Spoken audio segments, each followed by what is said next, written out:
Volume 12, 65th chapter in the Wedge of Sin in a certain land in the outer world. All man-made objects were being worn down by time. Even what little remained was being stolen away by the never-ending flow of time. Before long, the fragments that humanity remembered of the past world would completely disappear. Even in the inner world, nobody recalled how the world had once been. When the fiends appeared, all records were lost. If there were something that stirred the will of the 7 nations to be directed outward, a will for exploration and adventure outside the known, then perhaps humanity could still be saved. No matter what world or what threat appeared, humans would always quarrel with one another. At best, it was reason and intelligence that suppressed the seeds of conflict. So once they lost their grip on that, they would begin to impose their ideas and ideals on each other. And in the end, they would use force to bring the other side to its knees. Since territorial conflicts occurred even between animals, perhaps conflict was inseparable from the essence of life. It wasn't a matter of high or low intelligence. Or rather, the higher the intelligence, the more cunning and sophisticated the methods used to make the other submit. What were the standards and the models? Once collapsed, restoring humanity was a difficult task. Even something as simple as what they should base the rules on became far more vague. The tentative rules that had been set up were simply bonds to keep them in check. Basically, they were doing the same things now as they did then. Regardless of how much the fiends cornered them, they would repeat the same mistakes over and over. Even though they may shout that it must never happen again, they still retraced the same steps. If that was karma, the karma of humanity and the inner world, then the 7 nations were like the resting place where they had cast away their sins in the darkness. Dozens of kilometers outside of Babel's protective barrier, built to straddle the grand nation of Iblis and the sturdy nation of Clevedite, was a building that stretched not up but down, spiraling into the depths of the earth. Its name was Trojan Prison. It was an inverted cone-shaped prison that reached several hundred meters down, with holes dug horizontally into the walls to form the cells. Inside were magic criminals too horrible to house within a nation's borders. The 7 nations had a pact to send their criminals there. Everyone there had such long sentences that they'd likely never be allowed to see the sun again. The deeper they were, the more serious their sins.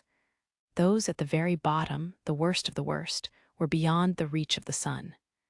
The prison was made with plates that didn't allow any mana to leak through. All prisoners were also forced to wear collars that prevented them from letting mana out or constructing any spells. Anyone trying to escape would have to contend with that. Even if they somehow broke out, there were no people or buildings anywhere near them for several dozen kilometers. They would be wandering the outer world ruled by the fiends without the ability to use mana or spells. The 7 nations supposedly did not have the death penalty. Without it, the suspected higher-ups who'd conducted inhuman experiments and plans could continue to be exposed. In other words, if they were executed, then the true state of what had happened would never be revealed. However, that was just an excuse.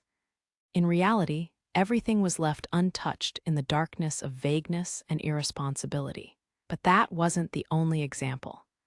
The political system of the 7 nations was formed to divert the people's attention from the myth of safety that was the inner world. It was merely an illusion of peace. All threats were concealed, hidden in the dark, and the truth was skillfully manipulated to keep public awareness focused elsewhere. In that sense, the Trojan prison was a wedge of the darkness that was humanity's karma, driven deep into the ground. Warden, Dr. Quinska is descending into the no-contact zone again. What should we do? In the surveillance room, a new guard spoke to the prison warden in an exasperated tone. He wore a flawless uniform, and his shoes were polished and stainless.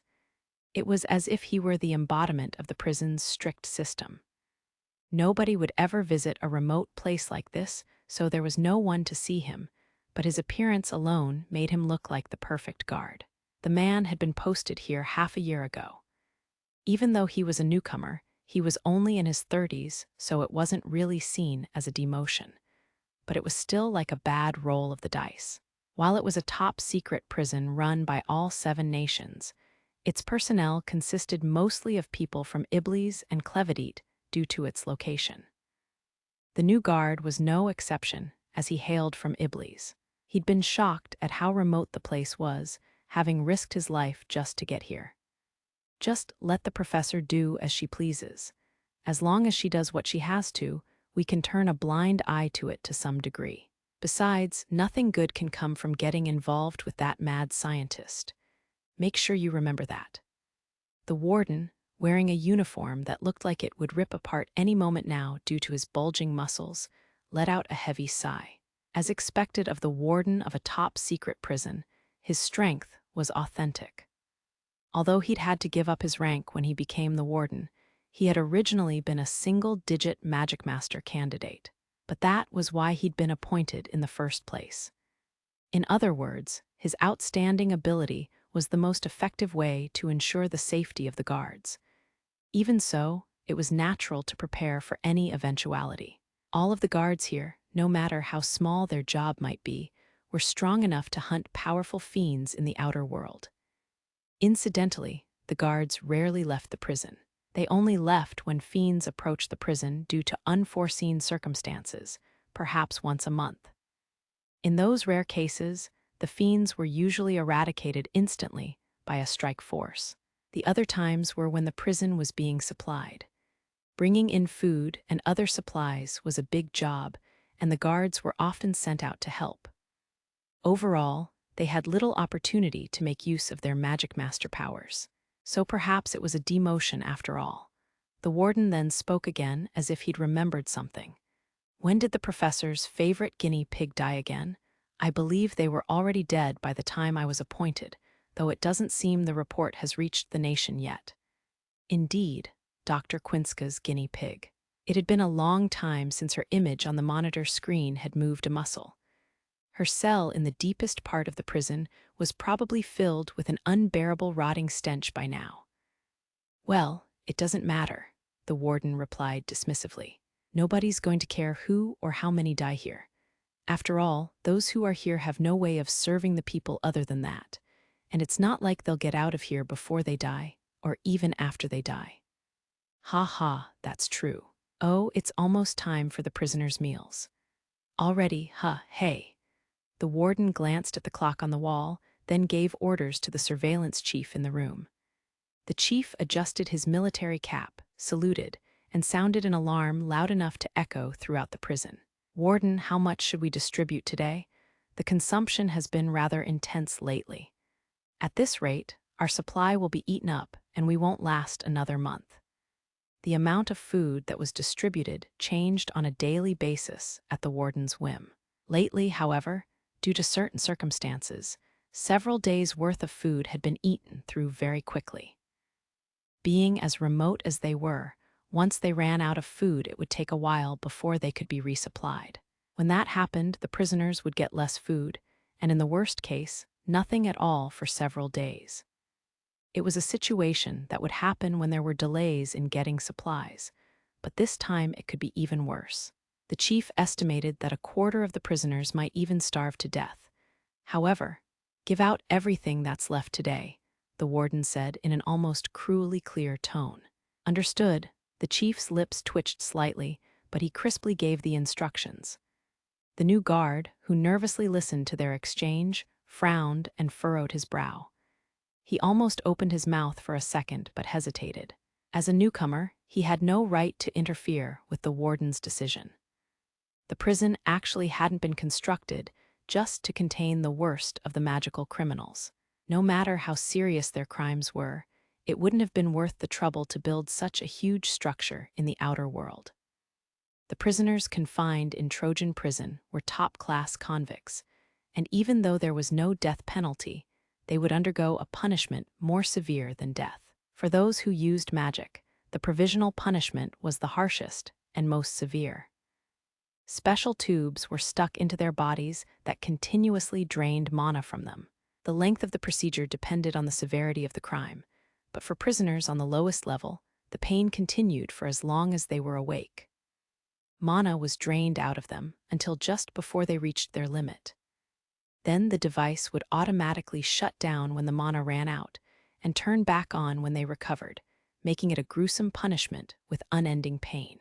The stored mana was overseen with strict safeguards in the control room and was sent to the inner world through an underground pipeline after Dr. Quinska gave her approval.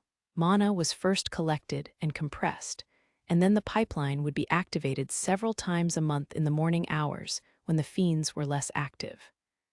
After some hesitation, the newcomer finally spoke up. "Warden, is that because of the delays in restoring the pipeline?" He had heard that the pipeline had ruptured a few months ago and that engineers were being sent over to fix it. He'd also heard that it wasn't going well. The warden lightly nodded in response. "The fiends have been strangely active lately, so we need to gather and compress as much mana as possible for the next transfer. That's what the food is for. So we'll let them eat their fill of the last of the food. But if it runs out, they'll have to fast for the time being. If something unforeseen happens as a result, it can't be helped. But if that happens, won't they get desperate and use their last bit of strength to riot and break out? If they could do that, I would be long gone. Don't forget about the collar around their necks. Even if they tried to, they couldn't release enough mana to construct a spell. Whoever invented that was a genius," the warden explained to the new guard while shrugging his massive shoulders. "Not even I can remove the mana-sealing collar. If you try to remove it by force, or it detects mana above its limits, it explodes. And even if they somehow deal with that and manage to escape, they would be stuck in the outer world with only their physical abilities. Do you think they'd be able to make it back to the inner world alive?" The guard shook his head. It would be impossible for someone who couldn't even use basic spells to survive in the outer world that teemed with fiends. History showed what had happened to those who'd attempted to oppose fiends without magic. That was how the population and number of countries had been drastically reduced, and why they were stuck living inside the small inner world. "That said, the professor said that we're almost at capacity," the warden continued. "Yes, the professor's still in the restricted area too. Should I call her back?" "No, it's fine. I'll go down there personally. While I'm at it, I'll take a look at the gloomy faces of the prisoners with one foot in the grave. You understood. Please be careful." The only surveillance in the deepest part of Trojan prison, the fifth layer, was through monitors. None of the regular guards wanted to go down there to begin with, and only a restricted few were even allowed, including the warden and Dr. Quinska. On the lowest layer of the prison were the worst magic criminals of the 7 nations. It was truly like the bottom of hell. Just entering, it could be considered extremely dangerous. The warden's footsteps echoed through the hallway. Right now, the prisoners were eating the food he'd ordered the chief to hand out. Normally, food was one of the biggest pleasures in prison. In Trojan prison, the only thing that could be heard was the sound of the prisoners gorging themselves on their sustenance. But when the warden descended the spiral stairs, the prisoners stopped making any sounds whatsoever. They forced their mouths shut, even as they suffered from their mana being drained, so that they wouldn't stand out. At the end of the bulkhead was a hole leading down. As it opened, moist, stagnant air came pouring out. The warden ignored it and continued down. The faint stench of death grew worse the farther down he went. In the darkness of the bottom layer, a strange discussion was being held. "How about you clean out that corpse already, Professor? It's been there a long time." "Well, I'm used to it by now. Frankly, I can't even tell anymore if it still stinks," a strangely fearless man said from his cell. In this prison, he was the only one with enough composure to speak with normal-sounding emotion in his voice. Well, it does smell a little, but it's not that bad. I'm used to these kinds of smells, you see. Hee phew." Ha! Meanwhile, standing outside the cell was a woman in a slightly stained white lab coat. She took a cigarette out of her mouth to draw a deep breath. "This kind of rotten smell puts me at ease." "Well, in that case, did you find a new guinea pig to toy with, Professor?" The prisoner happily chatted away with a sneer on his face from the other side of the iron bars, which were engraved with a magic formula. The man's voice was the only sound in the pitch-black darkness. Outside the cell was a blinking red light that showed his mana was being drained. Since he should be experiencing unimaginable pain, his relaxed tone was inexplicable. Dr. Quinska put the cigarette back in her mouth as she indifferently looked towards the back of the cell. Her dull hair was dry and without luster, and her dirty lab coat made her look rather shabby. Her eyes were also empty-like. She'd lost interest in everything in the world, even more so than the prisoners in the cells. Maybe the only difference between them was who was in chains. For her, this was hardly a treasure trove of fresh material and discoveries that would inspire research. She might as well be a prisoner herself, trapped by weariness and her own decadence. And so she would head to the bottom layer on a whim and toy with people's bodies to kill time. It was her little way of distracting herself. No, I've gotten bored messing with guinea pigs, not to mention that the mana tank is almost full. So today is more of a pleasure trip. Exhaling smoke, the professor turned her clouded eyes to the prisoner. Thanks to the lit cigarette, she could faintly see the man chained to the wall in the cell. She then casually walked up to the iron bars and looked him over. The man laughed a little, seeming to have his own thoughts about what she'd said. HMPH, you're quite the villain yourself, Professor. Oh, not as much as all of you. Well, the waste from my human experiments not only reduces the number of mouths to feed, it can also serve as rat food. Without it, they might eat up our precious food supply. But perhaps I'm the winner after all.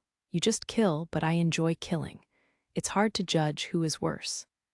I'll never understand why you're not in a cage, the man sarcastically said. At the same time, he could hear the sound of a small critter running in the corridor. It was unclear how they had gotten in, but Trojan Prison had a rat problem.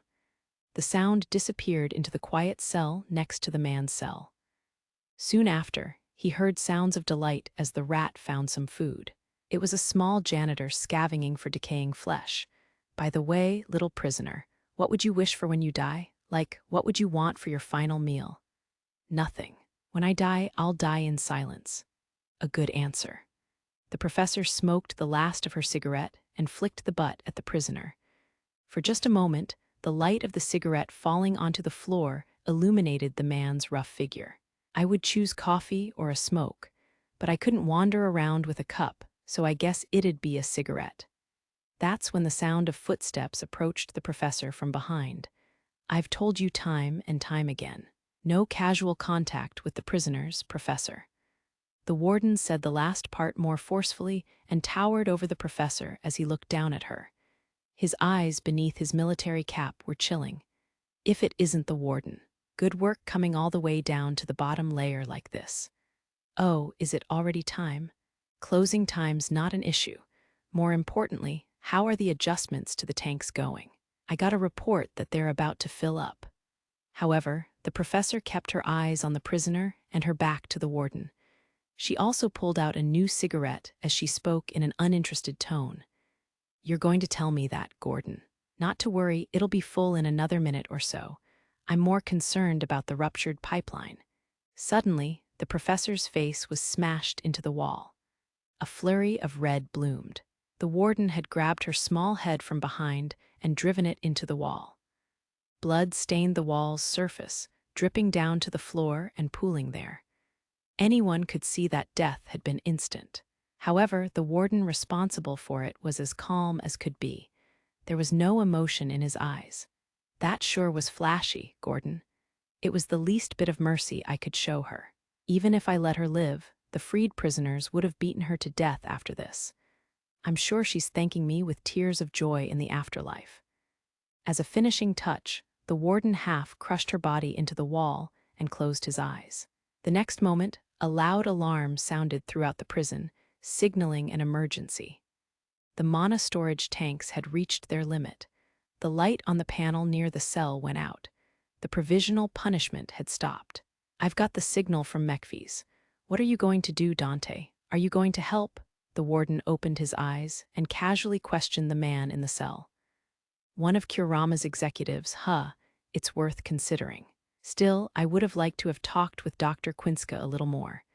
Not only did she seem to know something about the ruptured pipeline, but about our escape plan too. Oh, so she wasn't just some mad scientist. In that sense, it was a bit of a waste. But do you really think that lunatic would have helped? Well, I'm grateful for what you did, Dante said. We couldn't have her watching us after all. It was just in case. It's better that nobody knows the truth about the pipeline. The pipeline was ruptured to fill the mana tanks. A survey team will be sent out from the inner world, but they won't make it in time before the tanks fill. The sequence of events up to the breakout is straightforward. But if there was any miscalculation, it's that the warden of Trojan Prison is also connected to Kurama. You leaked the plan, didn't you, Gordon? A freezing glare pierced Warden Gordon through the shadows. Don't be so upset. I worked hard enough. And unfortunately, I only have a passing acquaintance with Kurama. Dante shrugged at the warden's blunt answer. He shook himself, then stood up.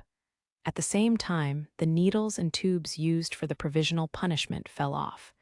No matter. Still, I'd love to see the face of whoever appointed you as warden. It was the brainless clowns of Clevedite who sent me here. I plan on paying them a visit later.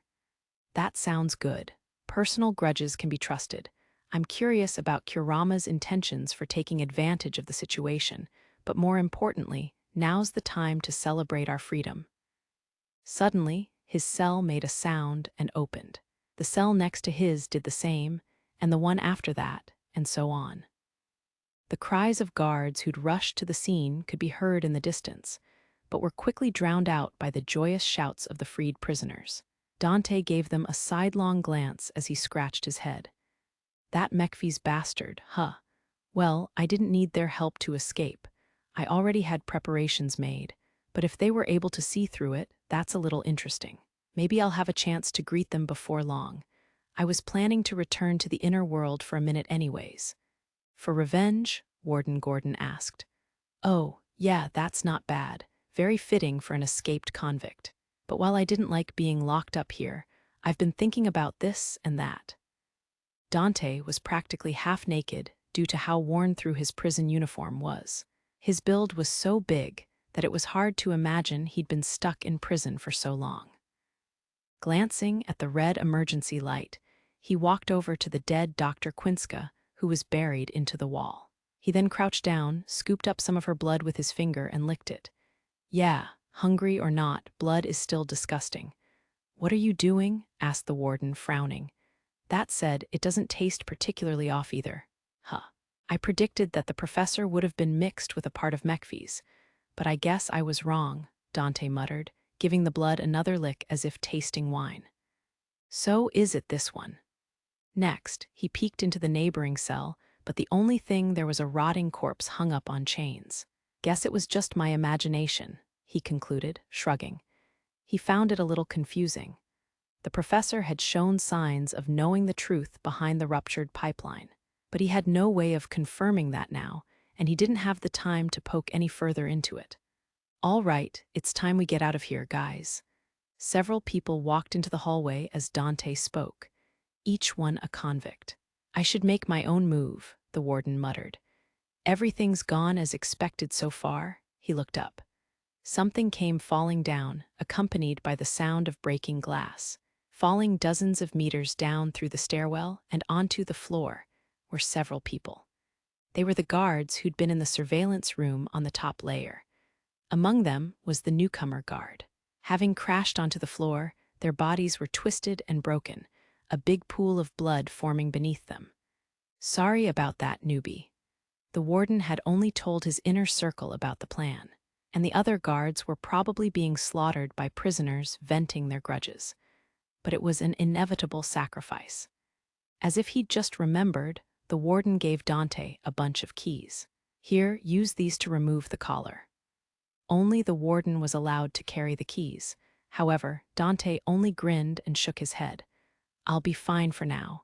Give it to the others who just stepped out of the boxes. But the guys on the fourth layer are different. Don't give the keys to them. It'll be better for them to keep their collars. There will be some ways to use them. What are you thinking, Dante? You'll find out eventually. And one more thing. This will sound strange, but you should obey it. "Warden, you put on a collar as well." But he followed Dante's instruction. He and his inner circle put on monosealing collars. From there, they finally moved into action. The Trojan prison's closed gates were flung open at last. The number of convicts stepping into the outer world for the first time in a long while easily exceeded 100. All of them were serious magical criminals who'd been practically exiled from their nations. Even so, it wasn't all of them. Many had been crippled by the provisional punishment, and even with the cells open, could only stare at the walls and floor with vacant eyes as they muttered to themselves. The ones still able to stand were more or less physically and mentally damaged, with wobbly legs and pale faces. However, Dante was walking around with folded arms as if he'd never received the provisional punishment. His appearance stood out among all the other notorious criminals. "What next, Dante?" a woman called out to him in a resonant voice as she approached. She didn't flinch even when standing close to a giant like Gordon. "First-class criminal Mir Osteka. A renowned assassin with more than 50 kills to your name, wasn't it?" Warden Gordon said, as if confirming her identity. The woman showed no signs of answering and only gave a bewitching smile instead. Unlike the other convicts, Mir had already stolen a guard's clothing and had boldly opened up the front to show off her cleavage. She also had what appeared to be a stolen AWR at her waist. Dante glanced at her, then spoke to the warden. "Let her help out too. It's an exchange for breaking her out." "You heard him. You didn't need to go through the trouble of introducing me to everyone, Warden." Looking around, Dante saw that not only had his own allies gathered, but so had other criminals not related to him. From his fearless smile, they sensed that he was the mastermind behind the escape. That was just how Dante liked it. "I'm always looking for loyal workers. That said, I can't bring all of you. Let's hold a selection," he finished in a low voice, to which Gordon nodded. Gordon lined up the prisoners and removed the monosealing collars from those that Dante signaled to him. Eventually, a tall and lean man stepped forward from the line. Dante gave him a look that asked what he wanted. At a glance, he was nearing his 60s. He looked healthy, as if he'd kept up his training even while undergoing provisional punishment in his cell. His hair was gray, but uneven in length like he'd cut it upon his release. His dark eyes and sharp glare gave him the look of a seasoned criminal. The man's voice was hoarse. "Mr. Dante, I'm Vector. In spite of how I look, I am from the 4th layer and quite confident in my skills. I won't forget the debt I owe you for freeing me." Dante silently stared at the man as if appraising him. "However, I have something I need to prioritize. I swear I will group up with you afterwards, so order me to do whatever you want." "Yeah, I don't mind. You look pretty useful. So feel free to enjoy your revenge or your hunt or whatever it is after refreshing yourself, Vector." Dante grinned, then looked over at the warden and Mir. "Now then, I think that's enough. Let's head for the inner world. The fiends might be tough, but it could be interesting depending on how they're handled, especially with these numbers." Dante continued, now speaking to the crowd of convicts in a clear voice. "Once we reach the inner world, you're free to run wild or get to the cities and hide. Either way, there's no future for us unless we reach the human domain. I also have an idea as to what to do about the hours, so let's get going." Thus, the former prisoners began making their way towards the inner world, with Dante in the lead. He wore a pasted-on smile. "Look, the fiends are coming." A large number of humans had stepped into their territory. There was no way the fiends would overlook such an excellent opportunity. It didn't take long for a dozen or so of them to appear, including some B-class ones. Battle soon broke out between the front of the group and the fiends. In the midst of the chaos, Dante and his group retreated in secret and watched over the battle. They're putting up a pretty good fight for makeshift weapons. It was worth letting them eat up before starting everything. "Is this what you were after, Dante?" The warden glanced over at Dante. He'd figured that the plan was to have the small fry clash, with the fiends first to save on strength and reach the inner world with minimal attrition. However, Dante smiled fearlessly. "You'll find out soon enough." The inmates who were fighting at the front had had their monosealing collars removed and were able to put up some resistance. But they hadn't fully recovered either mentally or physically from the provisional punishment. A minor boost to morale wasn't enough to beat their enemy. One after another, they fell to the fiends as blood splattered in every direction. "Fuck, Dante, help." Seeing the others around him fall, one inmate turned to Dante, seeking help. While the fiends feasted on their victims, Dante slowly walked up to the man, paying no heed to the gruesome scene. "You're asking for help? Don't be stupid. You're destined for a fiend's stomach too." He grabbed hold of the man's neck with a single hand and easily held him up, then threw him into the mouth of a fiend approaching from the side. As his skull creaked between its strong jaws, the man squeezed out a final, "Why would you?" before meeting his end. Dante and his crew remained unharmed as the fiends devoured the inmates. Even when he'd walked over to the man, the fiends had ignored him completely. He wore a creepy grin as the man's skull was crushed. He pointed at his own neck as if to reveal the reason why. It was the monosealing collar that Dante had chosen to keep on. He'd realized an unexpected use for it. It had the special property of preventing any mana from leaking out of the body. Fiends in the outer world had the habit of choosing their prey based on mana. Humans inherently had mana in their blood, which was why fiends tended to ignore animals and go for them instead. Of course, the fiends had normal vision, but if easy prey was right in front of them, they wouldn't bother going after something that wasn't hostile, and that they didn't sense any mana coming from. There would still be a risk that fiends might attack anyway, but if they did, they could just remove the collar to fight properly.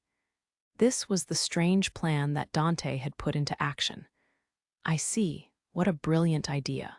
You're able to effectively use what would normally be discarded as sacrificial pawns," Warden Gordon murmured to himself, impressed by what he saw. Mir, Vector, Dante's inner circle, and the other chosen convicts didn't seem very disturbed. Seeing the results, the ones who hadn't had their collars removed had realized that they were actually the chosen ones. Meaning that the ones who'd been so happy about having their collars removed were the ones who weren't thinking straight. It was then that they finally realized that Dante hadn't removed his own monosealing collar. The fools who jumped at the chance were cut down one after another. Behind Dante, there was laughter at the victims who'd taken the initiative to become bait for their sake. And as the chosen ones laughed, they understood how cold the worst of the worst in the fifth layer truly were. Even as they felt chills run down their spines, they couldn't help but laugh in the current atmosphere. At the same time, a clear hierarchy was established between them and Dante. Next is the repair site for the ruptured pipeline. They might have noticed not only what just happened at the prison, but that something's going on with the fiends. So we're going to kill the entire repair team and take their equipment and food. There was no longer anyone left who would go against Dante's chilling orders. At the horrific scene of the pipeline repair site, with blood splattered everywhere, Dante mentally reviewed the surrounding area. If they were to take the shortest route to the inner world from here, Elise was closest.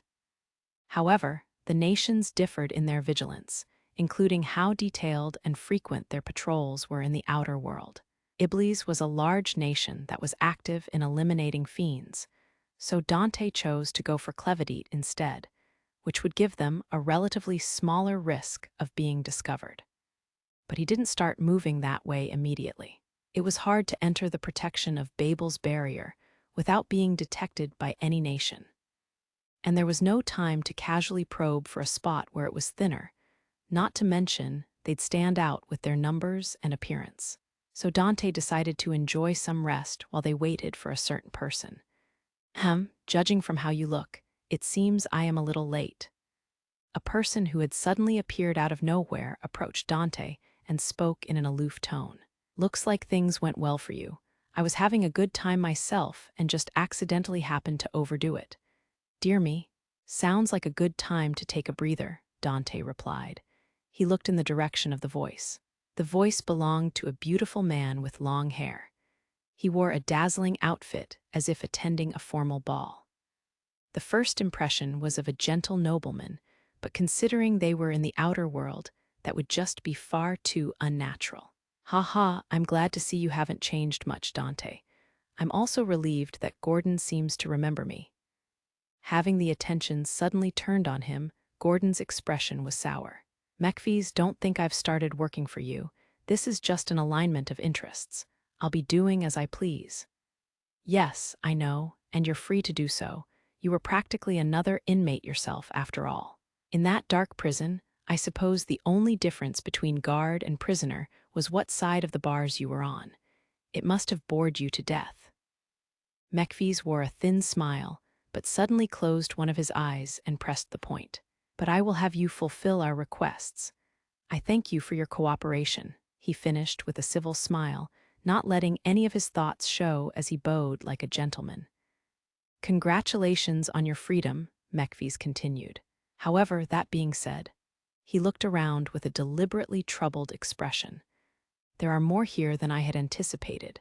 At this rate, we'll stand out too much, and there are some who are even dragging us down that are mixed in. Fortunately, there's no problem with your backup. A certain noble is lending a hand, you see. Of course, only a minimum amount of supplies and a safe house is being provided. A noble? Dante asked. Who is it? Someone known in Alpha. Well, they want your fighting power, I imagine. I'll take whatever help I can get, no matter who they are. So, are we reducing the numbers? Yes, I think so. Ah, but there's no need for you to sully your hands, Dante. To be frank, I am feeling quite on edge. After all, a precious figurine was crushed the other day, not to mention their head being blown off in such a tragic manner. And they were working so hard to create a snow landscape cold enough to freeze anyone to the core. With a graceful smile, Mekfis volunteered himself. He looked at the convicts with an icy stare, assessing them. As eyes full of madness glared down at them, they flinched. His appearance was that of a graceful young nobleman, but the bloodlust he emitted for just a moment made the hardened criminals cower like prey facing a snake. Mekfis made his first choice, and he didn't need a cue to execute it. The man who was targeted sensed the bloodlust and clenched his fist in reflex, preparing for a fight. During the attack on the repair site, his collar had been temporarily removed, so he was now able to use mana. His survival instincts kicked in next, and he readied the strongest spell he could use as quickly as possible. But he was given no time for that, as his spell was dispersed. The man recoiled and his upper body stiffened. In the blink of an eye, Mekfis had closed the distance. He gazed at the man's face in appraisal. Is that as fast as you can react? As expected, you won't be needed. Ack! In an instant, Mekfis's hand had plunged into the man's mouth and in the next second removed his jaw. Once Mekfis's fingers touched the back of his throat, his head fell off as if it had been cut in a circle. The sudden act made the other convicts shudder and tremble. Mekfis gave them a sidelong glance and muttered, "To think you'd jump over something like this. You are all hardened criminals, aren't you? So show me how bold you can be." Mekfis next turned to another man. The second he sensed that, the man turned around to run away. But before he could take a single step, he'd been stopped. His head was grabbed and his neck twisted. With a snap, his vertebrae shattered and the skin of his neck was nearly ripped off. With the bones supporting it now broken, his head dangled by a single piece of his skin. Seeing that, those who understood the situation reacted. Believing they would be next, they chose to strike first. In a split second, another convict extended his palm towards Mekfis's head from behind. A ball of fire appeared at his fingertips. He was aiming to hit him directly in the face, but before the man knew it, his fireball had disappeared, and Mekfis's thin finger had gone through his ear. He'd at least managed to try and put up some resistance before his eyes rolled back and his body trembled slightly. "You're not needed either," Mekfis said in amusement, as he pulled his blood-stained finger out of the man's ear. When he did, blood spurted out of the man's ears, nose, and mouth, and he collapsed in place. It was like his blood had boiled and shot out of his head. The large amount of red spewing into the air looked like a fountain of blood. Mekfis went on to dispose of several more without any trouble before wiping the blood off himself with a handkerchief and strolling up to Dante. I still feel like there are too many, but dealing with any more would be a waste. Dante had been watching the slaughter with a warped smile, as if it was a good show to forget the boredom of prison life. So did you find any of the blood to your liking? Unfortunately not. If possible, I'd like to test the blood of that woman. As well as some of yours, Dante, Mechves said with a crescent-shaped smile. You're even worse than you look, Mir spat out, and even Dante wryly smiled as he shook his head. Mechves's expression returned to his normal, creepy smile, and he bowed graciously. I look forward to the next time we meet. 66th chapter, where the will is small bits of happiness accumulated in everyday life. Chewing on them was fine, but he seemed to have forgotten to swallow them. Being frugal, he kept rolling them around on his tongue, soaking in their lingering taste. In order to keep savoring the taste of happiness, he might have neglected reality. That was how Alus had thought of himself lately, but it wasn't like he had no regrets. After all, he'd gotten involved with the troublesome bonds of nobility. He let out a heavy sigh. He didn't need Loki to tell him that getting involved with Tesfia and the others would mean eventually being caught up in it himself. He knew that, however, this time it was his own fault. As he thought about that, he waited for Lilisha to catch up. Seeing her strangely light steps, he looked at her with a bitter expression. Is there something on my face? Lilisha asked with a prim expression, her hands behind her back. No, I'm just annoyed that it would come to this. Oh, you're the one who chose to do it. It's not even a proper complaint. I guess I can't deny that. Well, let's just go for now. There's nothing to do until we talk with the young son of Womruina. That's true. I guess you can say something constructive sometimes. I think that sometimes part was unnecessary. No, not really, Alus quipped, as he reluctantly continued walking. At the end of the long hallway and some stairs was the parlor. Aile, the troublesome second son of the Womruina family, waited there for Alus's arrival. After Alus and Lilisha left the infirmary, Tesfia weakly looked down. Alus and Loki weren't the only ones who'd been feeling gratitude about their everyday life. Tesfia and Alus were the same. Tesfia also realized how precious her time with Alus and Loki had become. That was why, when the two had disappeared without saying anything the other day, she'd felt like that daily life had faded away, even though she had more or less understood that it was due to a mission. She'd been truly relieved and happy when they returned from Van Ollie's. Thinking on it, it was a rather indulgent story. The Institute was ultimately a temporary training ground for the teaching of Magicmasters, yet she was having the time of her life. She couldn't help but look forward to each and every day. So the shock of having that collapse at its very foundational level made her struggle to even stand up. More than anything, it reminded her that she was in no way ready for the unexpected. As depression and confusion set in, she felt an intense regret over having been so carefree up to now. Feeling unsteady on her feet, Tesfia collapsed onto the bed. She covered her face with her arms and muttered to herself, "I'm pathetic." As a Magicmaster, it was natural for Alus to be far ahead of her. But as a noble, she should be more resolute. That's what Alus would consider when he saw how she acted. Yet in reality, he was constantly saving her, to the point that he was now getting involved with noble business. Just what was she doing? Alus was always protecting her, and she couldn't help him at all. It made her feel gloomy and small inside, so her true feelings happened to leak out. What are you saying now after all this time? A silver-haired girl asked, tearing into Tesfia. Loki sat on a stool with her legs dangling, spinning herself around. With how small she was, she looked like a bored child. I have a thing or two I'd like to say myself, but this is what Sir Alus decided on.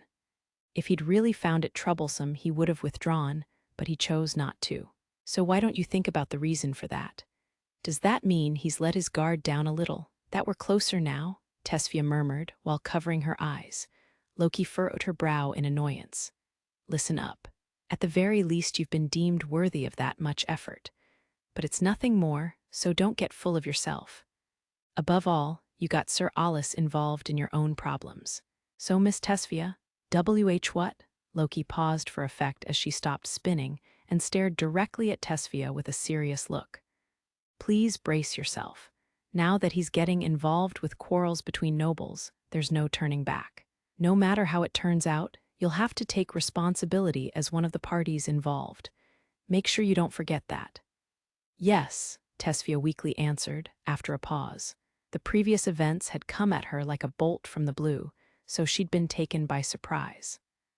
While she was a child of the Fable family, one of the 3 great noble families, she wasn't the head of the family. Loki didn't know much about noble society to begin with, so getting involved or giving advice would be too much for her. However, she did know how to be prepared and what kind of mental attitude to have when making a decision. On the surface, this problem was one that should be resolved by the Fable and Womruina families, but more specifically, it was Tesfia's problem. So for her to put the right foot forward, she needed to show her resolve, meaning a show of will. Huh, what do you mean? It was nothing. Loki masked the intent behind her words with a cold attitude. She felt that giving her any more would be helping her too much. If Alus were here, he'd probably tell her not to give Tesfia too much advice. If Tesfia relied entirely on others, she would end up powerless and unable to move forward.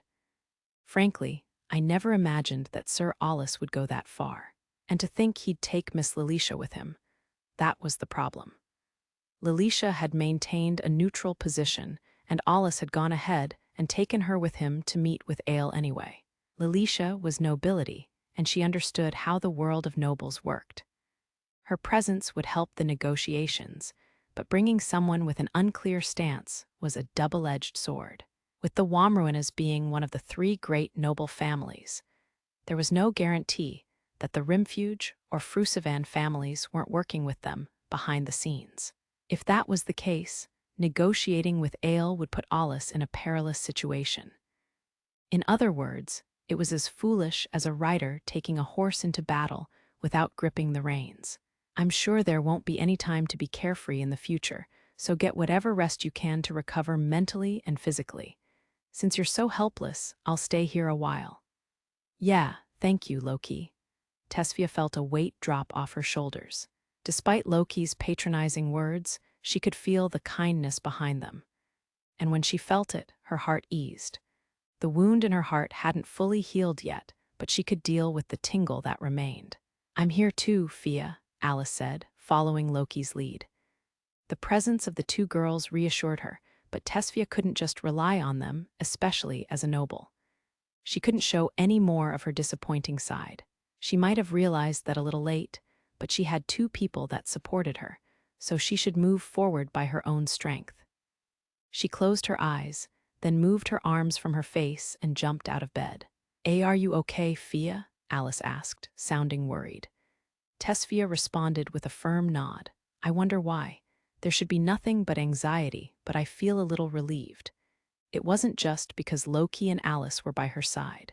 It was like a small fire had been lit inside of her, keeping her core warm from deep within her soul. Ah, this is Al's mana, Tesfia thought to herself. His mana wasn't still circulating in her body, but she could feel a comfortable warmth in her back where Alus had placed his hand to calm her down.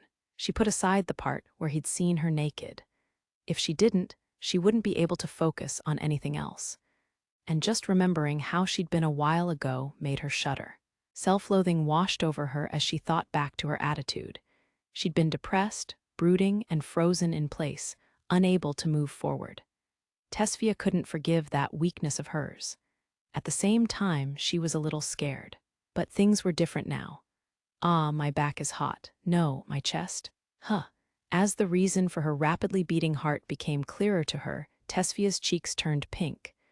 But she felt relief too, as if having confirmed the emotion. It only made her blush harder, though. She crouched down and put her hand on her chest so the other 2 couldn't see. Then, she became embarrassed over how late to the game she was. Even so, her heart beat wildly, to the point that she was worried the others could hear the sound.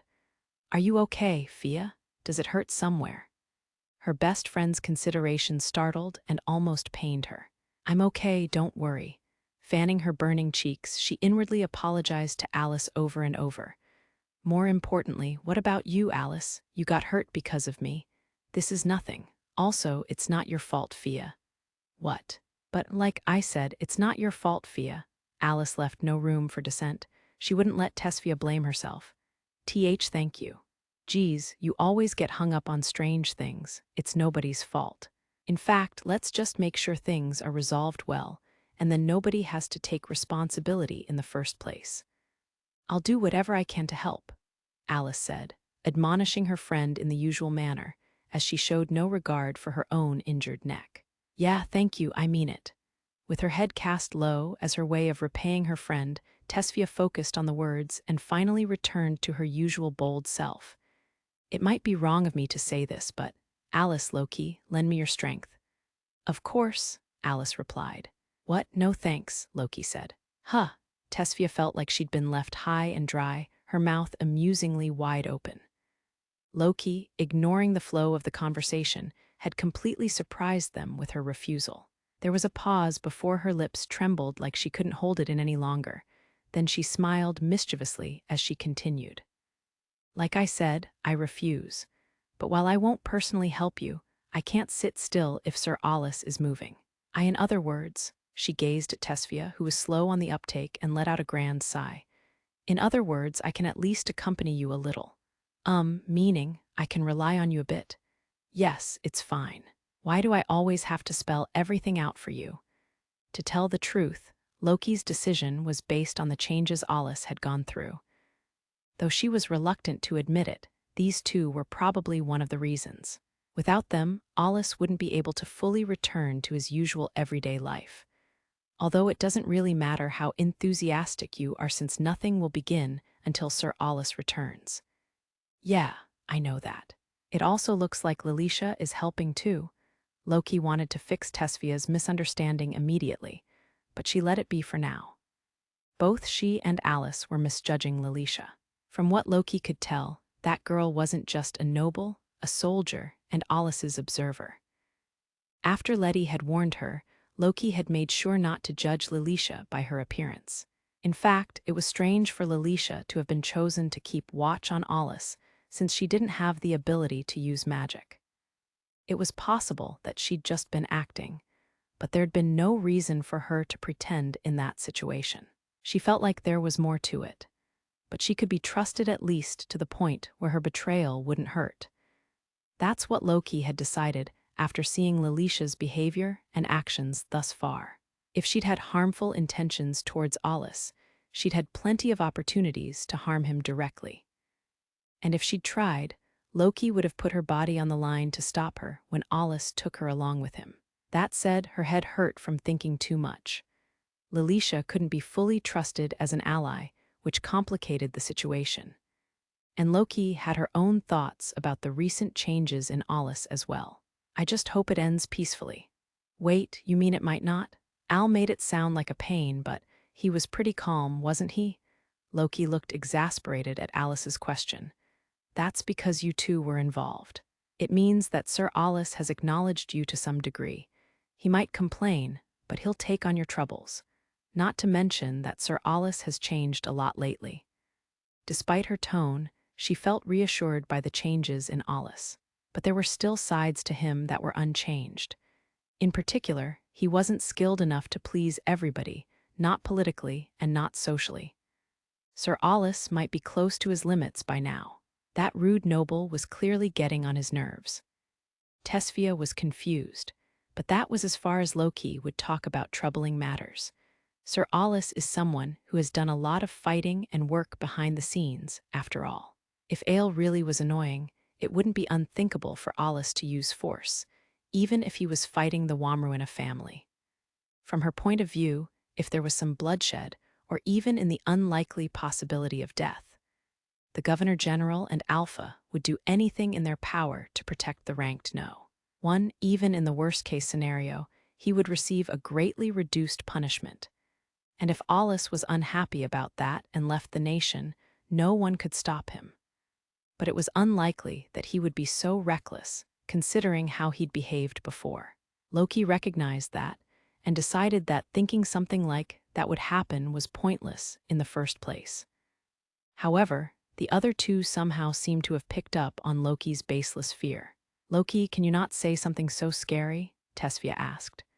"But Fia, what if Al took Lilisha with him in case he wasn't able to restrain himself?" Alice teased her, though it was a somewhat realistic-sounding possibility. Of course, she'd meant it as a joke. "Not you too, Alice. If something like that happens." Tesfia's face turned pale with fear. "Oh, it should be fine. Don't take it so seriously." Tesfia glared at Alice, who scratched her cheek. Alice wore a forced smile and slid her eyes to the side to look at someone. Loki sighed. "I was the one to bring it up in the first place, but it's unlikely." "Well, if Sir Alus actually does something, it will be the other party's fault for pushing him that far." Although if he could get away with anything, Alus probably wouldn't have quietly accepted everything that had happened at the Institute. But in any event, he wasn't an easy card to control, not for the Governor-General, the ruler, or anyone else. Loki concluded that Alus had taken Lilisha with him to find a way to settle things peacefully. "Anyway, don't waste your time worrying over nothing. And it's about time you got some rest, Miss Tesfia." "Why, yeah, okay." But Tesfia struggled with sitting still and doing nothing. She wasn't even sure what to do anymore. If she tried to think about what could happen and how to deal with it, there would be no end to it. However, her top priority was the Womruina family's movements. As the Fables were one of the three great noble families, Froze had often taken her when she was a child to interact with the Womruina family. However, she had long forgotten about it, or rather, tried not to remember. When she touched on that part of her past, she felt a sharp pain in her heart. At the same time, a throbbing headache hit her, and she gasped. Her body tensed up, and she groaned as she pressed down on her temples. "Why? I can't remember anything." Suddenly, there was a loud, shattering sound that blew through the infirmary. It came from the main building Alus and Lilisha had gone to. One could guess what had happened from the distinctive sound. The window must have been broken and thrown up countless shards that had rained down onto the ground. The three girls instinctively flinched. Once the sound stopped, they looked at each other with twitching cheeks. A few minutes earlier, Alus casually walked towards the Institute's parlor, which seemed strangely far away. It was unclear what Lilisha was thinking, or perhaps she was just being irresponsible. But she looked like she was enjoying herself, while Alus couldn't hide his lack of enthusiasm. That was mostly because he was aware that he was doing something out of character for him. "I wonder if I can justify this bothersome situation somehow. I'd like to at least gain some kind of advantage for myself." As to being out of character, he felt as though he'd let his emotions get the better of him, and even had some embarrassment mixed in. On the way, Lilisha had given him a summary of the Womruina family, but he'd only responded half-heartedly as they walked down the hall. He was even starting to feel nostalgic for the hustle and bustle of the campus festival. Alus felt his mental strength being sapped from the seemingly never-ending troubles coming his way. Although this time, as Lilisha had pointed out with a smug look, it was a situation he had created out of his own volition. So no matter how much he tried to justify it, it wasn't convincing. "So, what are you going to do? The time for resolving it peacefully has already passed." Alus looked a little bitter at Lilisha's question. Normally, Tesfia should have taken the matter into her own hands. That would have been better for her sake and for his. But he'd easily understood that the situation was beyond anything she could handle. Not to mention that Aile had something dangerous about him. It was probably his unusually skilled way of controlling an opponent's mind and draining them of their energy. Alus had clearly felt it when he'd confronted him. When it came to manipulating others, the ruler, the Governor-General, and Sisti came to mind, but Aile was doing something different. It was something born of a distorted and malicious mentality. Aile believed it was normal for those above to look down on those below. It was the arrogance of nobles taken as far as it could be. That's why Alus had given him the cold shoulder. But this time Tesfia was involved. She was exceedingly simple for nobility, so Aile was practically her natural enemy. In fact, just meeting with Aile had cut away at her mental resistance, so it was far too early for her to be able to deal with him. If she lost, Tesfia would have to abandon the way of the Magicmaster, everything she'd worked for thus far. And it wouldn't even have been by her own choice. It would have been the result of getting manipulated and pushed into a corner, which made it completely unreasonable. If it had been what the Fable family wanted, then Alus wouldn't have gotten involved. But from what he'd heard, it seemed the Womruinas were one-sidedly pushing for it. They believed they could do whatever they wanted by using their influence. So this event was like the very embodiment of the arrogance of nobility that Alus hated. It had touched on his anger, meaning that it had gone beyond what he could allow. So now I'm pretending to be a hero of justice. It's not even a funny joke. Alus recalled his feelings, how he'd cut away everything unnecessary, including compassion and efforts expended on others' behalf. Everything but himself was inconsequential, or it should have been. So did that mean that he'd been sympathizing more with Tesfia and Alus because of the time he'd spent teaching them? No, he needed to analyze and understand the situation correctly. In terms of effort, I've actually put in a lot of work, so having some hotshot noble ruin, that would be the worst. Moreover, their growth had been spectacular. Their potential had far surpassed what Alus had first assumed it to be. With the right training, they would be able to make remarkable contributions upon their graduation. He'd seen glimpses of it at the Seven Nations Friendship Magical Tournament. Before then, Alus's impression of them had been not mediocre. But lately, he'd started to enjoy watching them grow, although that would have been unbelievable to his former self.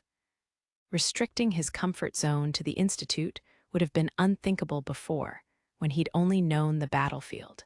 So even if it was unproductive, his peaceful Institute life had been more comfortable than he'd thought. Loki was here, as were Tesfia and Alus, and even Felinella. And while her allegiance remained unknown, Lilisha added some spice to his daily life as well. Even moderate changes to his peaceful life felt refreshing now, when in the past he would have been bored out of his mind. Of course, he hadn't asked any of them to get involved at the start. It had just happened in the flow of things, and now he was reluctant to let it go. It had become worth something to him. Alus scratched the back of his neck, as if getting himself fired up. So she wants to become a first-rate Magicmaster, huh? He thought back to what Tesfia had said. He'd just been saying it to himself, but Lilisha answered him anyway. But first-rate? That's such a vague goal. She made it sound like she was ridiculing Tesfia, but her tone of voice revealed more complex emotions. It might be Tesfia's ideal, but it was like playing pretend or looking up to heroes and princesses. Novice Magicmasters would eventually become soldiers, and ideals couldn't guarantee anything in the outer world where harsh reality ruled and the strong feasted on the weak. While Lilisha wasn't the same as Alus, he could sense that she wasn't just some naive and sheltered noble. So to her, Tesfia's purity seemed childish, as if she was dazzled by the ideal. Then again, Alus could kind of understand it. Yes, there's still plenty of stuff left to fill her empty head with. Alus's bitter expression had changed to a calm one, as if he'd resolved something inside. A first-rate Magicmaster. Like Lilisha said, it was a very vague goal. Tesfia had used the expression because she wasn't satisfied with her own strength. The path and its nature were just as vague as her words, but he could hear her inner voice speaking. She wanted to become much stronger. She greedily desired strength, and she was willing to use that strength for the right reasons. She probably already knew that strength was more than just mastering magic, and now Tesfia was trying to change even more. Her mind and body were slowly maturing. It was likely that she had a vague awareness of it herself. That was why she'd looked at him with earnest eyes. She couldn't leave this place of learning yet. It was because Alus accepted her sincerity that he was walking forward with this, even though he knew it was troublesome. Finally, he reached the first step of the staircase that would eventually lead him to a strange and intertwined destiny. At the top of the main building was an area where students were the least likely to go. The only things there were the principal's office and other management offices. Of course, with a floor that size, there were also rooms for visitors. Moreover, all of the rooms had counter-surveillance measures and were spaced farther apart than was necessary. The white wallpaper in the rooms seemed to glow by itself, which would leave most students awestruck. In a way, it was like a sanctuary that was intimidating to them, but it was nothing to Alus. When Alus and Lilisha arrived, he could sense the presence of people in the parlor. A plate next to the door identified it as the #1 room. Also, the fact that the room's light was on told Alus that this was where their uninvited guest was. He'd reached for the doorknob when the door opened from the inside, revealing a woman. "I didn't think the principal would be here." Sisti turned to Lilisha first, as if to put him in his place. Her gaze was tired, and the way she hunched over made her look older. She then looked at Alus and sighed, saying in a hushed but insistent tone, "Not you again, you troublemaker." Even though he understood the circumstances, it was still a little painful for Alus to hear. He shrugged and tried to come up with an excuse. "Well, it's the Fable family's trouble this time, and aren't you the one who told me to teach Fia? So it's not unnatural for me to get caught up in her problems." That's... No, just what are you talking about? I was only acting in good faith, and there hasn't been any actual problem yet. There's been more than enough already. This is an incident. The Womruinas are one of the 3 great noble families, do you understand that? Of course. I explained that part to Alus myself, Lilisha put in, acting like a teacher's pet. Even if you told him, I don't think it meant anything to him. But thank you, Miss Lilisha. I'd like to avoid any more trouble. I already have my hands full. Realizing it was pointless to continue, Sisti cradled her head in an exaggerated manner and took a deep breath as she leaned against a nearby wall. She was being a little dramatic, but it did look like things had taken a toll on her mental state. Seeing that, Alus awkwardly scratched his cheek. It probably won't cause any problems for the institute. Besides, you wouldn't want a student to leave against her will either, would you? Well, no, Sisti said with a sullen expression. She must have felt a sense of conflict between her teacher position and her position as director of the institute. However, are you certain you can finish this without leaving any possibilities for future trouble? She grabbed Alus's shoulders and stared at him with a serious expression. You're overreacting. No, make sure you remember this. The Womruina family is just that powerful. Even you would do best to be careful. Even so, if you take it somewhere else, I will do whatever I can to help. Thank you. Then I won't hesitate to rely on you, Alus replied. What? At least hesitate a little, okay? And to think you were one of the 3 pillars. I have my position to consider. I'm just a hired employee, a public servant. At this point, if things get worse, there's nothing that I can do on my own. But that doesn't mean that I want Miss Tesfia to leave the institute. I can't relax for even a second. Oh, just hearing that is a relief, Alus said with a smirk. Sisti puffed up her cheeks. Don't you dare tease me. But knowing you, you probably have some sort of plan in mind. So I'm just not going to worry about it, she sarcastically concluded. She slapped Alus on the back. Apparently, he just wants to speak with you, Alus. I'm sure that he'll let Miss Lilisha sit in, though. I won't be present myself, so Miss Lilisha, try to cover for Alus. He hates nobles, you see. Yes, I am aware of that, ma'am. Lilisha smiled, again the honor student. Feeling there was no use in talking any further, Alus put his hand on the knob before turning around. Sorry, but I don't have any plans or cards up my sleeve. I'll be stepping onto the battlefield empty-handed for the first time in a while. Not that I'm going to give any ground. Having shown his resolve, Alus stepped through the door with Lilisha and closed it on a dumbfounded Sisti as they went inside to meet the dangerous visitor. After the door closed, Sisti made her way to her office, but then decided to turn around. Oddly enough, her steps had a bounce to them despite her previous attitude. She knew it was inappropriate considering the situation, but even so, she couldn't stop her face from relaxing into a small smile. Well, Alus, it looks like you really did change. I could hardly believe my ears when Barrick told me. I wonder why it's so exciting to see a child grow up. She thought back to when she'd questioned Barrick about Lilisha's background.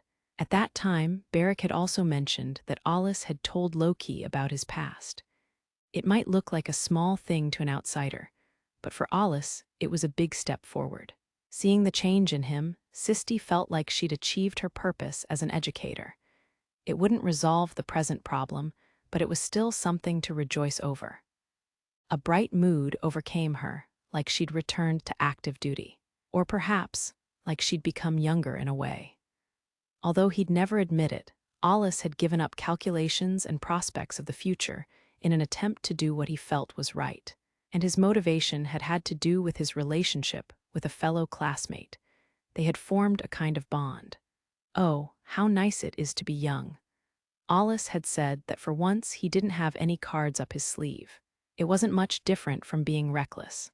Of course, the rashness of youth probably played a part in it. Just this once, though, Sisti envied that youth. She wanted to touch it and be inspired. Maybe being a little stupid wasn't all that bad. In this day and age, there were very few who could act on what they felt was right, instead of holding themselves back with thoughts of self-preservation and self-interest. What's this? Did maternal instincts somehow awaken in me? I can already imagine my peers making fun of me. Sisti narrowed her eyes and tried to restrain herself. She could understand why Letty was so concerned about Alus. The more difficult the child, the more adorable they were. The edges of Sisti's lips curled up into a slight smile as she walked. Maybe I should cut loose a little. She mischievously held a finger to her lips. However, it was only for a few seconds. After a slight tilt of her head, her expression returned to normal, to that of the Institute's mature, cautious, and far-sighted principal. But who could blame her? That was the insurmountable gap between someone truly young and an adult who had already grown old. If something does happen, I'm sure Barrick will get involved. He does owe me quite a bit. But what to do if the Womruina family's donations dry up? Frankly, the donations from the Womruinas were so much that the Institute couldn't afford to overlook them, though the reason they accepted them was because they were nobles. And the Womruinas were related to the current ruler, Cicelnia, which would make refusing them even more difficult. Well, if it happens, it might be a good opportunity. Muttering to herself, Sisti made up her mind and walked back to the principal's office with light steps. 67th chapter. Coiling wiles inside, the parlor was surprisingly plain. It was exceedingly simple, with nothing that really left an impression. It was equipped with the minimum of furnishings: sofas, a heater, a table with some tableware, and nothing more. Since these rooms were also where they accepted student applications, perhaps this was intentional so as not to intimidate or overwhelm the students.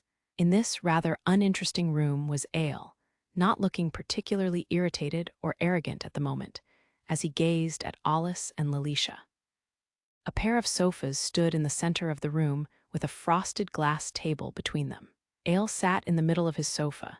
He leaned back and smiled as he spoke. "I'm relieved to see that you didn't stand me up."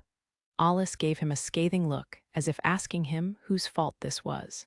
"Even if I wanted to, there's nowhere to hide here. It's a pain, but if you stay at the Institute, it's only going to cause the principal more anxiety. And that would become even more bothersome for me," he added, glancing at the two attendants behind Aile. If Alus had knocked before, one of them, most likely the female attendant Cicelnia, would have opened the door for him. She had a similar presence to the fable butler, Selva. She was clearly accustomed to serving and attending. Meanwhile, the male wore an attendant's outfit. He was good-looking and gave off a rugged impression. His presence was strong, as if he'd seen countless battles. At Alus's estimating gaze, the man cast his eyes down. "That reminds me. I believe introductions are in order before we begin." Aile looked behind himself and used a hand to indicate the woman. "This is my personal attendant, Cicelnia. She also works as my bodyguard." As expected. Alus nodded. He'd anticipated that the two would be able to fight as well. The introduced party put her hand to her chest and politely bowed with a refined and elegant motion. Alus imagined she'd repeated the gesture thousands of times. Based on her movements, she's definitely skilled. But why are talents like these gathered around someone like this? Of course, it was proof of the Womruina family's great power. They weren't just rich and influential, but the number and quality of their soldiers was far above the rest. The two present here were probably among the top ones. When the woman spoke, her voice was as clear as a bell. "Pardon my late greetings, Sir Alus. Considering the circumstances, I hope you can forgive me. This was a rather sudden proposal by Master Aile, you see." "That's enough," Alus said bluntly, raising his hand to stop her. There was no point in accepting a token apology. He had no use for the lengthy preambles that nobility enjoyed. "You mean it's my fault? You don't need to be so prickly, Cicelnia." Aile smiled wryly, but Cicelnia's expression remained unchanged. "As somebody who is forced to accompany Master Aile's every whim, there is no end to my struggles. I'm afraid that can't be helped. That's just who I am. Even so, I am grateful for your continued loyalty." "As you please." Cicelnia repeated her usual phrase in a formal tone. With an awkward expression, as if he'd just remembered, Aile pointed to the other attendant. "Next is this man. Well, he's purely a bodyguard. He may be an attendant like Cicelnia, but the tea he makes is just undrinkable." "Excuse me, Master Aile. I don't believe I will get another chance to brew tea," the man calmly replied. He took a half step forward and gave Alus a probing look. "Sir Alus Rygen, I have heard the rumors. It is an honor to take part in an audience with you. Please refer to me simply as Ornius. I am pleased to make your acquaintance." "Likewise," Alus said after a pause. The man's words were polite, but he didn't sense any sort of respect. If anything, his assessing stare left more of an impression. He nodded back to Ornius, thinking to himself, just Ornius, huh? I wonder why he's not giving his last name. Technically, Alus had the higher position here, so proper manners would dictate that Ornius give his full name. Either he didn't have a last name to give, or he had a reason for not revealing it. For the time being, Alus sat down on the sofa, sensing Lilisha moving to stand behind him. Instead of sitting down like Alus and Aile, she stood in recognition of her position. She was showing modesty, but also that she had no intentions of interfering with their discussion. As nobility, she understood manners and customs far better than Alus, and she'd concluded that getting involved in a problem between the Fables and the Womruinas was a bad idea. In any case, her main role was to be a witness to the meeting. Now then, Alus looked to Aile hoping they could begin, but Aile took it as criticism of Ornius's rude behavior. He smiled again. "I do apologize. Ornius can be a bit uptight." The way Aile jested about it grated on Alus's nerves. Ornius's attitude was actually more honest and sincere than that. There wasn't sincerity or anything like it in Aile's words. In the end, it was all just a guise. He wasn't letting a single thing show in his expression, which was why Alus felt that everything Aile did was fake and suspicious. His perfect poker face made it seem like Alus wasn't dealing with a human, but some kind of alien being. "I'm not really angry, but I don't think we need to introduce ourselves, including Lilisha. Of course, there's nobody here who doesn't know who you are, but Miss Lilisha, was it? She does concern me. More than anything, I don't understand her presence here. If the Rimfuge family gets involved, it won't be a problem between two families anymore, will it? And does the head of the Rimfuge family know about this?" Lilisha had expected as much. With the other party being a member of one of the three great noble families, he would know where she was weak, so she gave him the answer she'd already prepared. "The head of the family doesn't know. So you're doing this on your own accord?" "Yes, but I don't believe it will be a problem. I might not be from one of the three great noble families, but I do bear the names of both Rimfuge and Frusivan. I am also accompanying Alus at the wish of the military. Seeing how you are being very rough with a single-digit Magicmaster, please just consider me as a neutral third party." "Ah, I see. Then there shouldn't be any problem. Governor General Barrack does seem to have a sharp nose, but this is fine. If anything, your presence should make this go smoother. Thank you very much." Aile calmly raised his hand. Tea must have been prepared at some point, as Cicelnia wordlessly placed steaming cups down on the table. "It's not the cheap stuff you get here. We always bring this with us." Since Aile seemed to be recommending it, Alus decided to try it. The tea was made from high-quality leaves with a mellow fragrance that tickled the nose. But the fragrance alone wasn't enough to give it a passing grade. Thanks to Loki preparing tea on a daily basis, his tongue had become rather refined. In his opinion, tea just being expensive wasn't enough. However, these tea leaves come from the fields in the Urugaru region of northern Halkaptia. It's not a blend, but a pure product with a rich aroma, Cicelnia fluidly explained. Alus took a sip, then immediately put the cup back on the saucer and let out a sigh of relief. To think it could be this different. It tasted just as great as it smelled. It is brewed at the right temperature and there's a trick to pouring it. But with leaves this good, I can guarantee the taste. Cicelnia's voice was monotone, but there was a hint of pride and joy in her words. She was confident when it came to tea. The world of tea is pretty deep.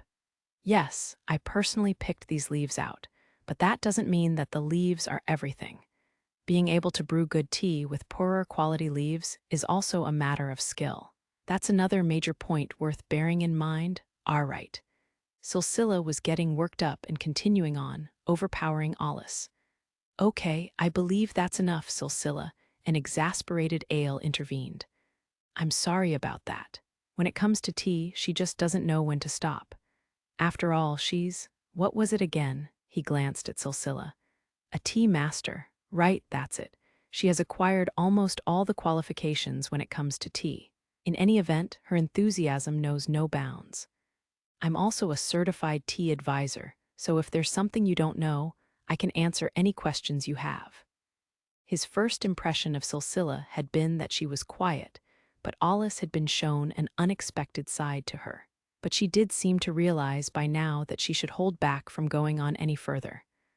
Alus had come in with a sense of resolve, but he couldn't help but feel that he'd been tripped up at the start. Lilisha felt the same. An awkward mood filled the parlor. Aile clapped his hands, as if signaling they were starting over. Let us get back to the topic at hand. Alus felt he'd gotten caught up in Aile's pace and kept a sharp gaze on his face, not intending to give up anything. Sir Alus, Alpha's greatest Magicmaster, I've come to greet you personally, although it does concern Fia too. From what I've discovered, it seems you've been teaching her directly, which is why I felt the need to discuss her future with you. However, Aile's tone of voice and demeanor made it clear that it was just a formality to him, and he had no intention of hiding it.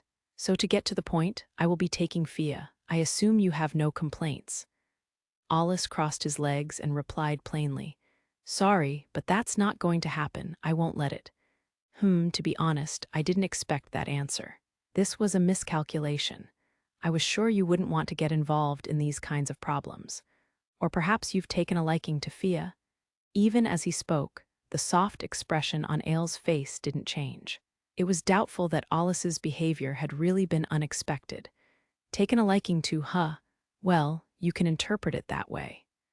By which Alus meant that he'd acknowledged Tesfia's talents and potential. But when he flashed an insolent smile at Aile, the gentle expression disappeared from Aile's face, and he raised an eyebrow. Oh, looks like you do have a human side too, Alus sarcastically thought. Tesfia's will aside, to Aile it must have felt like a ripe fruit, meant to fall into his hands, had gotten snatched away in midair. Anyone getting in his way was something that couldn't be overlooked. I assume you are aware that by saying that, you will get caught up in the middle of this. Behind Alus, Lilisha twitched a little, but he ignored her. She must have wanted to warn him about the change in Aile's behavior, though Alus was aware of it as well. Of course. May I ask what drives you to go that far? The Alus Rajan I've heard about isn't the kind of person to get deeply involved with these kinds of worldly matters. I've also heard that you hate noble society so much that you turn down any talk of a peerage being conferred. You've done your homework. I hate to admit that you're on the mark, but I figured I'd take the opportunity to teach a naive young boy a few things. To be frank, no one would accept having someone else decide the future of the pupil they've taken the time to train.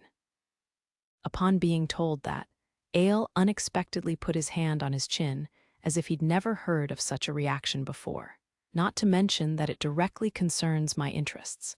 In other words, I've spent time on her so that I can take it easier in the future. Aile had practically invaded Alus's territory. Alus was intervening with the intention of not going along with Aile's reasoning. The edges of Alus's lips curled up into a smile. But if you were to show me something embarrassing like you and Fia being in love with each other, or a bold proposal that Fia would accept, not even I would be wild enough to interfere. Ha ha, that would be difficult. We're not exactly engaged because of love. Aile didn't hesitate to reveal he had no feelings for Tesfia, and it wasn't out of ill will either. It was just how nobility worked. Lilisha seemed to agree and had no objections to this. Even so, she is quite the beauty.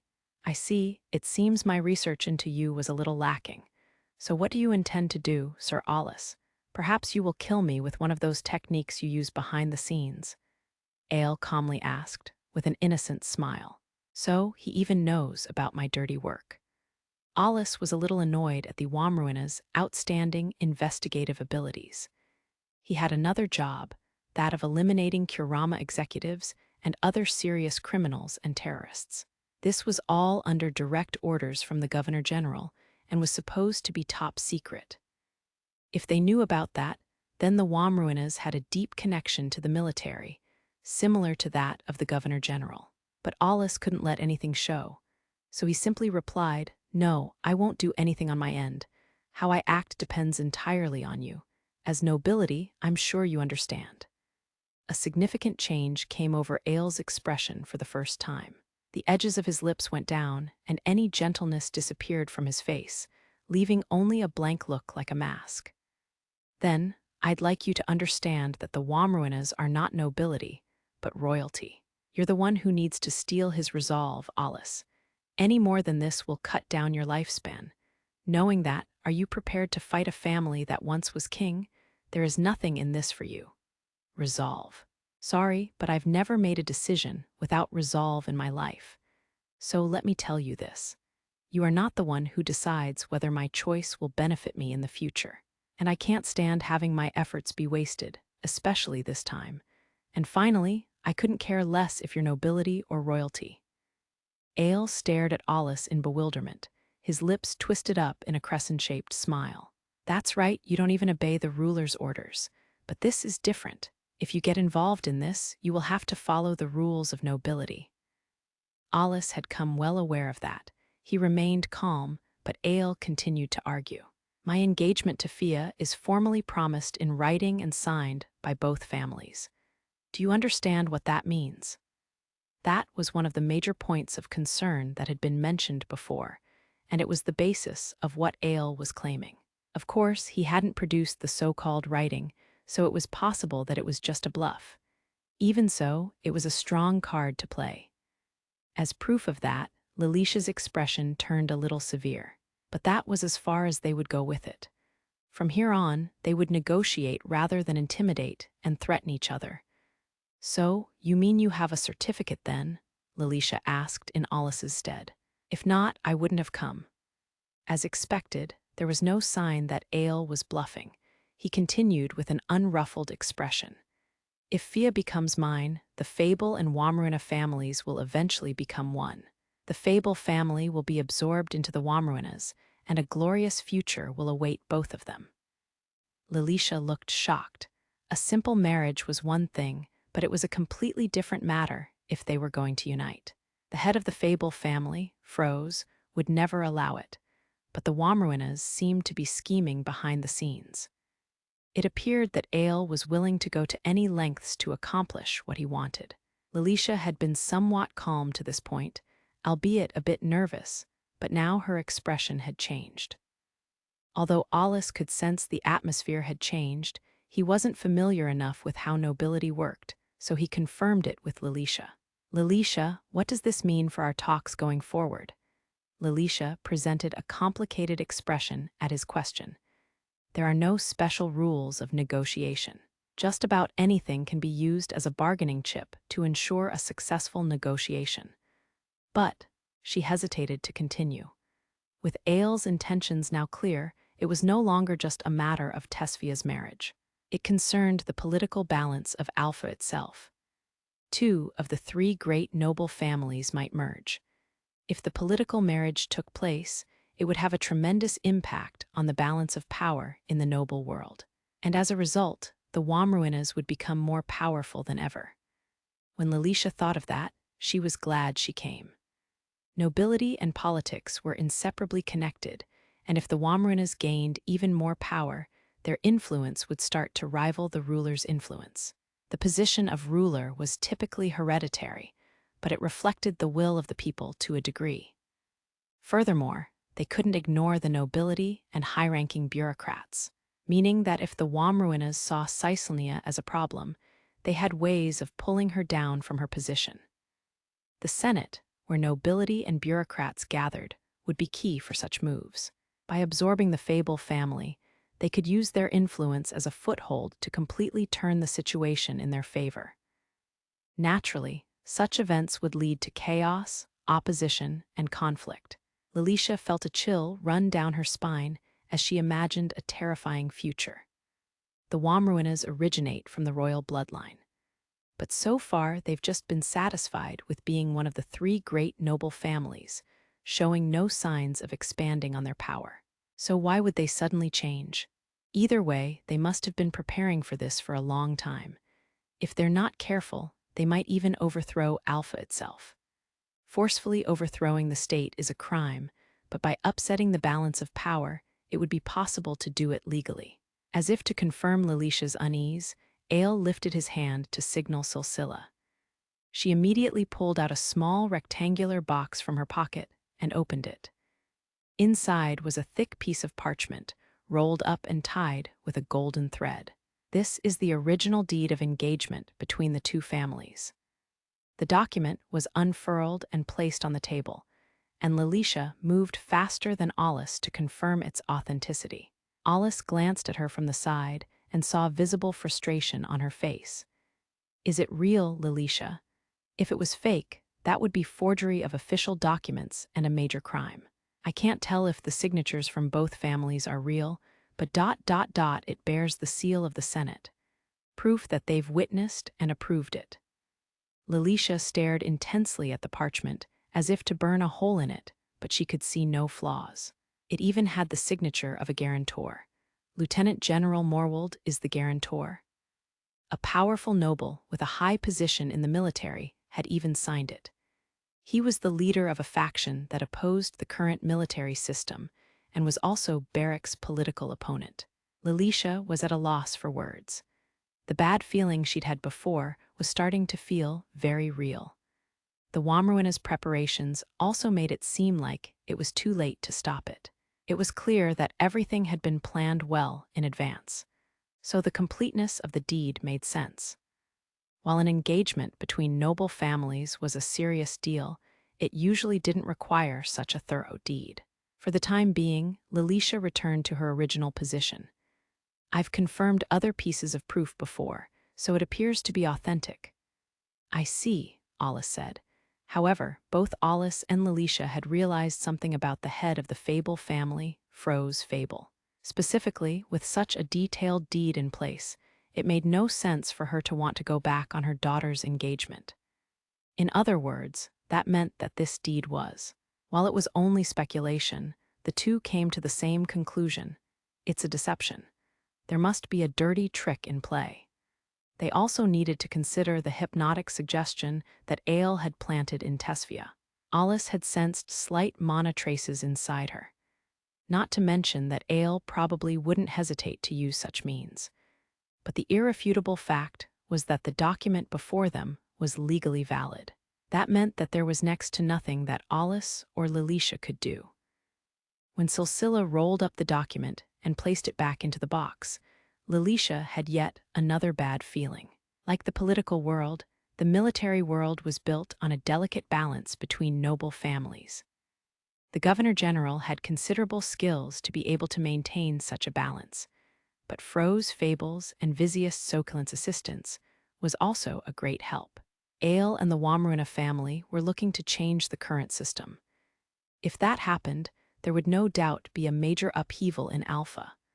With this much evidence, their aim became transparent. This was no mere quarrel between two of the great noble families. The Womruina's ambition was clear as day. They were practically staging a rebellion against Alpha. What was even more troubling was that it appeared to involve the top brass in the military and political spheres as well. The ruler was the symbol of Alpha and was sometimes even referred to as a living god. Alpha becoming a major nation was all thanks to the Arlesite family to begin with, and to turn on them was simply foolish. Lilisha's expression darkened as she cursed inwardly. Traitor, she was shaken as she predicted a terrible future. And that, combined with the bad feeling that she'd had, meant that what happened behind the scenes here was of the utmost importance. Since Alus didn't even know the rules of nobility, that made things even harder for him to resolve. We will need to confirm that the deed is indeed genuine first. Not to mention that the Fable family has no representative present, so we can't grant your request at this time. She desperately made her point in Alus's stead, doing what she could to try to change the disadvantageous flow, even though it was likely to fail. I don't believe its credibility can be questioned, although I can accept that you can't acknowledge it that easily. However, I have an alternative suggestion. In other words, let's make a deal. Aile paused for a moment, then smiled. I want you, Alus. Wah, Lilisha was astonished and looked at Alus. I refuse.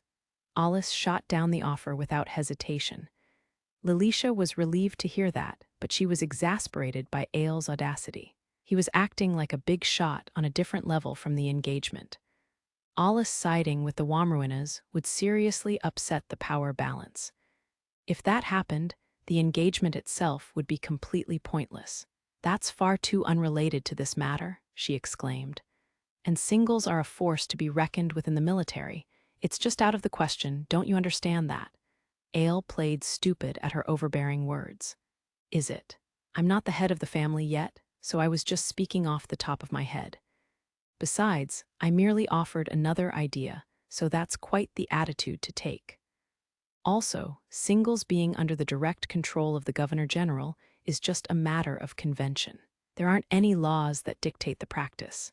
And above all, you can't call Sir Alus an official soldier anymore. He's a student at the Institute. If anything, that's a bigger problem. Lilisha fell silent, as Aile's point was right on the mark. Alus was technically still a soldier, but his current circumstances and position were vague, and there were some difficulties involved.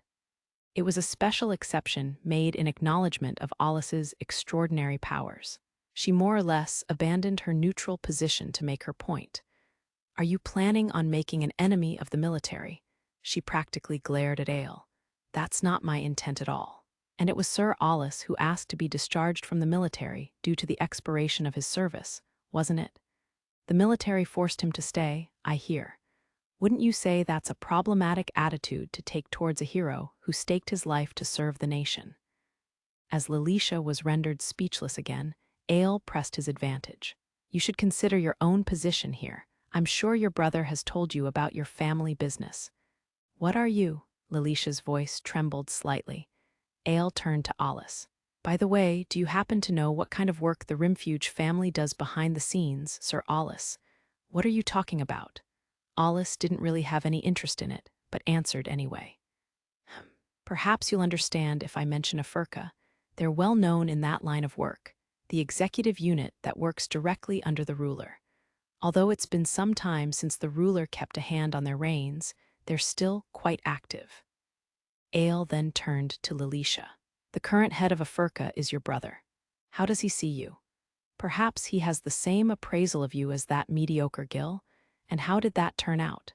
He was merely talking, but Lilisha's condition changed as more blood drained from her face with each word. She held herself while her shoulders trembled.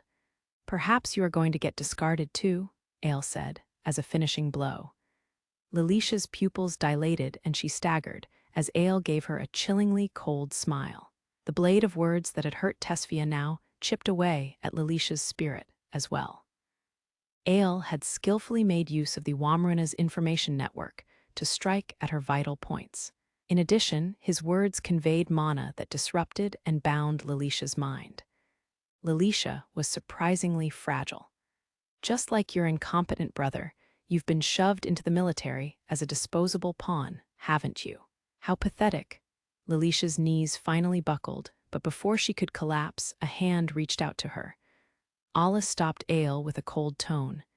Hey, leave it at that. She's here as a witness, and I'm the one who brought her.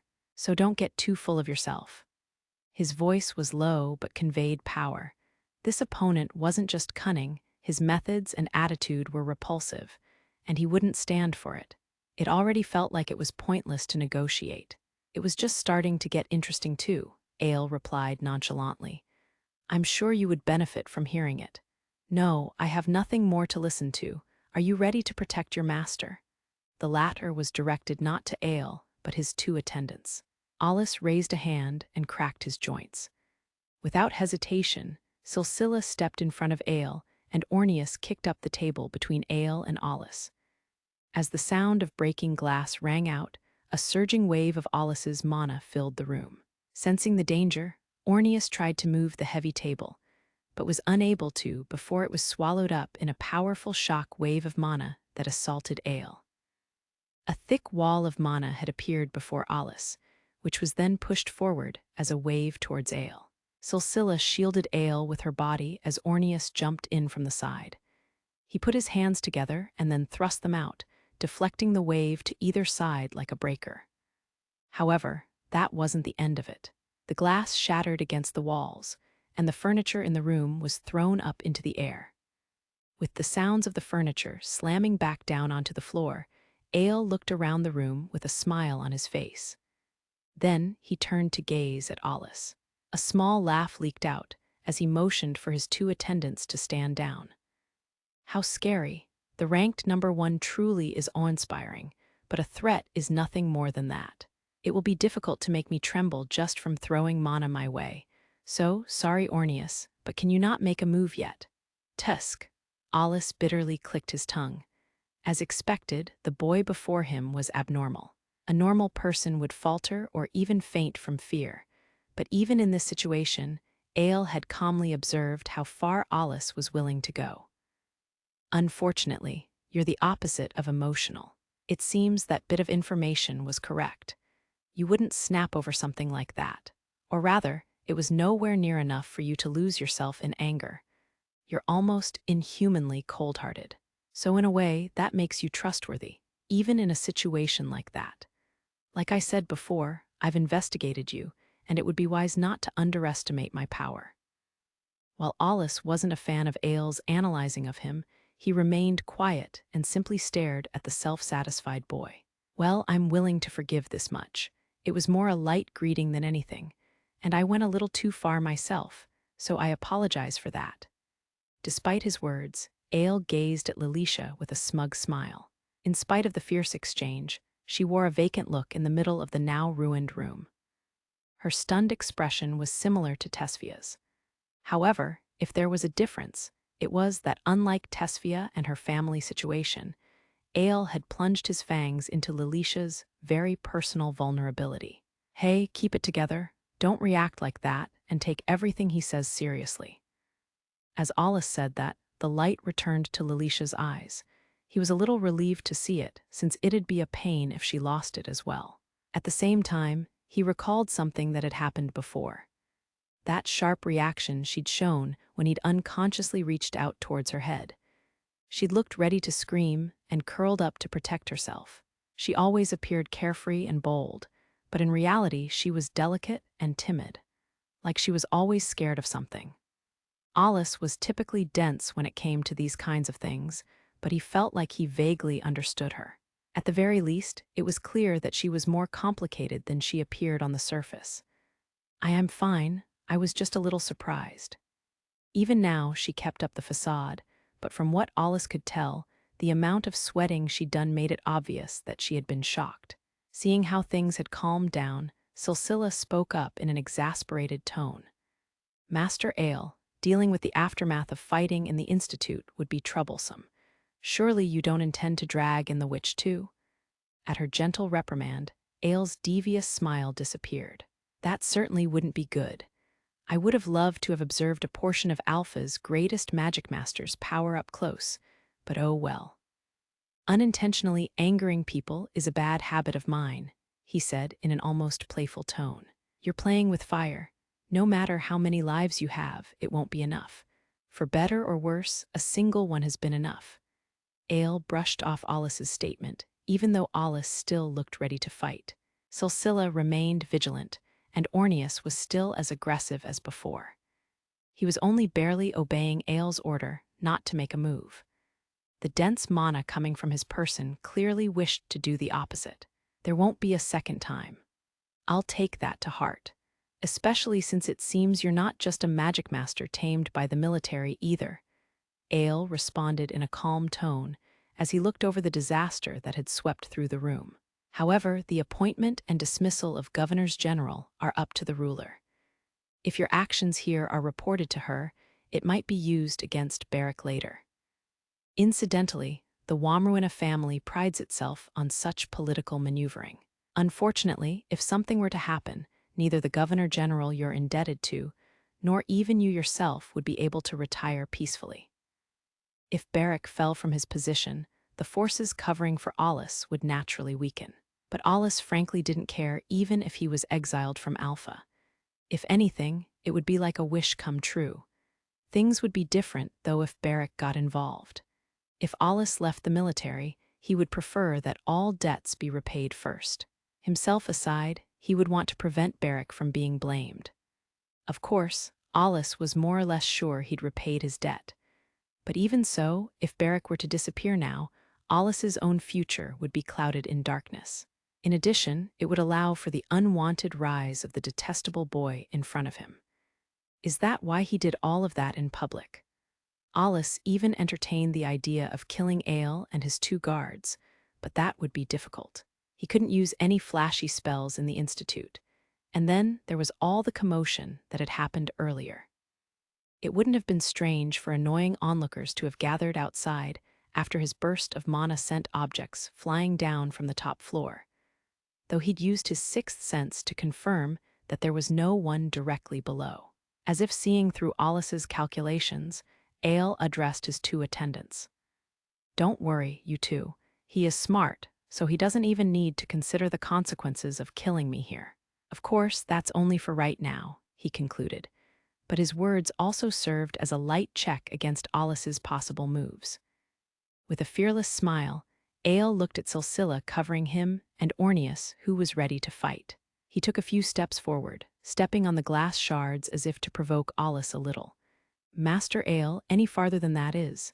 Like I said, he can't touch me right now, so we can't touch him either. But Aile ignored Cicelnia's worries with a smile. Now then, it seems my prediction is on the mark, isn't it, little watchdog? If you're so confident in your psychological analysis, you should watch your mouth. You seem to have a high opinion of my patience, but it might just be too high. If you cross the line I've drawn, you might find your head separated from your body. While I am interested in where that line lies, I'm not cowardly enough to fall for such an obvious bluff.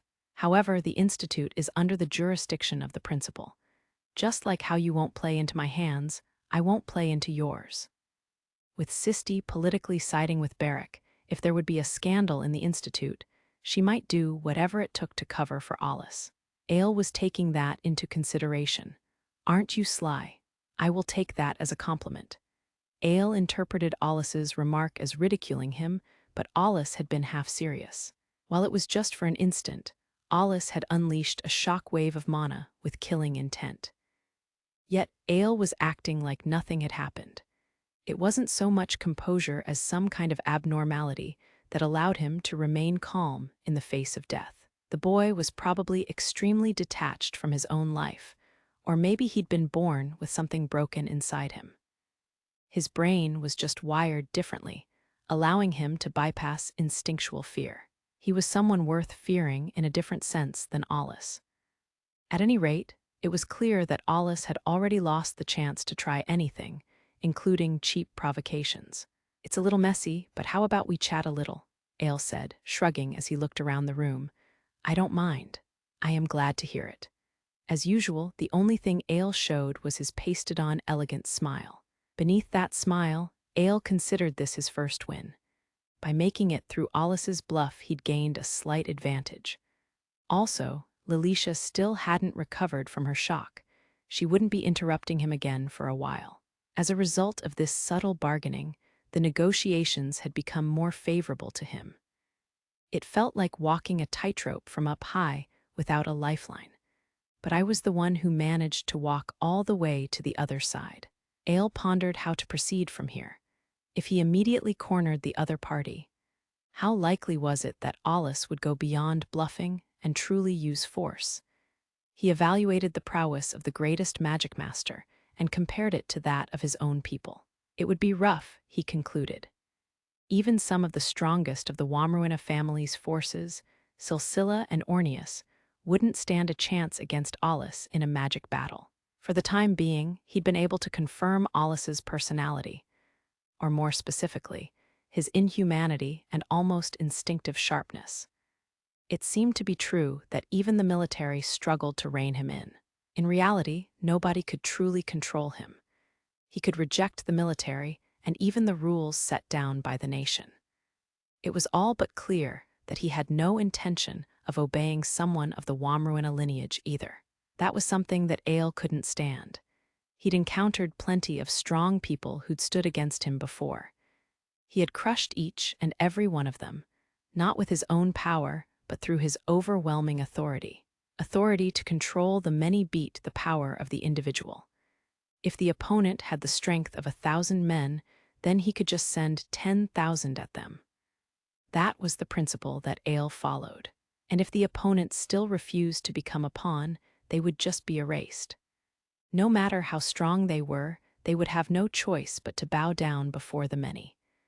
The strong one who stood before Aile now was different from the others. He was an overwhelming foe, incomparable to all the ones who'd fallen before Aile thus far. But that was exactly why Aile hoped to win him over and use him as a pawn. After all, it was thanks to Alus that Alpha had built up a top-class record of eliminating fiends. Alus was an essential trump card for rising to the top of the power struggle in Alpha. Cicelnia had once thought the same and approached Alus, only to fail to completely control him. But Aile had been sure he'd be able to achieve it. However, he'd been taught that such thoughts were just an illusion. In front of him was a man of unshakable will, an iron wall. But that didn't mean that he'd given up. Instead, he'd found his resolve. Now was the time. As someone who sought to rule, this was a trial he needed to overcome to reach the next step. That was why Aile was doing everything he could to put on a good face. This was a plan he had long envisioned.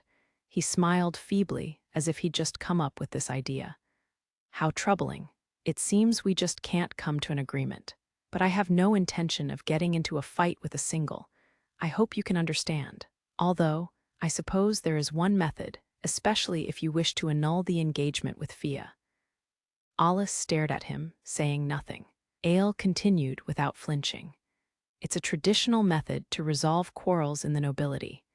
He paused, as if trying to figure out Alus's intentions. He couldn't afford to let the other side think this was a one-sided proposal. Now it was his turn to coldly stare at Alus. "Continue," Alus said, after checking on Lilisha. Once he'd observed her expression, he decided to at least hear the details. Aile pretended not to notice their silent exchange and nodded. "You might not know, but it is a method that has existed since long ago. Nowadays people try to solve everything with money and a distribution of interests, but don't you think that's a little shallow? Many are poisoned by this trend as a result and believe that being rich is what the noble class is all about. And this concerns two of the great noble families. That's why I believe a formal approach would be appropriate. The method I speak of is the arbitration of nobles, tenbram." Lilisha's eyebrows twitched at the word, but Alus had never heard of it before. You don't hear about tenbram often these days, but 100 years ago the competition was used frequently. In the past, when trouble arose, nobility would compete in chess or sports or table games rather than with the bloody use of force. And the final arbitration was based on the results. Of course, they would have representatives as well. Tenbram was one such competitive game. Please wait, Lilisha said. If you're going to use tenbram, then you will need to decide on specific rules that both sides agree on first. Oh, you're going to interject here. Aile overpowered Lilisha, but Alus stepped in to cover for her. Hold on, if you're not going to let Lilisha speak, there's no point in having her as a witness. Ah, right you are. Pardon me. However, I have a deed detailing my engagement to Fia. If you're asking me to let that go to waste, then I'll need you to yield a little. Of course, I'll even overlook your earlier act of intimidation as a bonus. Alus glanced at Lilisha. She didn't say anything, but seemed to express with her eyes that there was no other choice. He knew little of noble rules in general, let alone tenbram. That was why he'd had her accompany him in the first place. If that was her conclusion, then he had no room for objection. I'll leave that up to Lilisha. Then ... in order to ensure fairness, the tenbram should fulfill 2 conditions at least. And what are they? Aile asked politely. The first is, of course, to hold on and receive the Fable family's agreement. As for the other, I want the Frusivan family to serve as the judge. Lilisha's intent was clear. She wanted to keep watch on the Womruinas so that they didn't bend the rules or results, or try to cheat. Even though she might not rule in Alus's favor, if cheating was discovered on Aile's side, she could prevent him from using his authority to crush any accusations. The Frusivans, you say? Are you sure? You seem pretty close to Sir Alus. Aile put a finger on his chin and gave her a quizzical look. Of course, I swear on my family name to remain neutral for the tenbram, Lilisha proudly declared. As Aile looked to be pondering this, she whispered so that only Alus could hear. It could be beneficial for the Womruina family, but it's in accordance with the rules of nobility. If you refuse this, there will be bloodshed. Bloodshed, huh? It sounded ominous, but he couldn't help but think that it would be quicker that way. But this was a problem between nobles. He wasn't a member of the Fable family, so while he was Tesfia's representative, it wasn't his place to stir things up. Got it, he told Lilisha. Lilisha smiled at him. So assuming the tenbram goes through, let's see what both sides are after. We want the annulment of Tesfia Fable's engagement. Yes, and I want Alus Rygen's freedom. Or more specifically, that he be removed from Governor-General Barrack's command, who will relinquish any power or authority over him. Of course, after that I will have Alus sign a contract of employment with me of his own free will, perhaps as my new bodyguard. And don't worry, your salary will be even better than it is now. Lilisha was speechless. In effect, Aile was trying to exploit Alus's vague position in the military, and then hire him for his private army once he'd been separated from the military. It wasn't just unconventional. Depending on the interpretation, it was a clear hostile action against the Governor-General. In addition, since the two of them had huge influence in Alpha, it could even be seen as treason. As Lilisha had feared, Aile probably didn't care if he caused a storm of chaos. She wasn't the only one surprised by his statement. His attendants were also taken aback. Ornius raised a single eyebrow, peering at his master's expression before turning to observe Alus. Cicelnia barely suppressed a yelp. Then, as if a bad feeling she'd had inside had come true, she saw a distinct look on Aile's face. She had been serving Aile since she was a young girl, long before Ornius arrived. Because of that, she thought of him as a little brother, though she would never say as much. The Cicelnia family had served the Womruina family for generations. Without exception, anyone born in the family was trained to become a first-rate servant from the age of 6. They started with physical training to protect their master, and were also provided with the knowledge and education one expected from nobility, as well as the art of socializing and anything else needed to serve their master. Cicelnia had succeeded at all of that grueling training. As a result, it had been more than 10 years since she'd become the Womruina family's second son's attendant. In their casual conversations as master and servant, she almost always saw Aile as an innocent boy. This was why she believed that the expression he showed on a daily basis reflected his true nature. While he'd grown up a little twisted due to the enormous power and influence of his family, as well as the indulgence of those around him. Cicelnia believed he was a normal boy who meant good, as he seemed to show her when they spoke alone. But at times, Aile showed a side that not even she understood. On the surface, he remained as elegant as a noble should be, but his heart was locked up in a small room of ice. Neither Cicelnia nor his family was allowed in there. When that side appeared, Cicelnia would feel a chill run down her spine. He would be as crafty as a sophisticated adult. At the drop of a hat, he would display unworldly intelligence and an abnormal sensibility. All of those things made Cicelnia feel a little uneasy about Aile. At times, she thought that his hidden abilities far exceeded what she could imagine. She didn't think he was a monster, but he was impossible to figure out. When she thought of where his future was headed, she almost felt like trembling. It was a dark path that he would walk as he followed the clever plans he'd made in that room of ice. Cicelnia had no way of knowing what he sought beyond the darkness. It was possible that she could always stay at his side and support him so that he wouldn't be isolated. However, she would need to keep chasing after him so that he wouldn't leave her behind as he walked down his path. She feared that she would one day lose sight of him, that he would be all alone on his dark path. And that was the only thing that truly frightened her. It wasn't a hunch or gut feeling, but she still feared that it would happen one day. Yet she didn't take action or admonish her master. Something akin to despair or resignation kept her mouth shut, even though she knew it was the same as turning a blind eye to the coming catastrophe. And so she forced herself to believe that the innocent side that Aile showed was his true self. But now that illusion was falling apart. Now that she'd been made aware of the reality, she was almost glad that it had happened. Aile was a free being who ran rampant, fearless of any and all, his vessel immeasurable to the ordinary man. That was why he could remain unconcerned in the face of any storm, and smile even in the midst of blood and mud. It was surely the essence of his personality. Then, as his attendant, it was Cicelnia's duty to embrace and accept it. Perhaps it would be better to call it sympathy. It was exactly what a compassionate older sister would do to support her dangerous younger brother. At any rate, she used her resolve to push down her astonishment. The conditions Aile had put forth were exorbitant but correct. Alus was a trump card, an absolute in Alpha's possession. Moreover, he was the strongest individual protecting humanity. The one who got their hands on him would have enormous power not only over Alpha, but the future of humanity as a whole. But that was why no one person could possess him. The military would never permit it. No matter if Aile had the blood of the Womruina family in his veins, it shouldn't be possible. At the same time, Cicelnia felt her master might be able to accomplish it. In Aile's path, there were sure to be huge obstacles and unimaginable loneliness.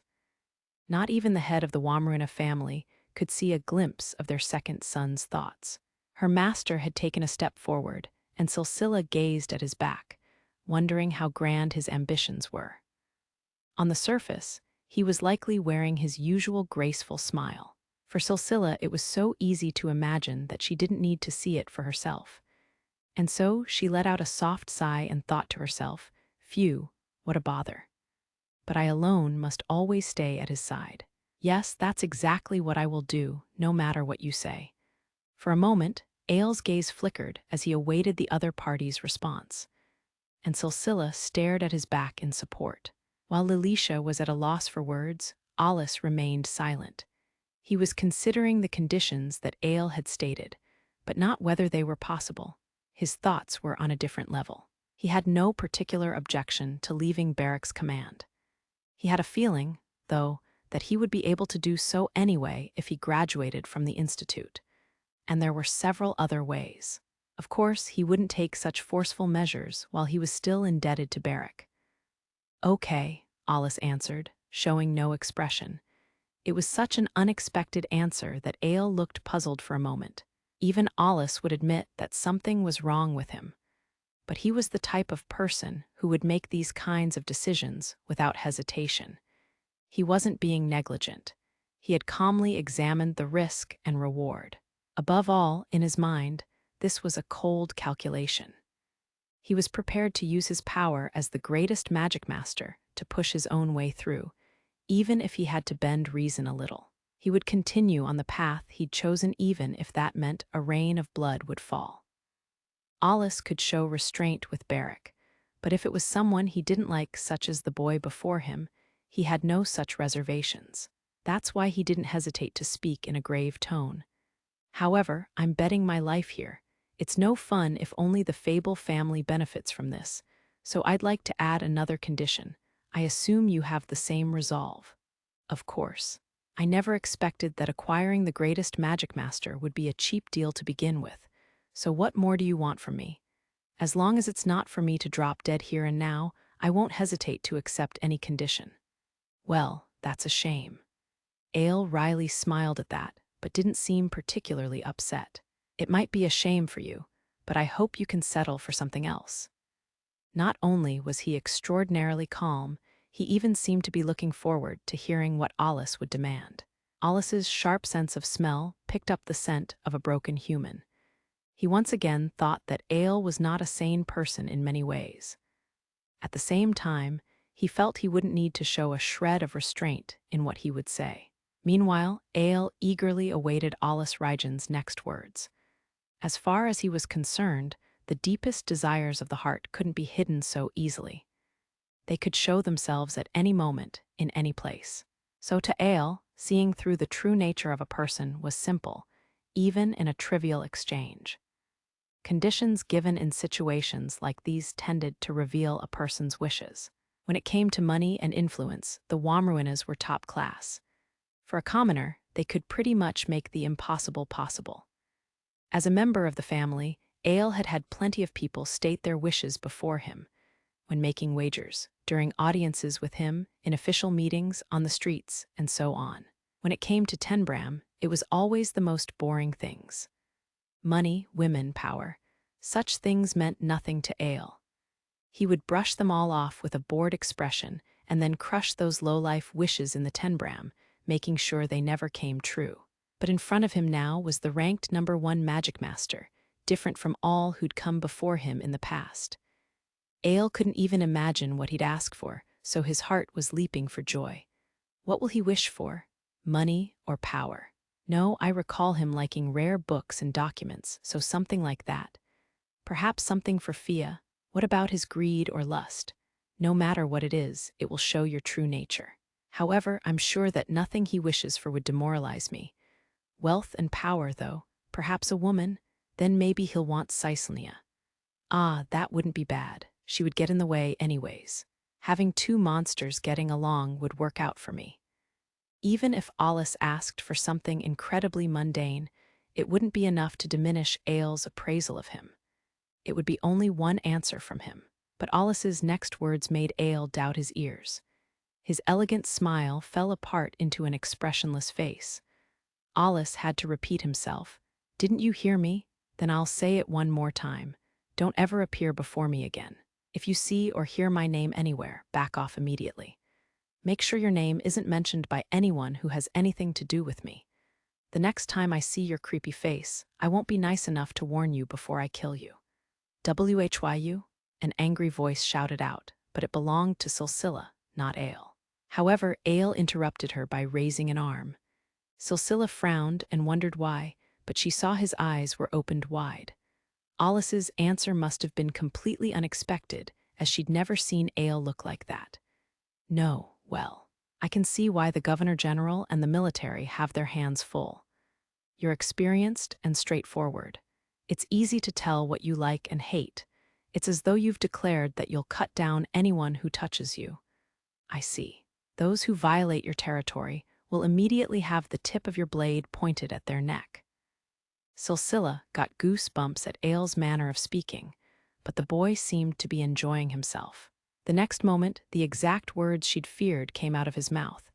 I like you even more. I'm not taking part in this drivel. State the time and place, Alus bluntly said. Even at this, Aile's expression remained the same, as if it was the only one he had, and he couldn't stop smiling. Since it's turned into such a big deal, I will contact you with the time and place at a later date. All right. Anything else? Nothing right now, just, I do hope you don't bring these talks of Tenbram to the Fable family, only to come back with their refusal. Don't worry about it. After saying this, Alus walked over to the door and opened it. If there's nothing else, I'm leaving. Wah! Once again, Cicelnia raised her voice at his outrageous behavior. Aile's lips twisted into a smile at her unbecoming and hysterical tone of voice. She was still enraged, but with Aile like that, she reluctantly held back. Instead, she scowled and turned her face away with such force that her braids swung around. Her ears had a slight redness to them. Don't fret over it, Cicelnia. We are the ones who suddenly barged in. Now then, I look forward to our next meeting. After all, the stakes are so high that I'm as excited as a child. I am in a fantastic mood right now. Alus had nothing more to say. He leaned against the wall next to the door and nodded towards the exit, in effect telling them to go home. With an amused smile on his face, Aile passed by with his group. Just so you know, I hope you can overlook a little bit of offense, he said in a quiet voice. But Alus didn't reply. His attention was already on somebody else, and it wasn't Cicelnia who was glaring at him in anger. Instead, he was watching the man behind her, Orneus. He was the only one that Alus had been on guard for. Cicelnia was certainly a top-notch fighter. She'd reacted to Alus's unleashed killing intent with blinding speed. But Orneus had left a lasting impression on Alus for another reason. Cicelnia had been in shock, but his reaction had been a little routine. While Alus had braced for it, Orneus had strangely lacked assertiveness. He couldn't tell if Orneus had seen through his killing intent as a bluff from the start. Once Alus heard the door close, he shut his eyes. While he'd supposedly been acting as usual, he'd felt heat building up deep inside him. He was staying behind to let that heat cool down. Should I say something? Lilisha asked, concerned about his tired attitude. Useless. What did you just say? Her ladylike atmosphere disappeared and her cheeks twitched. She'd been putting up a bold front. What were you doing, playing into his hand at a crucial moment? If his mental interference had continued, you would have been in trouble. That's because I have my own circumstances. Alus lightly brushed off Lilisha's angry stare and shrugged as he looked around. For the time being, we'll need to come up with an excuse for the principal. Actually, why not make the guy responsible for this situation pay? I'm not so sure. Bluff or not, you were the one who was out of control. I was just checking them out. And is that what you're going to tell the principal? Would you like me to tell you what she'd say? Nah, no need, Alus briefly said, as he gazed at the furniture that had fallen down and broken on the floor. Lilisha sighed. Then her expression turned serious and a little dark. To sum it up, we were completely overwhelmed. Half of that is because you broke down at a critical moment. I'll keep it from Fia and the others out of pity, but if you've got something to hide at home, at least try to cover it up. I can't say what it is, but you're not far off. I don't think it would be possible to hide it from the Womruinas anyway. Besides, it's your fault for provoking him, or maybe not. Well, thinking about it, it would have been the same result no matter who was there. Alus didn't think it was as one-sided as Lilisha seemed to, but she was right that it hadn't ended in their favor. That look on your face tells me you regret getting involved in something you shouldn't have. You're right about that. But settling on Tenbram was at least a decent end. If the Womruinas are serious about going at the military, you would have been caught up in it anyways. That way, bloodshed would have been unavoidable. Not that I know what you'd do if that happened. Lilisha's expression darkened again. She then peered into the face of Alpha's greatest Magicmaster. Alus leaned against the wall, not answering her. 68th chapter. Seizing the shadow in the turmoil, the light chill of morning passed over the skin like a soft caress. It hadn't been long since the sun rose. At this time of year, the average temperature inside Babel's protective barrier was around 15 degrees. But in the early mornings, one would want some warm clothing on. Alus wore a black coat as he headed for the transfer gate. Next to him was Loki, all dressed up and carrying a pachette. However, both were wearing black clothing, which gave them a disquieting atmosphere. At their side was a redhead wearing a white coat and casual clothing. She leaned against a wall with downcast eyes. Tesfia Fable was at the center of the turmoil and didn't look like she'd gotten a good night's rest, as there were bags under her eyes. Alice stood next to her with a concerned look, but she'd only come to see Tesfia off. For a certain reason, she wasn't coming with them to visit the Fable family. Speaking of others, one who was involved, Lilisha, was nowhere to be seen. She'd volunteered to be a judge for the Tenbram, and apparently needed to coordinate with her family. Her mission to keep an eye on Alus was limited to within the Institute, so she would be off duty until he returned. "How long are you going to be so upset, Miss Tesfia?" Tesfia furrowed her brow. Loki was rubbing her the wrong way as if to tease her. Who wouldn't be upset when something like that happened all of a sudden? Last night, Alus had met with Tesfia and asked her to contact her family. However, it was Alus who'd done most of the speaking with her mother, Froze. He'd explained things to Tesfia in advance, so it didn't take long, but he'd thought that he should tell Froze what had happened with the results of the negotiation. Froze had quietly listened on the other side of the call, but didn't raise any objections as to how things would be decided with Tenbram. Instead, she'd apologized for the mess her daughter had gotten him into, as expected of a former military commander. In the end, she'd invited them to the Fable mansion to explain the situation in more detail, and so Alus and the others were making their way there early in the morning. Tesfia wasn't looking forward to going home. She sighed. "Do you two have a rule that you always have to wear black?" "I am just matching what Sir Alus picks. I do have clothes in more colors than this." Tesfia had tried to strike up a conversation, and Loki had unexpectedly answered her. As she'd spent nearly all her time at Alus's side since she'd enrolled, her mental strength had seen considerable growth. "You look pretty solemn yourself, Miss Tesfia, like you've mentally prepared for this." "If I wasn't being summoned home by my mother, I would have picked more casual clothing. But yeah, I'm feeling bummed out," Tesfia muttered, as her shoulders slumped. "Well, it's not like I can't sympathize with you. It's all Sir Alus's fault for his outburst in that room." "That's not." "Never mind." Alus felt the prickle of sarcasm coming from next to him and tried to object, but soon closed his mouth. This was already the third time she'd brought this up. The situation wasn't in his favor, and even if he tried to object, he'd be backed into a corner by Loki's sharp tongue. In the end, the parlor was destroyed, things did not end peacefully, and we were able to see once again why negotiating is not in Sir Alus's character. "Yeah, but it's all my fault for being good for nothing." Tesfia's shoulders slumped even more. Loki glanced over at Alus and covered for her. "You really are half-baked. If you're going to do it, then please make sure to finish the job. Now, cleaning up is going to take twice the effort." "Yes, yes." If one calmly analyzed Loki's words, they sounded less provoking and more like she was telling Tesfia to go as far as she could. Maybe by cleaning up, she meant going as far as to kill the other party. That would be quite disturbing. "Loki, if you do that, you're going to put me in a bad position," Tesfia quickly intervened. "Not at all. You would be much better off if the other party completely disappeared from the world, wouldn't you, Miss Tesfia?" Tesfia wore a reproachful look as she objected. "If you actually do that, there won't just be blood. It would become an all-out war involving all of nobility." "So just wipe out the whole family," Loki answered calmly. "Why do you two have to be so violent?" "What are you talking about?" Alus asked. "I haven't said anything." Tesfia raised a hand to stop him, then took a deep breath to calm down.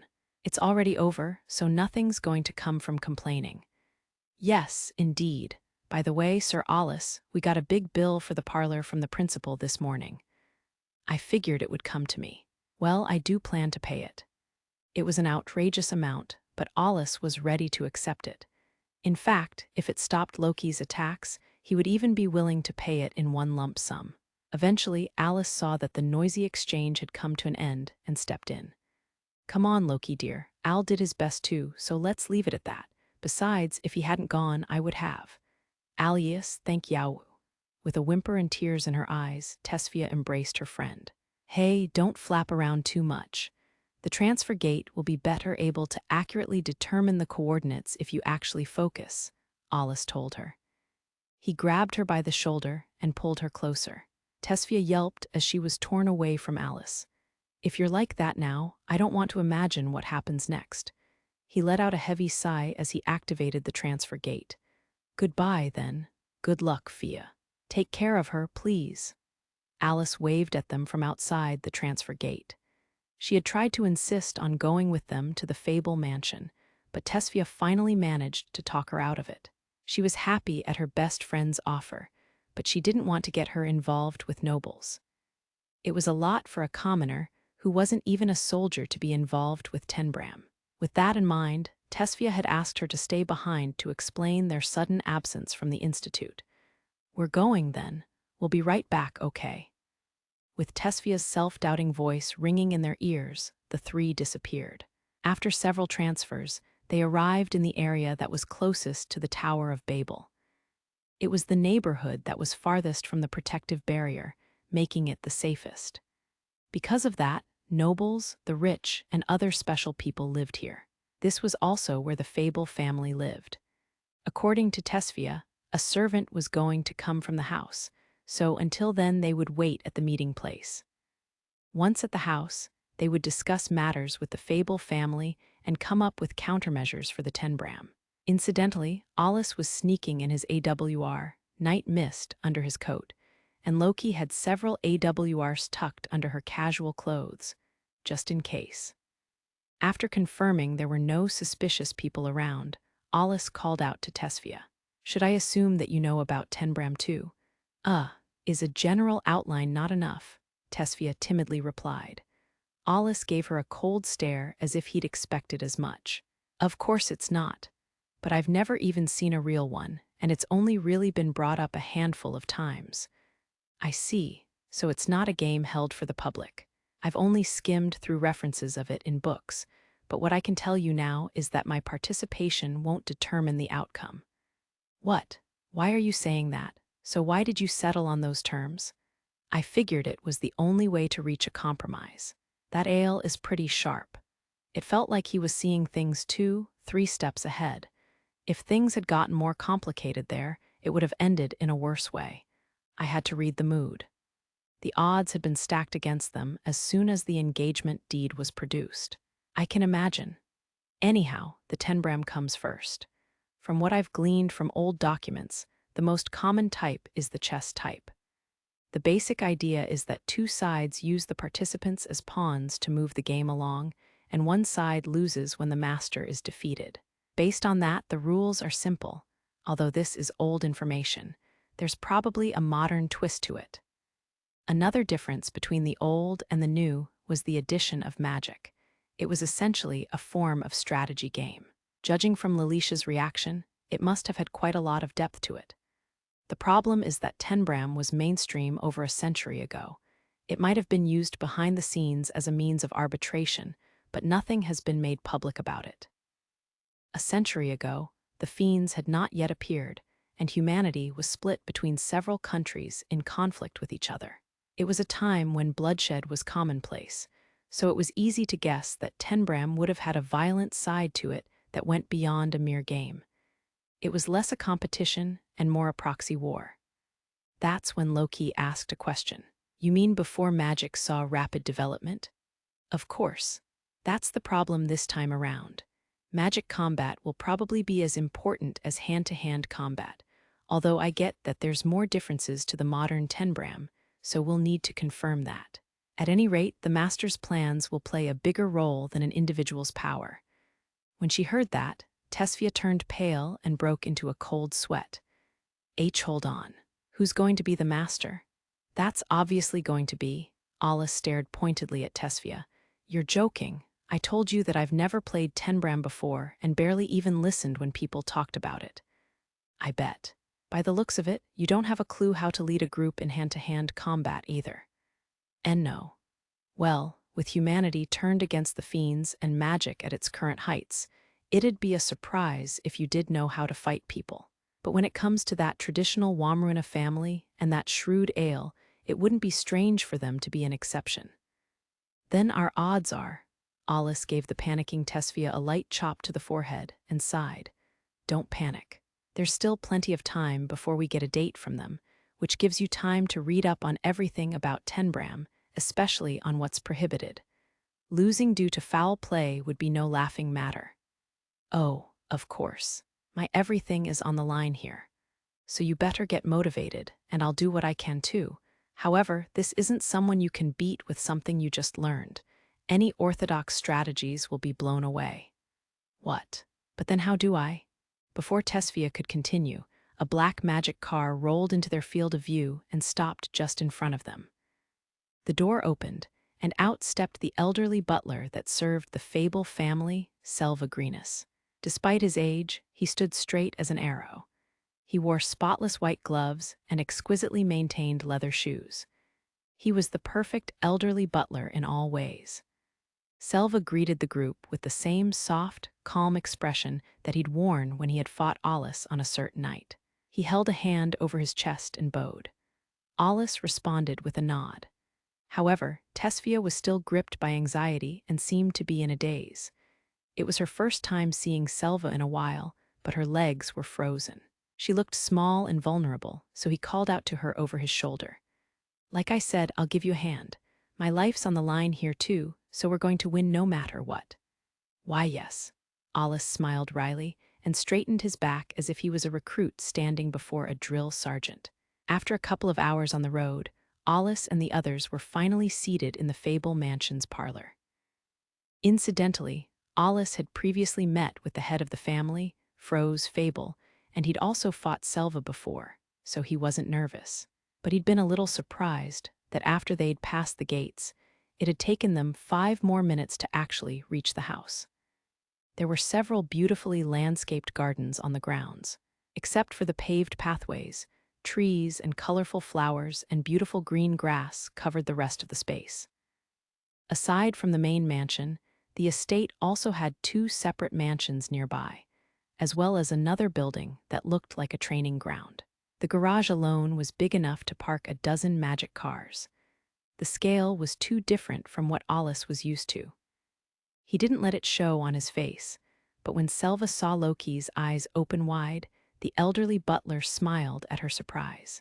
It was a wonder Tesfia hadn't grown up to be just another arrogant noble with all of this.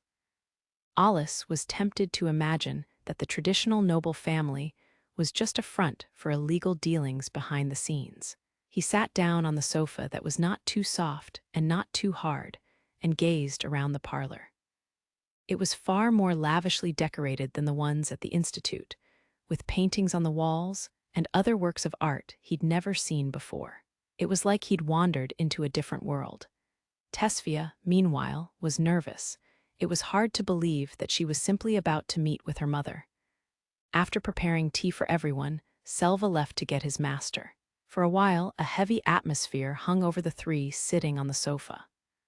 Loki picked up her cup of tea, and hoping to change the mood, recommended that Tesfia do the same, but Tesfia only waved her hand. As usual, Alus paid her no heed and took a sip. She may have been nervous, but it wasn't like he couldn't understand how she felt. While Froze had allowed Tesfia to stay in the dorms, she was known to be a strict woman. Not only had she been a military instructor, but she'd also protected the family name for many years.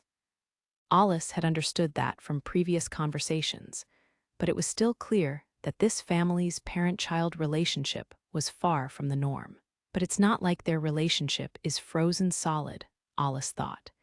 He knew that it wasn't as if Froze had no love for Tesfia. However, Froze's way of expressing that love was very much what could be expected from a noble. That said, Alus had no intention of getting involved in their relationship, and so he decided to brush it off. Naturally, the Fable family would want to avoid deepening any strange relationship with the Womruina family, which was why, regardless of what Froze thought, she and Alus would be in agreement regarding this problem. Just as Alus put his cup down on the table, there was a knock on the door, and the atmosphere in the room froze over. Tesfia's shoulders twitched. Selva quietly opened the door, and a woman entered the room.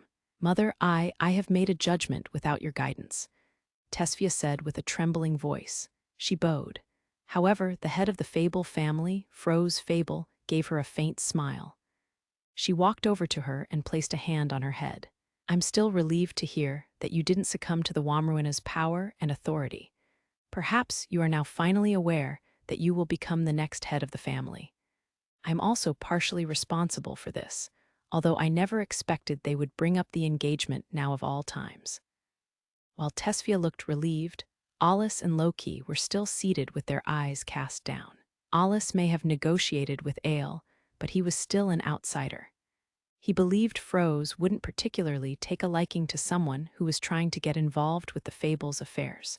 However, it has been a while, Mr. Alus. I am grateful that you helped my incapable daughter in her time of need. Froze's tone was unexpectedly gentle. Not at all. I'm an outsider who may just have stirred things up more. Alus wasn't naive enough to lower his guard. He observed Froze carefully.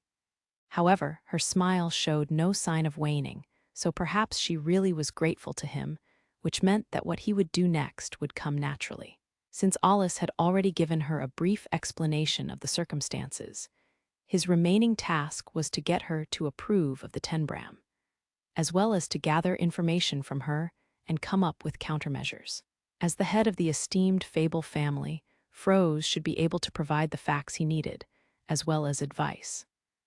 After all, her daughter seemed completely useless in that regard, so Alus couldn't help but have high expectations for Froze. Froze gracefully gathered the hem of her dress in her hands and sat down facing Alus. Before we get to the main topic, can I confirm something with you, Mr. Alus? What is it? Can I take it that you don't intend to hide your ranking anymore? Alus slightly nodded without looking at Loki. If the head of the Fable family got serious, it wouldn't be a secret that could be hidden anyway. Not to mention that those in her circle of friends were all people who were close to Alus, such as Cicelnia. There shouldn't be a problem with letting her know. It's not like I was trying to hide it from the start, and it's hard to say I can even keep it hidden at the Institute. Ranking aside, it's already known that I'm related to the military. I see. Now I understand why Cicelnia asked you to mentor my daughter. Froze had been 99% sure about it, but there had been a little bit of doubt. Now that it was gone, her expression cleared up. I'd been thinking about what Letty had said, but now I understand why. If that was the case, you should have just said so sooner, Mr. Alus. This was quite the detour. The moment Letty's name was brought up, Alus realized that he couldn't hide anything from her. Froze was probably aware of most of the circumstances, including Alus's personal history. Their earlier exchange was just a final confirmation, and probably the reason behind the added respect. After all, to Froze, Alus was no longer some stranger getting involved with her daughter. He was Alpha's greatest Magicmaster. Sorry about that. I was given a firm warning from the principal. Next came formal apologies from Froze and Selva, which Alus casually accepted.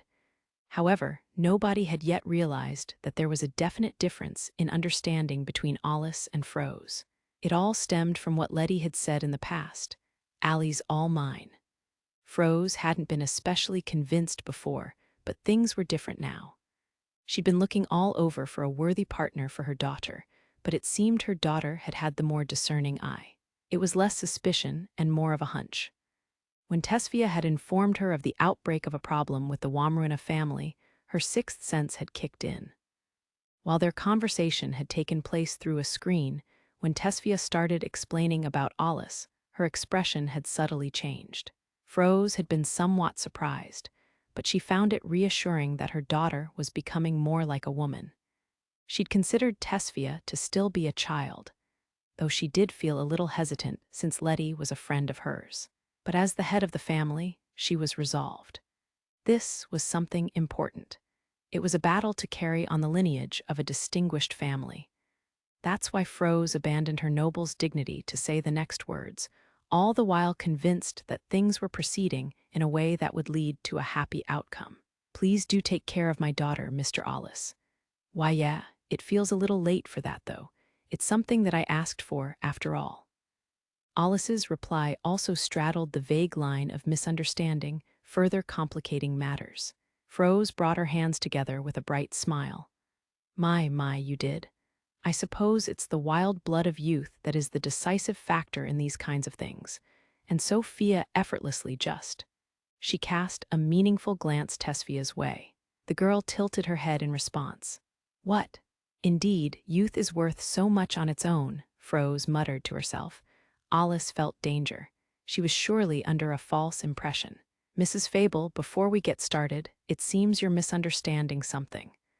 Oh, you don't have to be so formal. If by misunderstanding you mean, does that mean that you've already? So that's what you mean. In that case, the deed is already done, but don't worry. There were no problems, and nothing was wrong with her body afterwards. Alice was referring to his lifting of the suggestion Aile had placed on Tesfia, but his words were inadequate to the task. Froze looked surprised, but seemed to reach a hasty conclusion before giving him a generous smile. I see. Of course, there is no problem if it's already an established fact. Well, normally there would be, but nowadays, not bothering with those things is just the way the world is, isn't it? She was in such a good mood that she didn't even notice the suspicious looks on the faces of Alice and the others, and continued chatting largely to herself. Alice didn't know what she meant by established fact, but it was difficult to stop her flow. In the end, he caught Froze's attention with a couple of coughs, but it had taken quite some time. Hold on a minute. There's nothing going on between Fia and me. It was only after Froze's monologue had continued long enough for the tea to cool that he was able to get these words in. Froze looked dumbfounded. Alice jumped on the chance and hastily continued. It happened as we were speaking with Aile von Womruina. He planted some kind of hypnotic suggestion on Fia that I had to remove. I also had her take her clothes off that were in the way at the time. Alice didn't have enough self-awareness to realize that he didn't need to say the last part. In the first place, on the battlefield, there was no distinction between man or woman when treating injuries. To him, it was no different from a doctor asking that a patient remove their clothes for an examination. As Loki listened in, her expression changed multiple times over. Tesfia herself sat quietly on the sofa, as red as a ripe strawberry. She was unbearably embarrassed, but couldn't muster a single word. How can my daughter be so pathetic? When Froze finally understood everything, she gazed up at the ceiling in an exaggerated manner and sighed. Selva's trimmed mustache shook in amusement. That is most reasonable. The young lady is still a dreaming maiden in that regard. He turned to Tesfia. When it comes to modesty, you carry the qualities of a lady of the Fable family. That's not good enough, Froze said flatly. It looked like things were going to drag on like this, or rather that Alice was going to get dragged into it, so he tried to cut it short with a quick apology. It was a rash act on my part, but there's no doubt that planting that suggestion was dangerous. He wasn't well versed in noble society, but if someone told him that seeing a girl's skin was reason to get married, he would be extremely annoyed. His swift handling of the situation had been meant to address the danger, but it seemed there was no reason to be concerned about Froze's reaction. Please don't worry about it. It's my fault for not recognizing the ambition and danger of that family. If anything, I would like to thank you again, but this is a good opportunity to ask about Fia. Sensing that the topic was about to be revived, Alice firmly shook his head. I've said the same thing to Lord Visiest, but I have no intentions of that. So even Visiest has tried. But as the ranked number 1, wouldn't that be a problem in itself? I'm sure the Governor-General won't stay quiet about it. It might sound trivial, but in fact it was important to preserve the bloodline of humanity's hero and the world's greatest Magicmaster. As a noble who was familiar with the tradition of lineage and passing power down to one's children, Froze didn't hesitate to ask about it. No, you can assume that this is something that has been discussed with the Governor-General. I have my own circumstances. Circumstances, is it? There was somebody who was more concerned about that than Froze, namely the redhead sitting next to Alice. Tesfia glanced his way with a curious look, as if asking if he already had someone in mind. However, She wasn't sure why she was that interested in the first place. At any rate, Alus always had the excuse of postponing anything until his mysterious special ability could be explained, and so he made himself clear. I'm not going to go into the details here. It's not an exaggeration when I say that it's top secret. Froze shrugged and finally backed off. I understand, but is it for your entire life? Or will it be resolved at some point? He responded to the question by stating the facts. Who knows? I hope to resolve it someday, but God only knows if I actually will, and I have no clue when it might happen. Froze sighed. Understood, then I hope that God will fix it all on a whim someday. I thank you for your understanding. As of now, I'm not ready for that sort of thing, nor do I have any intentions for it. A shadow crossed Alus's face for a moment, and he cast his eyes down before raising his head again. He hoped they could move on to the main topic. Tesfia seemed a little relieved to hear what he'd said. Meanwhile, Loki looked like her soul had left her body. But that was just for an instant, as she soon returned to her usual calm expression.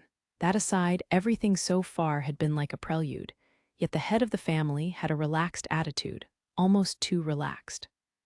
Alus glanced at Froze quizzically, but she kept a vague smile on her face. He couldn't come close to deciphering what she was thinking, aside from her hopes of pairing him up with her daughter. So he decided to change the direction of the conversation himself. Let's return to the Tenbram. I believe you already know what's at stake.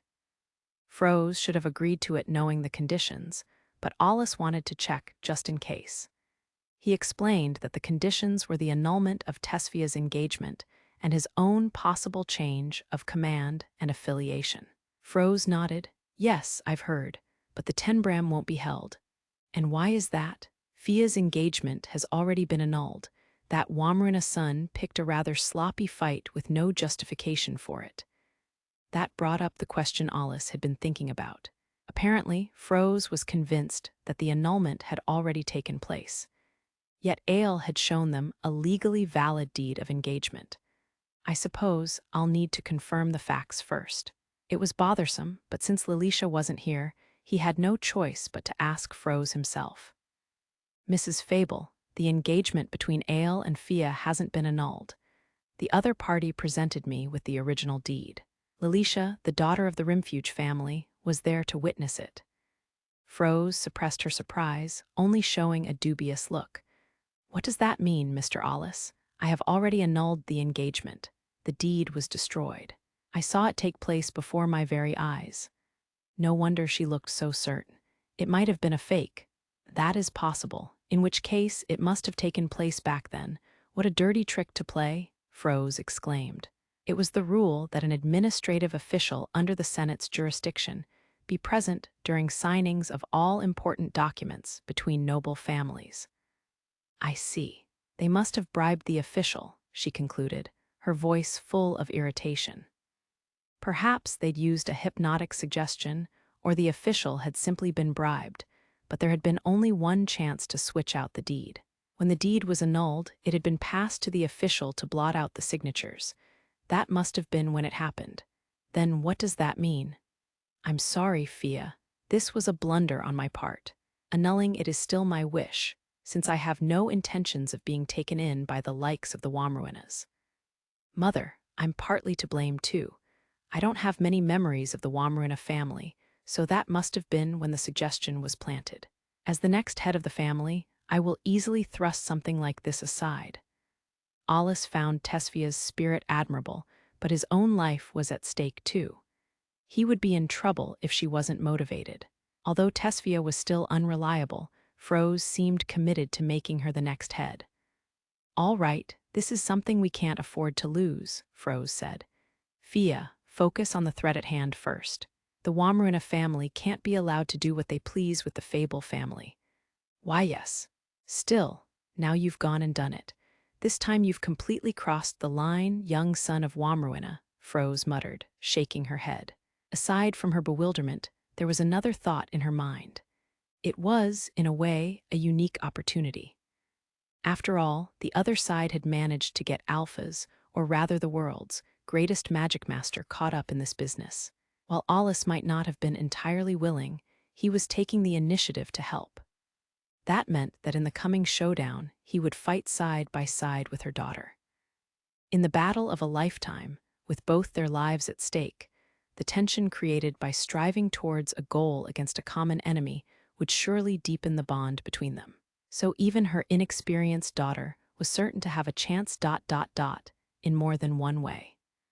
While Froze might have rushed to a conclusion before, she was sure that Tesfia wasn't against the idea. If Tesfia was able to win on both fronts, the Fable family's future was all but assured. Most of all, Froze had a trump card. It wasn't the generosity, endurance, or philosophical stance of a noble family. It was that she was already resolved to do what was necessary to fulfill her deepest wish of preserving the family.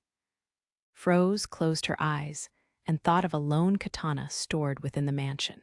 The Fable family was known not only for their long line of Magicmasters specializing in the ice attribute, but also for traditionally using katanas as their AWR.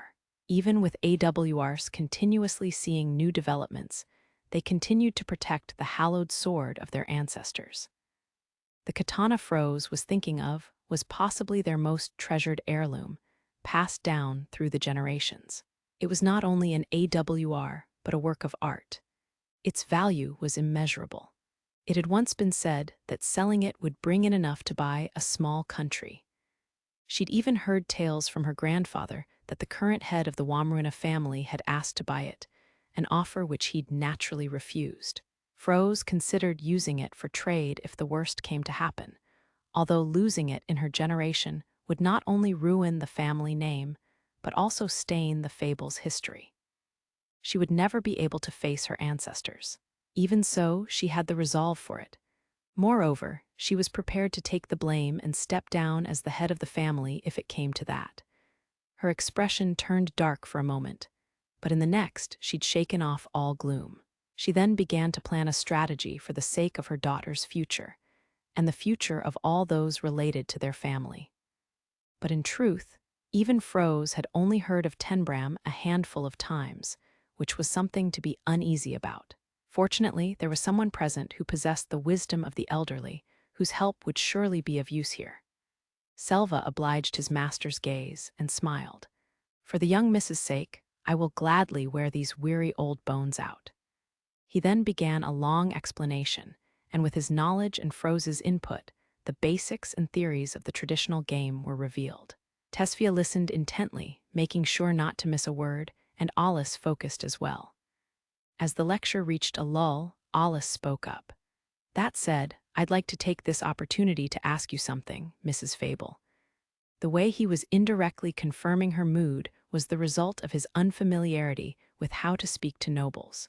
Froze suspiciously narrowed her eyes for a moment before smiling gracefully. Of course, I don't mind, although I don't know if I can answer. No problem, just answer what you can. And I'd like to talk to you in private. Alus glanced at the red-headed girl and Selva. Tesfia tilted her head in confusion, but Froze seemed to understand his intentions and smiled wryly. Then we can talk in peace and quiet in my study later. But I am a little tired, so let's take a small break. Froze began to get up when Tesfia called out to her. But mother, she wanted to get as much information and plan as much as possible for the Tenbram. Seeing Tesfia's anxious look, Froze gave her a reassuring smile. Fia, I won't tell you to relax, but you should be careful not to get too on edge. At the very least, you know the basics of Tenbram by now. Let's each take our time gathering information and planning our strategy. If we drag this meeting out, it will be ineffective. We haven't even received a date yet from the Womruinas, so there is still plenty of time.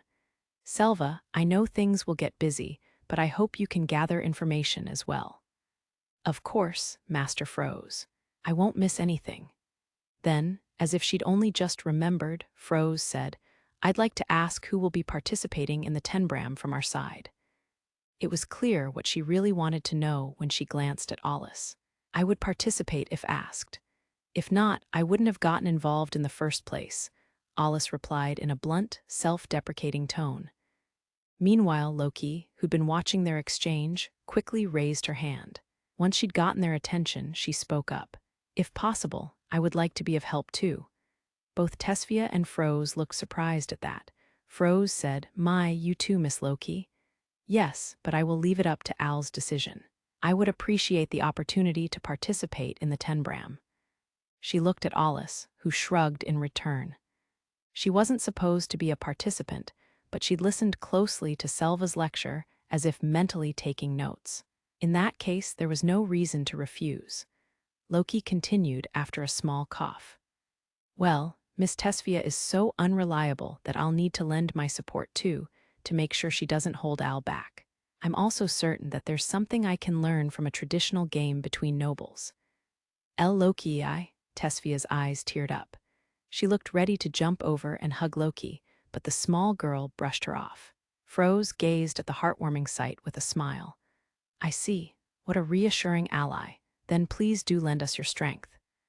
The way she gave Alus a meaningful look made it seem like she'd been going to urge Loki to join anyway. She must have known about her loyalty to Alus and had been planning to make use of it. Alus stifled a sigh as Froze continued with a cool expression. "I'm glad to see that you're surrounded by such good friends, Fia. Please take Mr. Alus and Miss Loki to the guest rooms, although they may stay in your room too, if you'd like." "What? There's plenty of rooms, so we don't have to. Wait, are we staying the night?" Tesfia asked, somewhat panicked. Of course, it came as a bolt from the blue to Alus and Loki as well. The topic hadn't been brought up in yesterday's call, so they had no change of clothes. In return, Froze firmly declared, "As the head of the family, I can't well send you back without proper thanks. Sorry, but please think of it as the hospitality of nobles, Mr. Alus and Miss Loki. There's also the matter of thanking you for the Seven Nations Friendship Magical Tournament." On the surface, she spoke politely, but there was pressure behind her words. It seemed that complicated procedures were always involved where nobles were concerned. Even if Alus wanted to refuse, he still had to listen to the so-called thanks Froze had mentioned. At any rate, he could only give one answer, considering the timing. "I understand." He felt like he'd played right into her hand and answered in a resigned tone. Froze smiled brightly and turned to the elderly butler at her side. "I'm glad to hear it. It looks like the dinner preparations won't go to waste, Selva." "Yes, it's very fortunate." The chef put in more effort than usual when he heard that the young miss was coming with her friends.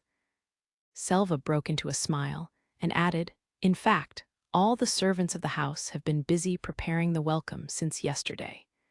From their well-coordinated back and forth, it seemed that their stay had already been placed on the schedule. Once Alus had agreed, Froze turned back to Tesfia.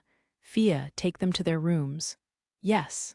Now that it was decided, Tesfia lost all willpower to fight back and accepted it. "Okay, come with me. I'll take you there." As the group made their way out of the room, Froze casually asked Alus, "Mr. Alus, are the Rimfuges really getting involved in this?" Her voice was calm, but clearly she had something on her mind. "You mean Lilisha?" "Yes, their youngest daughter. So she really did transfer in? To be honest, she's one of the things I'm worried about. I heard from Fia that she's involved in the Tenbram too." After negotiating with Aile, Alus had pushed Tesfia to call her family. She must have told her mother about it then. "That's right. The reason Tenbram was settled on was partly because she offered to act as the judge," Alus said. "He'd never meant to hide it in the first place. That family is different from the usual noble family." As Tesfia had once explained, the Rimfuges had several branch families, and the Frusivans were the original family. It was clear from Tesfia's behavior that other nobles thought of them as a nuisance, but Alus didn't know the reason for it. The only thing he could think of was that dark side that Aile had mentioned. Can she really be trusted? "I believe there is quite a lot of risk in involving the Rimfuges," Froze said with a troubled expression. She was probably thinking of what would happen if they did win the Tenbram. Alus picked up on the discord between the families. "True, Lilisha and Fia have a pretty iffy relationship, but I have nothing to do with that. At the very least, she's helped me in the past. Also, she's a little interesting." "So you're saying that she's interesting, not trustworthy?" She came to the Institute for the sake of keeping an eye on me at Governor General Barrack's order. And as I'm sure you realize, my future is on the line as well. So I would find it hard to believe that she'd do something that would put the military at a disadvantage. Of course, that all depends on the Governor General having a firm grip on her reins. I understand. So she can be trusted to a degree then. She's been very considerate this time around, and I think she volunteered to judge on her own accord without consulting her family first. After all, she's gone to talk with the head of her family to get their approval. In fact, there was one more reason for Alus's decision. Aile had mentally attacked Lilisha. If she was working with the Womruinas, there would have been no reason for him to do such a thing. He decided not to tell Froze about it, though. Froze put her finger on her chin to think. A lot of what Alus said about Lilisha was based on his personal judgment, but that was questionable, considering how little he knew about nobles. It seemed unwise to involve other families given the risk to the Fable family. Besides, no matter what Lilisha's intentions were, we can't know how the Rimfuge family will act. The Womruina's influence is not to be underestimated. And then there's the current gossip at the palace. Seeing Froze's tense expression, Selva poured a fresh cup of tea to help her unwind. Froze narrowed her eyes as she smelled the fragrant tea and took a small sip. It would be hard to change what's already been decided. I understand the matter of Miss Lilisha. I will wait for their notification. Since there was nothing else they could do but wait, Froze postponed the issue. After that, Froze and Alus exchanged some small talk before Froze finally said with a smile, "Well then, Mr. Alus, I will call for you later." Once Tesfia and the others had left, only Selva and Froze remained behind, making the room feel deserted, even with many servants and guests around. Being surrounded by family heirlooms and antique furnishings, while maintaining the family's prestige, was sometimes stifling even for Froze. Thinking about it, the fresh breeze from the outside was probably brought in by Tesfia. "Master Froze, do those rumors bother you?" With a mysterious expression that he hadn't shown Tesfia or Alus, Selva spoke in a serious tone. "Yes. The more unpleasant the rumor, the less likely it is to be just a rumor." Froze sighed, as if to expel that negativity from her person. Her daughter had finally expressed her own will and had Alus supporting her. But she had made a major life decision on her own, so there was no way she could enjoy her tea in peace. It's true that the palace has been stirring under the surface lately. Perhaps it's a sign that the ruler will be making her move soon. It'll be the coming of the witch god, and if we're not careful, we'll get caught up in it too. Alpha's ruler, Cicelnia, was known for her youth and her beauty, but most of all for her sharp mind. That's why she wasn't just a beautiful symbol to be revered. At times, she got involved in internal and external affairs and stirred things up as she pleased.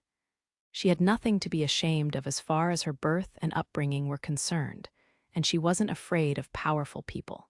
That's why Froze referred to her as the mythological witch god, daring and arrogant. There's no harm in proceeding with caution. Even if it's in small doses, it's good to have information flowing to us, Selva noted.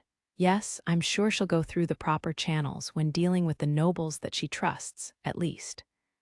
That said, Froze felt like she would get the rug pulled from under her if she trusted the rumors too much.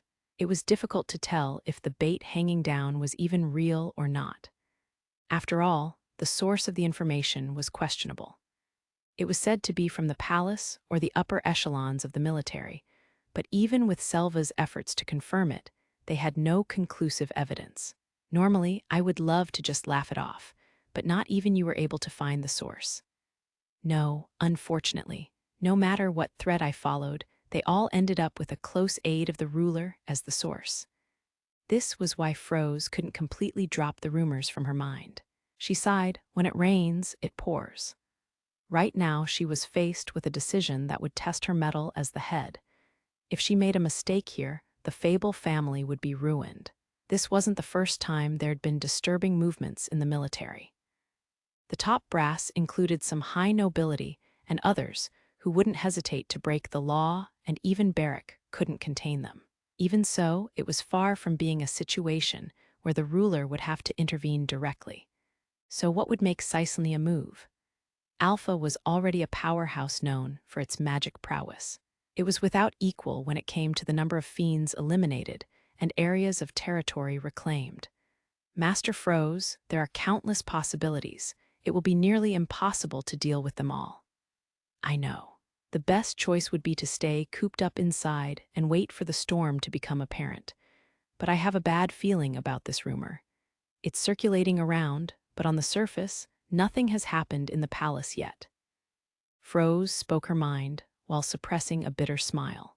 Say, Selva, yes, Master Froze. If Lady Cicelnia were to make a move, do you think it would be an arrogant noble who would make it happen? It's hard to say, but I believe that would be the most likely cause. I don't suppose he's involved in any of this. Do you mean Sir Alus? True, if it's him, I don't believe he would show false humility or be overly considerate regardless of who he was dealing with. Having fought Alus before, Selva had caught a glimpse of his capabilities. That was why he was practically convinced that he was the single-digit Magicmaster that Alpha was keeping secret. It was unknown why Alus had suddenly enrolled in the Institute, but through some strange circumstances, he had started to teach Tesfia. Selva was grateful and didn't want to make any strange assumptions. Don't worry, it was just an idea I was entertaining. I don't seriously believe he's involved. But he did say something odd before, didn't he? Selva realized what Froze was trying to say. I see. There was something he wanted to ask you directly, wasn't there, Master Froze? Yes. Just what would he want to ask me? I'm afraid that's not something that an old man such as I would know. But if it does interest you, perhaps it would be best to clear any doubts as soon as possible, although the answer might be anticlimactic. I guess I will call for him sooner rather than later, Froze said. She sank down into the comfortable sofa. Thinking about it, this isn't the first time there's been turmoil behind the scenes in the palace. That ruler is too sharp, and she can't sit still for long. Ha ha, perhaps I should take a deeper look. That would be playing with fire. Not even you would be able to infiltrate the palace, and neither could anyone else in the inner world. As long as that spotter is by the ruler, she'll be able to see through any strange movements. Ah yes, Lady Rin, was it? I was only mentioning, however, that it's been a while since you last visited the palace for a courtesy visit. But Froze's expression remained troubled. That would still be no different from playing with fire. Is that so?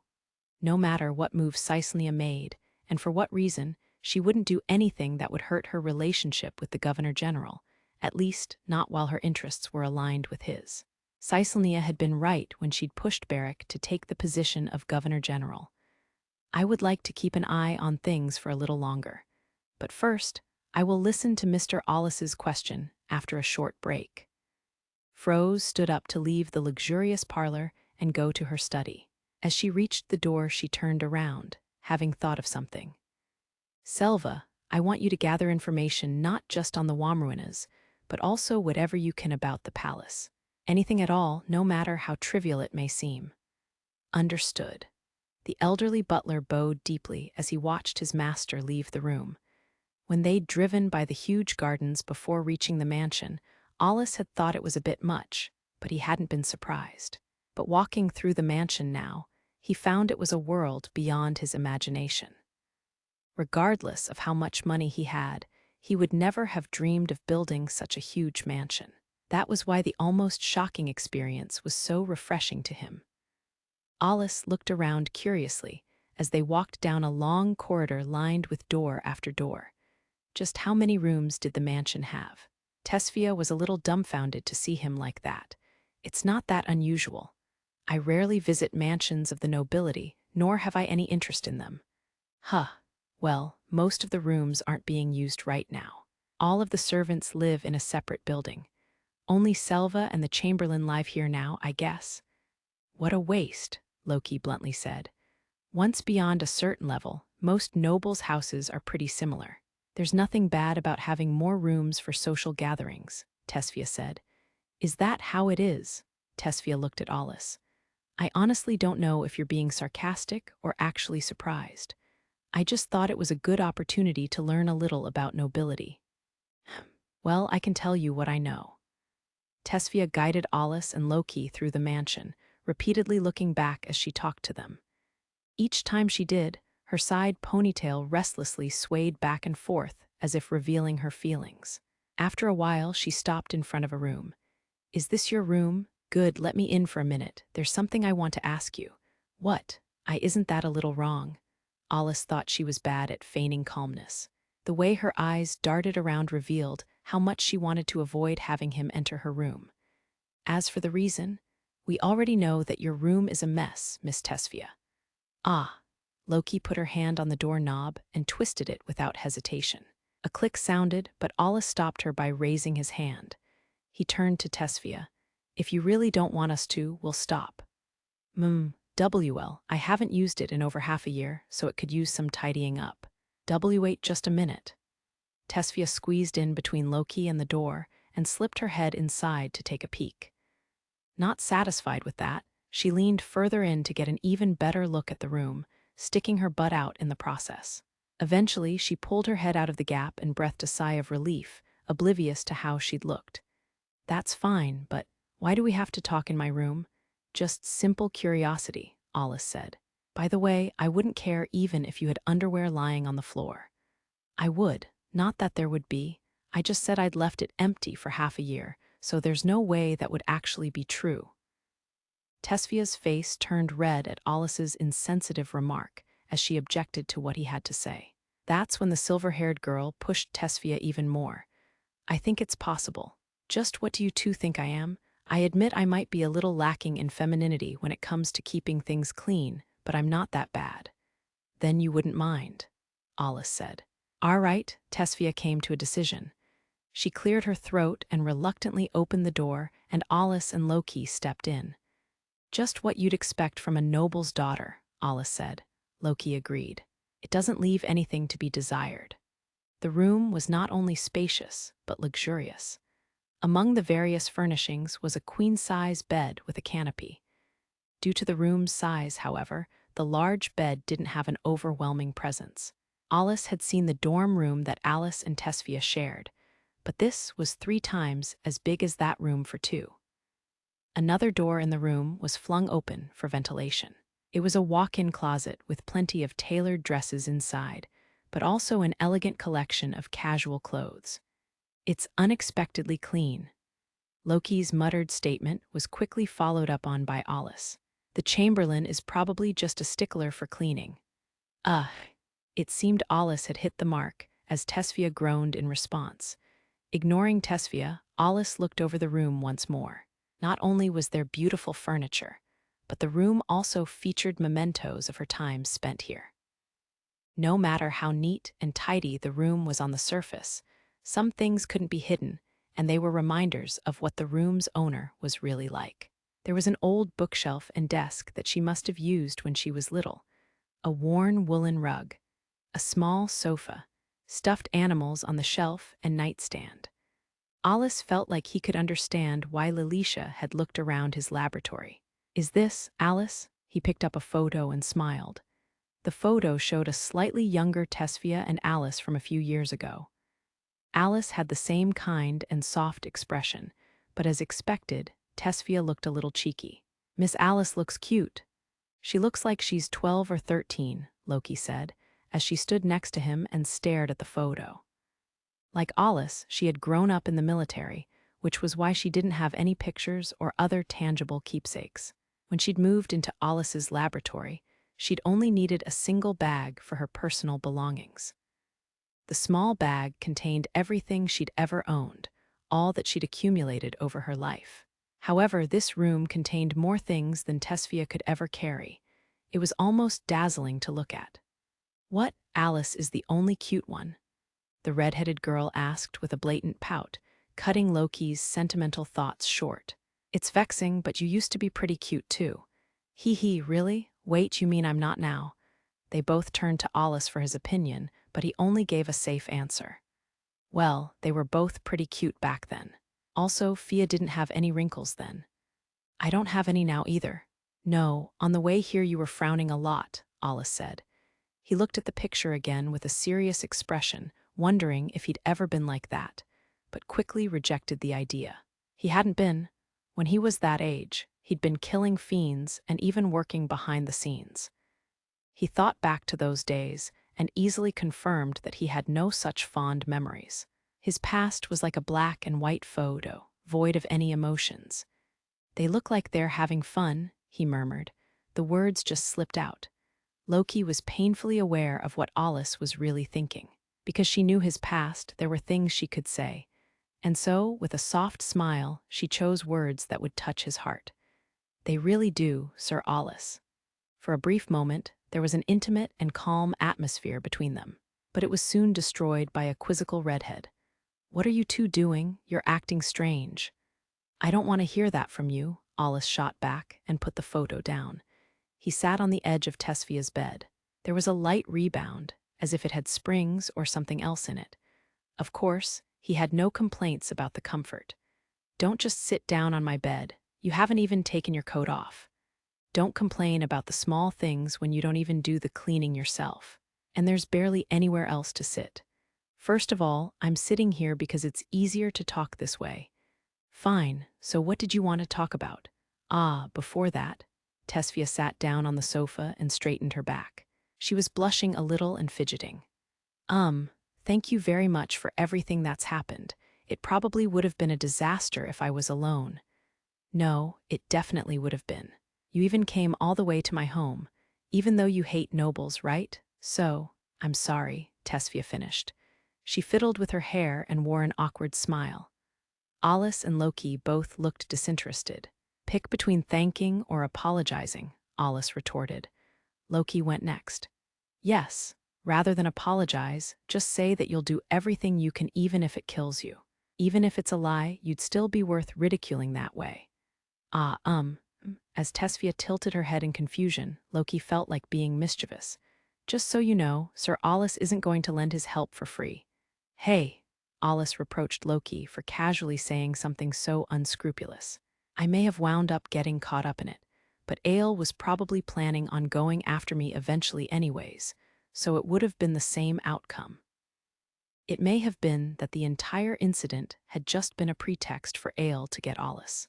Either way, it was thanks to Lilisha that they'd been able to get the best possible outcome from the negotiations. "Well, don't worry about me. Just make sure to thank Lilisha afterwards." "Oh, no thanks." Tesfia held her palms out in front of her, refusing to thank Lilisha in any way. Alus was exasperated. Her attitude was due to personal feelings and grudges. In a sense, she was still juvenile. Seemingly aware of that herself, Tesfia awkwardly continued. "Kidding, just kidding. I will, but only after I've beaten her up in our duel." "Wow," Loki gave Tesfia a cold stare for her closed-mindedness. "What? It's just a little payback. Besides, I already thanked her once. What does it have to do with this?" It seemed Tesfia couldn't be honest about Lilisha. She wouldn't call them rivals, but they were both nobles around the same age, and each had her own pride to protect. It was something Alus and Loki couldn't understand. In the end, Alus let go of the topic for now, as there were more important things to discuss. "Then I'll ask about some other things you won't like, okay?" Sure, if you need to." "Got it. First, I want to hear about your father. He passed away when I was little." It happened when Tesfia was too young to have had memories of him. She'd answered surprisingly easily, and it was an answer Alus had somewhat expected. "I see, so he was a Magicmaster." "Yes, that's what I heard from my mother. He passed away in the outer world. I don't really know the details, but apparently he wasn't very high-ranked. My mother was the rightful heir to the Fable family, so my father married into the family." So what attribute did he use?" "I think it was wind. It shouldn't have been ice at least." "I see. There was no requirement that the head of the family be a man. Instead, the condition was to have mastered the highest class of the spell passed down in the family. And since the father had died early, Froze had had no other children besides Tesfia. In other words, Froze was training her to be the successor because she fortunately had an affinity for ice. That was partly why she'd been allowed to stay at the Institute. In addition to Froze having seen her capabilities, at the Friendship Magical Tournament. So, is it possible your father had a sibling or apprentice that could use the ice attribute? A very capable one, I mean. I don't think I've heard any stories like that. But what's with the strangely meaningful question? Is there something important about my father? I don't have any conclusive evidence, so I can't say yet. Well, okay. As they spoke, Alus removed one possibility from the list in his mind. He was thinking about the mysterious snowman they had encountered in Van Ollie's. The red-haired Magicmaster had used an environment-altering spell.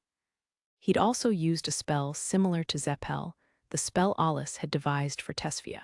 Alus had made some changes to the original spell in order to create Zeppel, but it was similar to the magic passed down in the Fable family. Specifically, it was an advanced form of icicle sword. He'd suspected that the snowman might be Tesfia's father or someone related to him, but that might have been too obvious a guess. Tesfia's father had used the wind attribute, and even if there'd been someone who was close to him, they wouldn't have been able to take icicle sword to the next level using normal skills. There was no doubt that the snowman was a skilled master of the ice attribute. To use an environment-altering spell of that scale required vast amounts of mana. Yet that man had had no problem cornering Loki and Mugir, and even had enough strength left to fight Alus. In retrospect, Alus's decision to kill him immediately had been the right one. Loki saw the fierce glint in Alus's eyes as he recalled the bloody memory. She asked a question as if to soften the atmosphere. By the way, is that how nobles do it, Miss Tesfia? Do what? You said your father married into your family, right? So you know.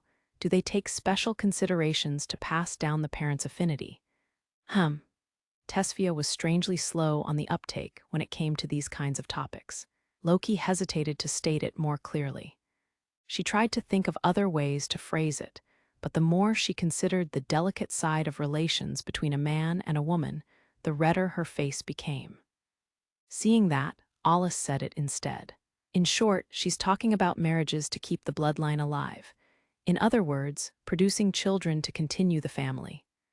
Wah, Tesfia trembled, and her ponytail swayed back and forth. Her mouth opened and closed, like a fish on land. I guess it depends, Alus said. I imagine that the Fable family mainly hones its swordsmanship and combines it with magic. You can tell by observing the shape of icicle sword. It was also why the head of the family needed to have an affinity for ice magic. And further, it was expected of them to maintain the secrets and traditions of the family. However, excessive demands that the head be excellent at magic can lead to a troublesome situation. It feels old-fashioned and outdated. Do you really have to put it like that? Tesfia frowned at Alus's cold remark. The tradition he called outdated was a source of pride for her, an inseparable part of how she saw her family. She also understood the hardships that her mother went through as the head of the family, so she couldn't leave it alone. Don't get caught up on everything I say.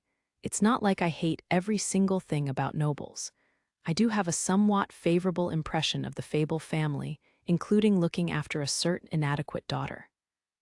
I get that, Tesfia groaned, as she was caught between her sense of duty and her feelings. Alus scratched his head. All right. If the lady doesn't like it, I'll take it back. But in terms of only producing excellent magic masters, it's a logical step. Unlike one's store of mana, affinity was often determined at a young age and based on experiences. Because of that, one couldn't fully ignore the impact of genetics. Light and dark, the two elements were an exception, but as to most attributes, a child would inherit the same ones as their parents had. The current theory was that childhood experiences accumulated as magical information in the body. I thought so. Tradition and blood are important. Tesfia nodded in agreement, but then lowered her eyes. But I do think there are harmful effects too, like you say, Al. Since the head of the family has to pass down the inherited magic, the Fable family needs to protect its lineage. My mother has to go through a lot. Learning the highest class of the spell is supposedly very hard, I think. Her voice ended weakly because she hadn't really heard anything about the highest class of the spell from Froze. To the public, Icicle Sword was the Fable family's forte, but she figured that the actual hidden arts behind it were something beyond that. Icicle Sword was an advanced spell, but it wasn't that difficult to control, and moreover, Tesfia had already learned it. She found it hard to believe that it would be enough to become the next head. Zippel's a spell that I developed, after all, but there's probably something similar to it.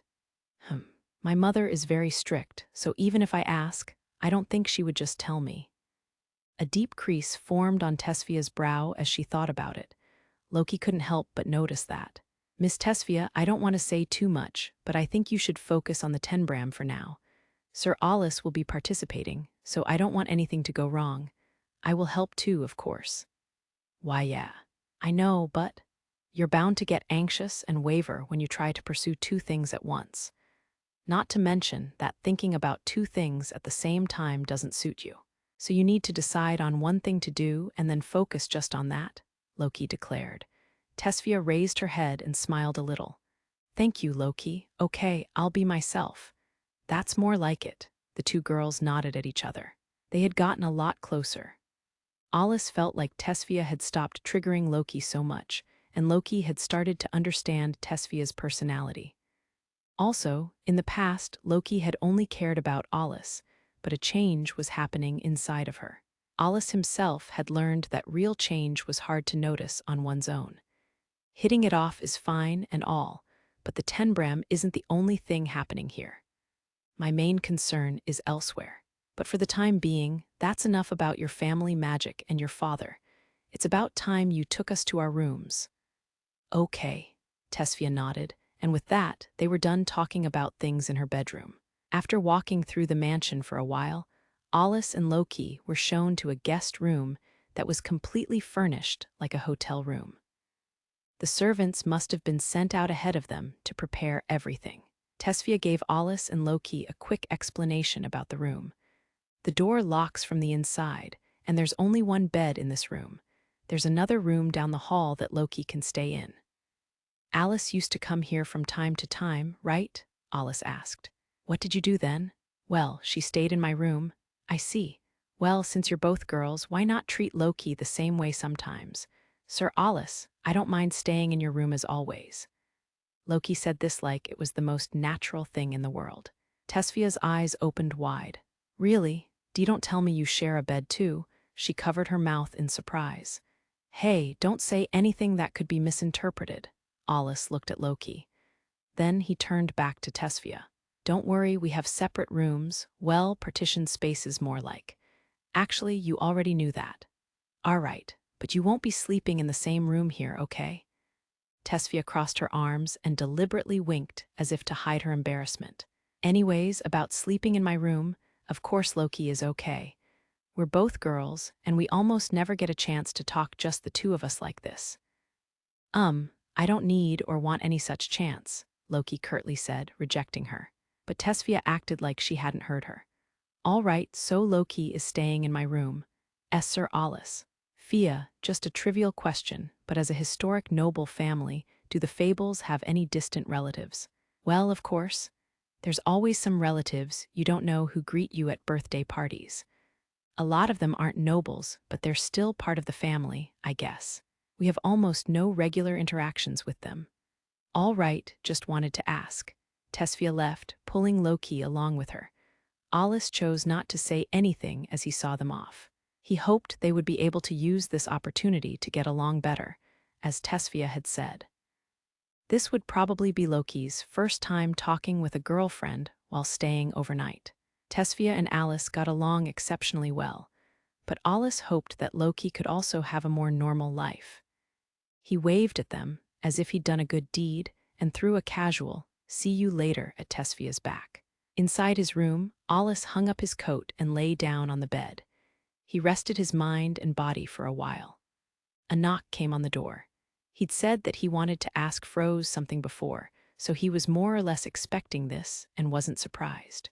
When Alus opened the door, he found not a maid, but the butler Selva. Sir Alus, preparations for the meeting have been completed. Please come this way. Got it. That was all that needed to be said. Only their footsteps rang out as they walked through the mansion. Alus wondered how many rooms they'd passed by as they finally reached Froze's study. As expected of the head of the family's study, the room had a modern, yet relaxing atmosphere. The wooden textured walls and furniture gave the room a warm feeling that was subtle and not overbearing. Mixed in with the almost nostalgic scent of parchment and ink was a fragrance of flowers that tickled Alus's nose. "Go ahead, Mr. Alus, please have a seat." Froze Fable, the head of the family, greeted Alus and offered him a chair. The chair was not too soft and not too hard and offered perfect comfort. As a grand noble's office, unlike Barrack's office, Froze's study was quite tasteful. Since Alus had just had tea, he declined Selva's offer to pour him another. "Does it interest you?" Froze asked. She'd noticed that Alus was staring at something. Yes. It was a single katana hanging on the wall. While it was resting in its scabbard, it was easy to imagine that it was a famous sword with a history from its make and overall atmosphere. "Is it an AWR?" Froze honestly responded to Alus's frank question. "It is, but at the same time it's not. It is still too incomplete to be an AWR." "I see. Does it have an inscription?" "It's a secret." "Now I'm suddenly very interested. May I touch it?" "Can I ask you not to? It is our most precious family heirloom." "Ah, what a shame." Alus had half risen from his chair, but sat back down. Froze smiled a little. "Once it's in Fia's hands, you can touch it as much as you want," she said, implying that intimacy with Tesfia would be necessary first. But regardless of whether Alus picked up on her meaning, he chose to steer the topic in a different direction. "It's pretty similar to what Fia already uses." "Yes, well, that one is another family heirloom. Before she received it, it hung up there with that katana. It's been passed down in our family for several generations." "I see." Once Alus heard that, a doubt rose in his mind. Normally, AWRs were created as such from the start, regardless of their shape. That's why, unlike normal weapons, materials like steel weren't used, but other materials that were better suited for conducting mana. Of course, magic formulas could be inscribed and engraved in steel too, but if the material was unsuitable, the magic would often fail to manifest. But in that respect, the weapon he was looking at was strange. From what Froze had said, it was originally forged as a normal katana before being turned into an AWR. If it was incomplete, however, then it wasn't suitable either as a normal weapon or an AWR. It was like they were ruining the value of the family heirloom. For generations, so a number of people have used this AWR. Typically, the higher performing an AWR was, the more specialized it became. It would be customized to suit its user as much as possible. The user's mana information would pass through it countless times, so the material itself would acclimate to them. In other words, the more use an AWR saw, the worse its performance became, and the flow of mana would be disturbed. The katana in front of him would have been used by each generation of the family, so while it might be an heirloom, in terms of utility it should be practically useless. "Does it have any special properties or mechanisms?" In reaction to Alus revealing his curiosity with his questions, Selva spoke up as if to stop him. "Sir Alus." His tone was soft and natural, but there was a gravitas to it that startled even Alus. Realizing once again that Selva was not a normal person, he apologized. "Excuse me, I asked too much." Froze wore a generous smile in return. "Oh, it's fine. It's not like there are any special methods. The katana Fia uses wasn't engraved with a magic formula until she became its owner." "So until then?" "Yes, it was just a normal katana. Only the basic formula has been engraved, leaving it unfinished on purpose. That katana, its name is Kikuri. It was the one that both my predecessor and I used in order to get used to handling a katana before we got our own hours. It was a tradition of sorts." This was the first time Alus had heard the name of Tesfia's AWR. It almost sounded like a person's name.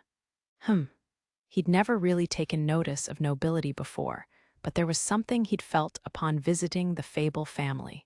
It was the weight of years of family tradition. He felt it even from the mansion itself, with its historical appearance. Just as the study felt nostalgic and relaxing, perhaps just existing for a long time was enough to give something value and meaning. But he wasn't going to reconsider his stance on most nobles, nor would he tolerate their arrogance and narrow-mindedness. He did feel like he could understand why ordinary people respected and admired them, though. It was unclear how Froze interpreted Alus's silence, but she suddenly smiled and seemingly opened up to him. "Mr. Alus, I will tell you this because it's you. Fia knows this too. The Fable family has both a head and a secret heir. The former succeeds the family, while the latter inherits the craft." She carefully began to explain things to Alus, as if teaching him the customs of nobility. Blood is what is valued most from the head of the family, and the secret heir to the craft is known as the Ertlaid. It's what you would call an old tradition. It is preferable for the head of the family to also be the Ertlaid, or rather, that is our dearest wish, Froze concluded, with a fragile, sad-looking smile. But Alus found it a little suspicious. "From what I've heard from Fia, I take it that you're both, Mrs. Fable." "Strictly speaking, I am not. As I said, the qualities expected from the heir to the craft are different from those required for the head of the family. As I'm not the secret heir to the craft, I am not a complete heir in that sense. To be honest, I was planning on not fussing over the secret heir in my generation." That was probably why she wanted to have Tesfia take over as the head of the family and be ready for marriage as soon as possible. She'd made a quick judgment that her daughter didn't have the talent. If Tesfia hadn't had an affinity for ice, she probably would have only been given an education to become the next head of the family and not been trained to be a Magicmaster. Froze took a piece of paper on her desk and slowly ran her pen across it, as if trying to explain. "There are 2 lines of powerful inherited spells that could be considered perfect. Icicle Sword is the initial stage for one of those.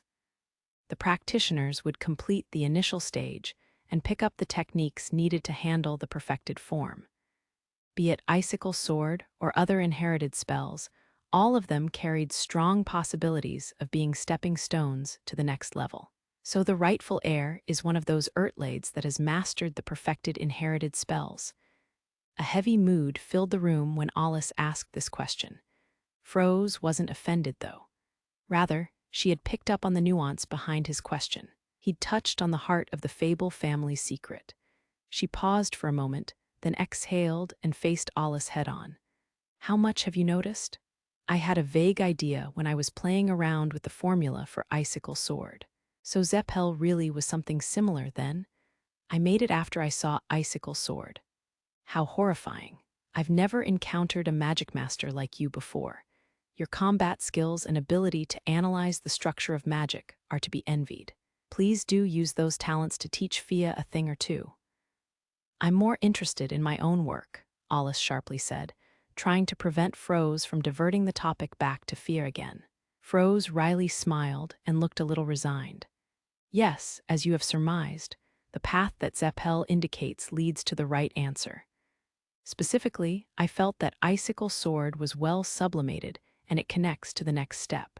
It's even been improved to better suit her fighting style. As expected, the relative position of the caster was the key." Alus nodded in satisfaction. It was different and unexpected, but oddly refreshing. "That's true, but there's one more thing that I hope you won't tell Fia. My abilities as a commander aside, unfortunately, I don't have much talent as a Magicmaster. Even when I was on active duty, I couldn't handle spells that required such complex coordinate adjustments. That's why I'm not the heir to the craft. Still, to link movements of the body to the coordinates is quite the drastic move. It's an approach that works for Fia, the basics of swordsmanship that she's picked up from practicing on her own works as a foundation for the spell. Being able to work directly for something might be her biggest talent." Froze had decided to back off and watch over her daughter's journey to become a first-rate Magicmaster after seeing her use Zeppel in the tournament. She'd known that that was the path to the Ertlaid. Even so, Alus's knowledge and skill had played a big part in Zeppel's development. In that sense, Froze saying that she didn't know a Magicmaster greater than Alus was without a doubt the truth. He was teaching her, that was true, but still, he was using that power for a single girl. It could even be considered a waste of talent in a way. Just how much power did Alus have? As Froze smiled somewhat bitterly at him, Alus made a request. I'd like to get your permission regarding teaching Fia a new spell. When nobles taught their children magic, they typically had their own way of doing things. Alus hadn't cared much when he taught Zephel to Tesfia. But since he was face to face with the head of the family now, he figured he would confirm it with her first. The fact that he'd started thinking about inherited magic and the social rules of nobility, and their way of being meant that coming all the way to the Fable estate might not have been a waste. But maybe ... it's fine. It seemed Froze couldn't give an immediate answer. Her question wasn't for Alus, but for the butler standing by her side. The elderly butler smiled with amusement and responded to his master's question. Well, I believe it would be fine to leave matters in Sir Alus's hands. His abilities are beyond what an ordinary person could imagine. It's no mystery why he takes no notice of the son of Womruina. Froze nodded at Selva and turned back to Alus. Typically, it's customary for the magic training to take place within the family, and usually she would have to open that path for herself. But this incident does concern your future as well, so I have no choice but to ask for your help. It's truly unbecoming for one of the three great noble families. Froze lowered her head to Alus. As a former military woman, she understood that developing a new spell was normally a large-scale project that required many people and a great deal of time to complete. That was especially true for powerful and useful spells. However, Alus wasn't particularly concerned with his own efforts. His worries were about something different. It's nothing to lower your head for. It's not like I'm creating a new spell from scratch, but it might end up serving as a hint for the expert-level inherited spell. Would you still be fine with that? The new spell Alus was thinking of would be based off Icicle Sword, just like Zephel. That said, Tesfia did have good intuition and was blessed with talent. And as the only daughter of the Fable family, the new spell might give her insights on the theory and fundamentals of her own family's specialty. He had taken all of that into account before asking for permission. Of course, that would be fine. Fia is already on the second stage of knowledge of inherited magic, so she's practically mastered one of the inherited spells. I have no intention of getting in the way. Glad to hear it, Alus said. He felt a weight come off his shoulders and started to lean back in his chair, but Froze's next words turned his expression serious again. Leaving Fia aside, let's go back to what we discussed before. Just how much do you know about the Fable family, I wonder? The questions you've asked are ones that can't even be revealed to most of the family. Although if you will take on the Fable name, I wouldn't mind telling you everything. Froze's light-red lips turned up in a smile with her last words. This time it would be Alus's turn to fall into a trap with no escape, or so she thought. No thanks. Alus bluntly rejected her offer. As I said before, I can't even imagine things like that right now. And I don't think someone who'd be shallow enough to marry into the family just to get their hands on a secret art would be suitable for your daughter. Besides, to me, Fia is just someone to teach, a student and nothing more. Froze shrugged at his curt reply. I wonder what that girl would think if she heard that. Oh well, Selva said something to that effect before, but it seems he was right. You're very stubborn or just inflexible on that point. I'll just pretend I didn't hear those insulting words. It's something I get a lot, Alus replied with an unconcerned expression. Well, it was worth a try, Froze said with an exaggerated sigh. But if she wants to leave her family behind and live as a single woman, I would have no objections. Do try to remember that. She stared at him seriously, but Alus just nodded. Then let's leave it at that, and just in case, if I do happen to be teaching Fia an expert-level inherited spell or something similar, should I be cautious? Froze only smiled. Well, it is the Fable family's magic. Even if it's just one of many spells, I think it would be impossible even for you to accidentally replicate or surpass it. You sound convinced of that. It really makes me want to challenge it. Ha ha, how frightening. But if I conclude that Fia will be able to learn the inherited magic, then I will teach her eventually, as long as she doesn't stumble before then. Alice gazed at Froze and considered what she'd said. I guess that means she doesn't fully believe in her daughter's potential yet. I suppose that's to be expected from a former commander and instructor. She's thoroughly cautious and keeps a cool-headed stance. At one point, there had been a large gap between Froze and Tesfia. The reason Tesfia felt like her mother had given up on her, and why Froze had decided there was a limit to her daughter's abilities, was because Froze had witnessed a single-digit Magicmaster with monstrous abilities fight before. Cisti. As a result, she'd been made aware of her own lack of strength. Ever since then, Froze had given up on Tesfia's career as a Magicmaster. It was a logical but cold-hearted decision, and it determined how Froze saw the world. That was why she was able to objectively and unemotionally observe her daughter's potential. It seemed that Alice finally understood how much talent was demanded in order to master the use of the Fable family's inherited spells. But if it's that powerful, it could be considered ultimate-level magic by today's standards. Now I'm suddenly interested. He'd avoided being roped into the Fable family, but his interest had been thoroughly captured.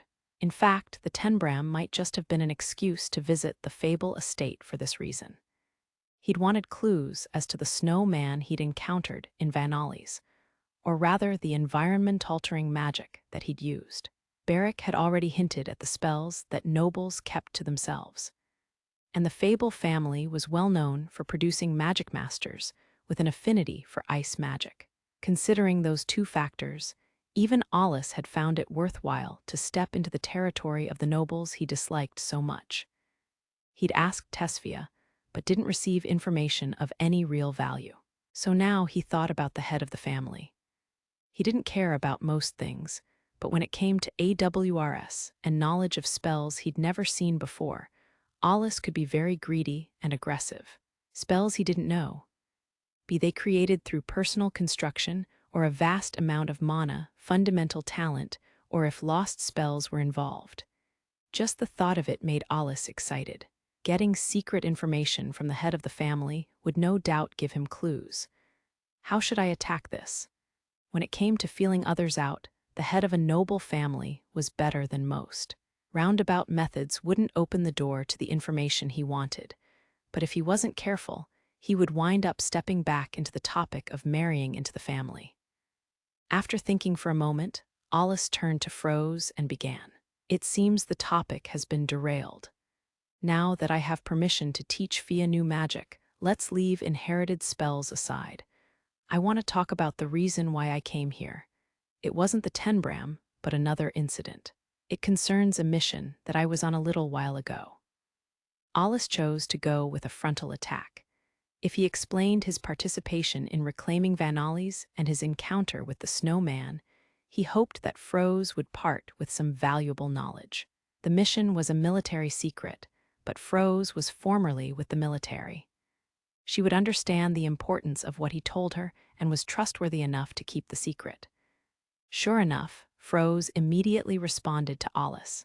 Oh, is that so? Perhaps I should have Selva step out. No, it's fine. It wouldn't hurt to get the opinion of a fierce warrior, too.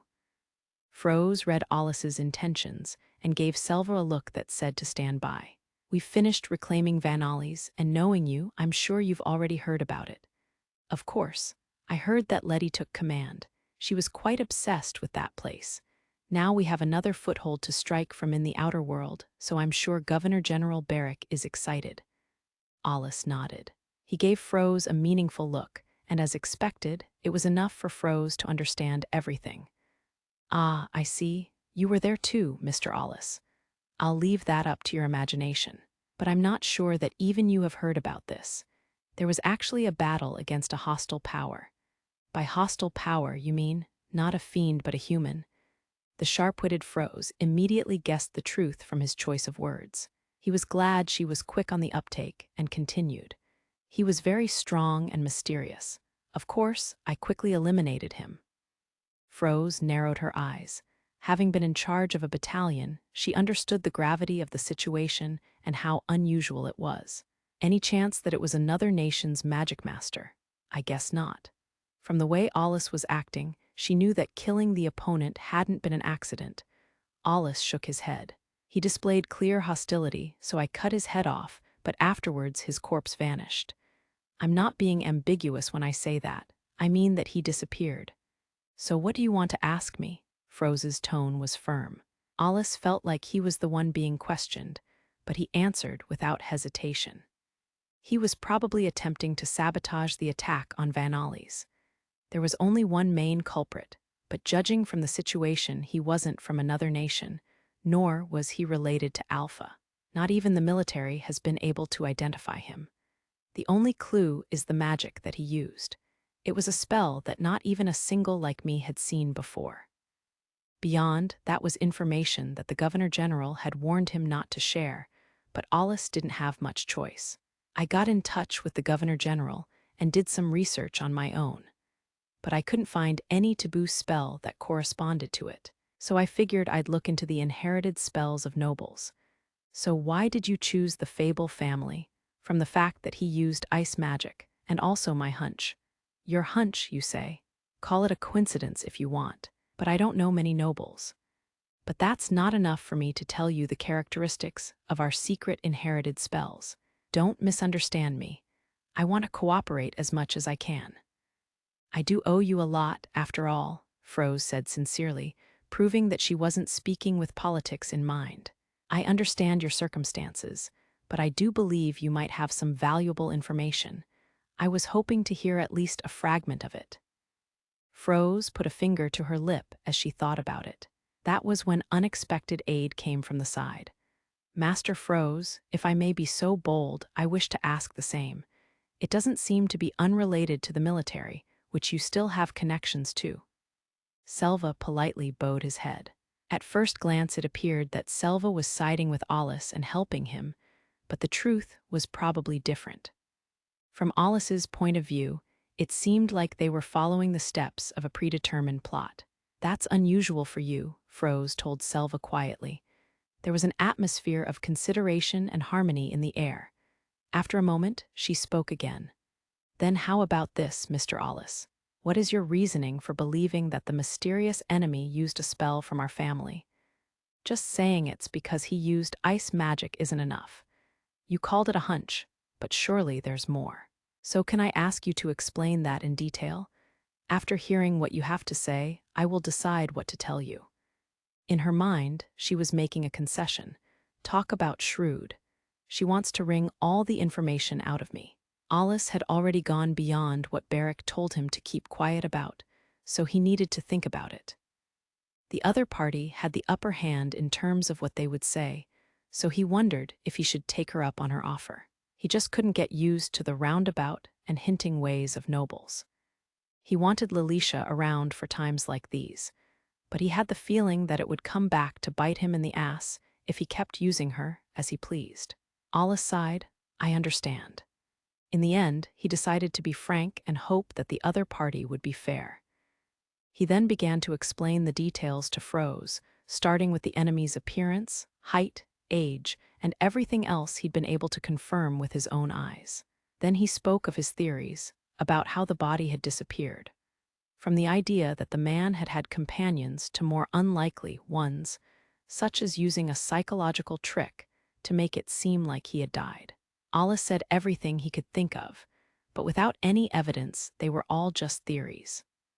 Moreover, neither Froze nor Selva could come up with convincing theories either, so they returned to the topic of the magic that the snowman had used. Aside from the big spell in question, the man used another spell. He created an ice sword that floated in the air that he freely controlled. I thought its shape looked similar to Fia's icicle sword, and the coordinates changed with the movements of his body, which is similar to Zeppel. I suppose that's why I associated him with the Fable family. I see, Froze said, but the biggest one was the environment-altering spell that turned Van Alys into a snowscape. Yes, I believe that snow had a special property. It could obstruct other spells to a degree, and by using that it was possible to detect through the snow on the ground. Alus talked about all of it, but he'd still left one thing unsaid, and that was how he believed that the man was working together with the fiends. Fiends and humans were mortal enemies. He didn't know if it was even possible for them to cooperate, but he decided that it wasn't something to lightly discuss. Froze remained silent for a full minute as she fell deep into thought. Finally, she said, "I understand. Thank you for the detailed information. I hope you understand that what I'm about to say can't leave this room. The spell you mentioned is indeed an inherited spell of the Fable family." "So what kind of spell is it?" Alus's eyebrows went up. "Before I tell you, I want you to promise not to disclose anything you hear, not even to Fia." "Yes, that goes both ways in any event. I've touched on a lot of confidential military information." Froze nodded. "Strictly speaking, it's a spell that the head of the family acquired 2 generations ago. It's called Garb Sheep. I saw that in the taboo spell list. It was just the name, but that's strange. Something on the level of Icicle Sword was one thing, but the highest level of inherited magic was never supposed to be revealed. Even Barrick had said that spells like that wouldn't be recorded in the magic compendium. That's strange. I saw a spell by that name in the list I mentioned earlier. Why would it be listed in the compendium? And as a taboo spell at that?" "Yes, normally not even the names of inherited magic would be revealed. It's a custom of nobility in order to maintain superiority over other nobles. But on the other hand, sometimes information is offered to the magic compendium in return for something," Froze said with a meaningful look. "Is that so? I can't say I know much of the inner workings of nobility." "I imagine not. The Fable family's power and status were established by bargaining with the ruler and governors general. However, only one person has mastered Garb Sheep, but despite that, he was never acknowledged as the secret heir to the craft."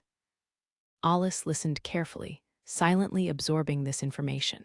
Be it how to learn it, the price to pay, or its overly powerful effect, I'll just say that there was a problem with one of those. At any rate, Garb Sheep functions as a detection spell, but there's more to it than that. According to the records, it could indirectly destroy large forces of hundreds or thousands of people. I'm interested in the construction formula.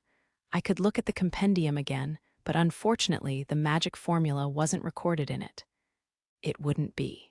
"Mr. Alus, the name for Garb Sheep has probably been removed from the list of taboo spells. That was the kind of deal that was made." Alus furrowed his brow and tried to decipher what Froze was saying. By removed from the list, she meant that Garb Sheep shouldn't be recorded in the magic compendium. That was probably a pact that was made with Barrick. So why had it been in there the other day when Alus had looked? And unnaturally enough, it was just the name. Barrick set me up. He must have figured that the name alone would be enough to lead me to the Fable family, or maybe I'm reading too much into it. But if it really has disappeared from the magic compendium, that confirms it. Alus felt like Barrick had completely led him around by the nose. "Now, if you would like to hear more, I would like to make another deal." "Is that so? Then I'll leave it at that. Thank you for your time," Alus said with a shrug.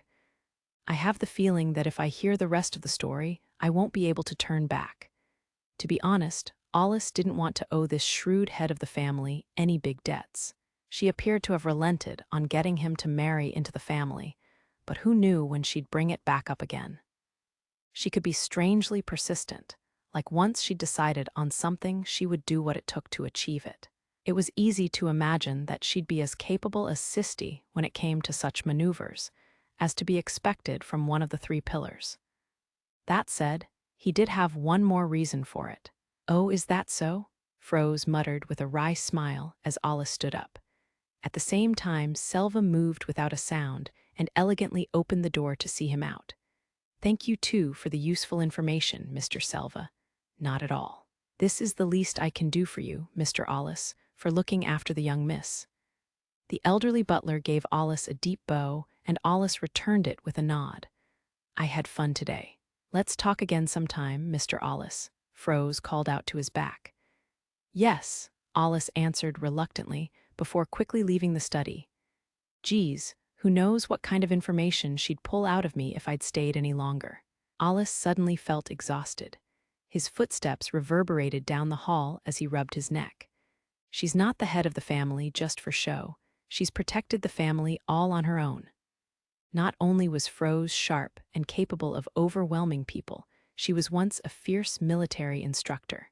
He could sympathize with Tesfia for having such a person as her mother. Although I can't imagine Tesfia being able to follow in her footsteps. I can only see the family collapsing in 3 days if that happened. He couldn't help but think of Tesfia's usual face when she was flustered by Loki's sharp tongue and cracked a smile. Now I'll retreat to my room and rest. Alus trudged down the long hallway to his guest room. 69th chapter Midnight Blood Feast. After a short rest, it was dinner time at the Fable estate. In the dining room was a long table with an elaborate array of dishes lined up. Surprisingly, dinner wasn't as silent of an event as Alus had expected, as even the servants joined in for a buffet-style dinner. There was a rather tedious explanation of the dishes by the chef, but it wasn't as formal as he'd imagined based on what Tesfia had told him. It was probably part of the host being considerate, not that Alus could display the perfect table manners of a noble even if asked to. It was a grand feast with everything from meat and vegetables to fruits. There was also a variety of beverages, ranging from high-quality spring water to juices, wine, and tea. Light conversations were held, and the dinner ended in a harmonious atmosphere. Alus was guided afterwards to the large bathhouse where he could wash away the rest of his fatigue. He was able to view the large garden from his bath. As he exhaled and relaxed in the water, he lost track of time, and night was soon upon him. As for Loki, she'd entered the baths ahead of Alus to lie in wait for him, but Tesfia came and took her away. Tesfia wore a bright smile as she said, "The night is still young." Loki pleaded for Alus's help with a desperate scream, but he saw her off in silence, pretending not to hear her.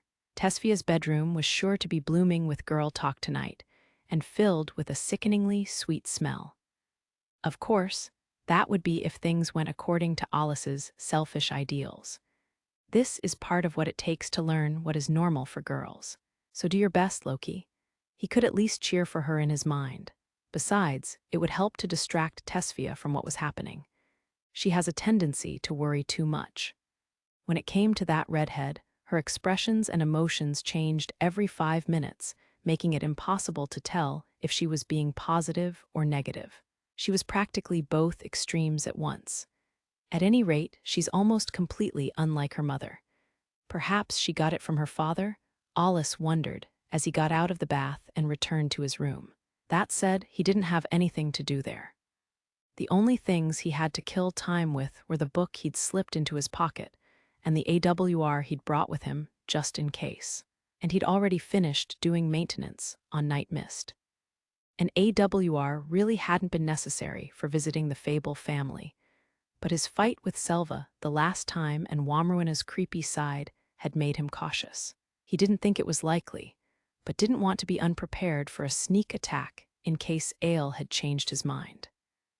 After checking behind the curtains and around the room, Alus eventually lay down on the bed to relax and think about the Fable family.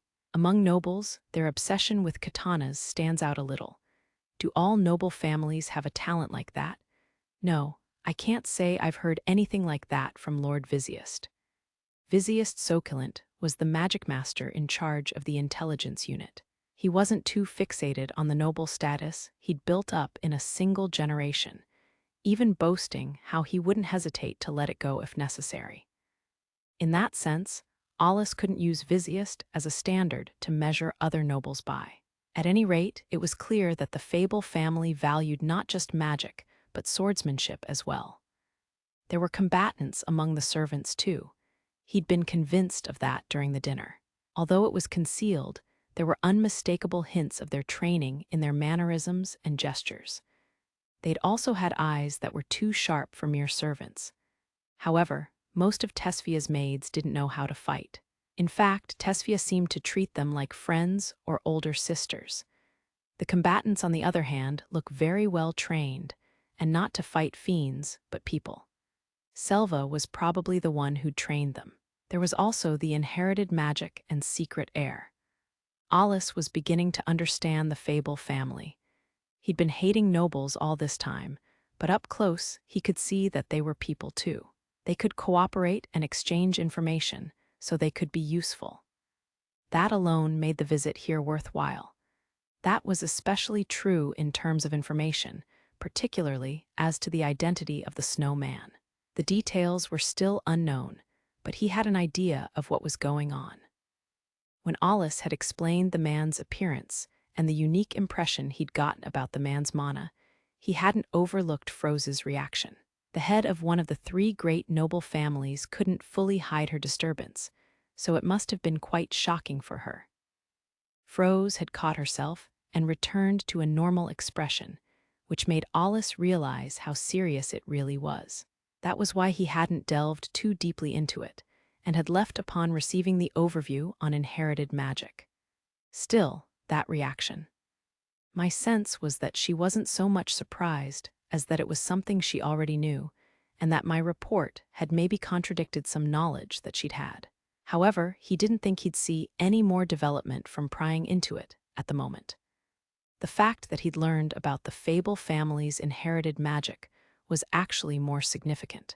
So far, Alus had created all kinds of spells upon deciphering a multitude of lost spells. He'd reported many of the creations to the right organizations and had them listed in the magic compendium, but he'd also kept some secret for his own use. The Fable family's inherited magic, as well as Froze's attitude, made him feel challenged. His curiosity as a researcher was being stirred, and if possible, he wanted to reach out to that tall peak.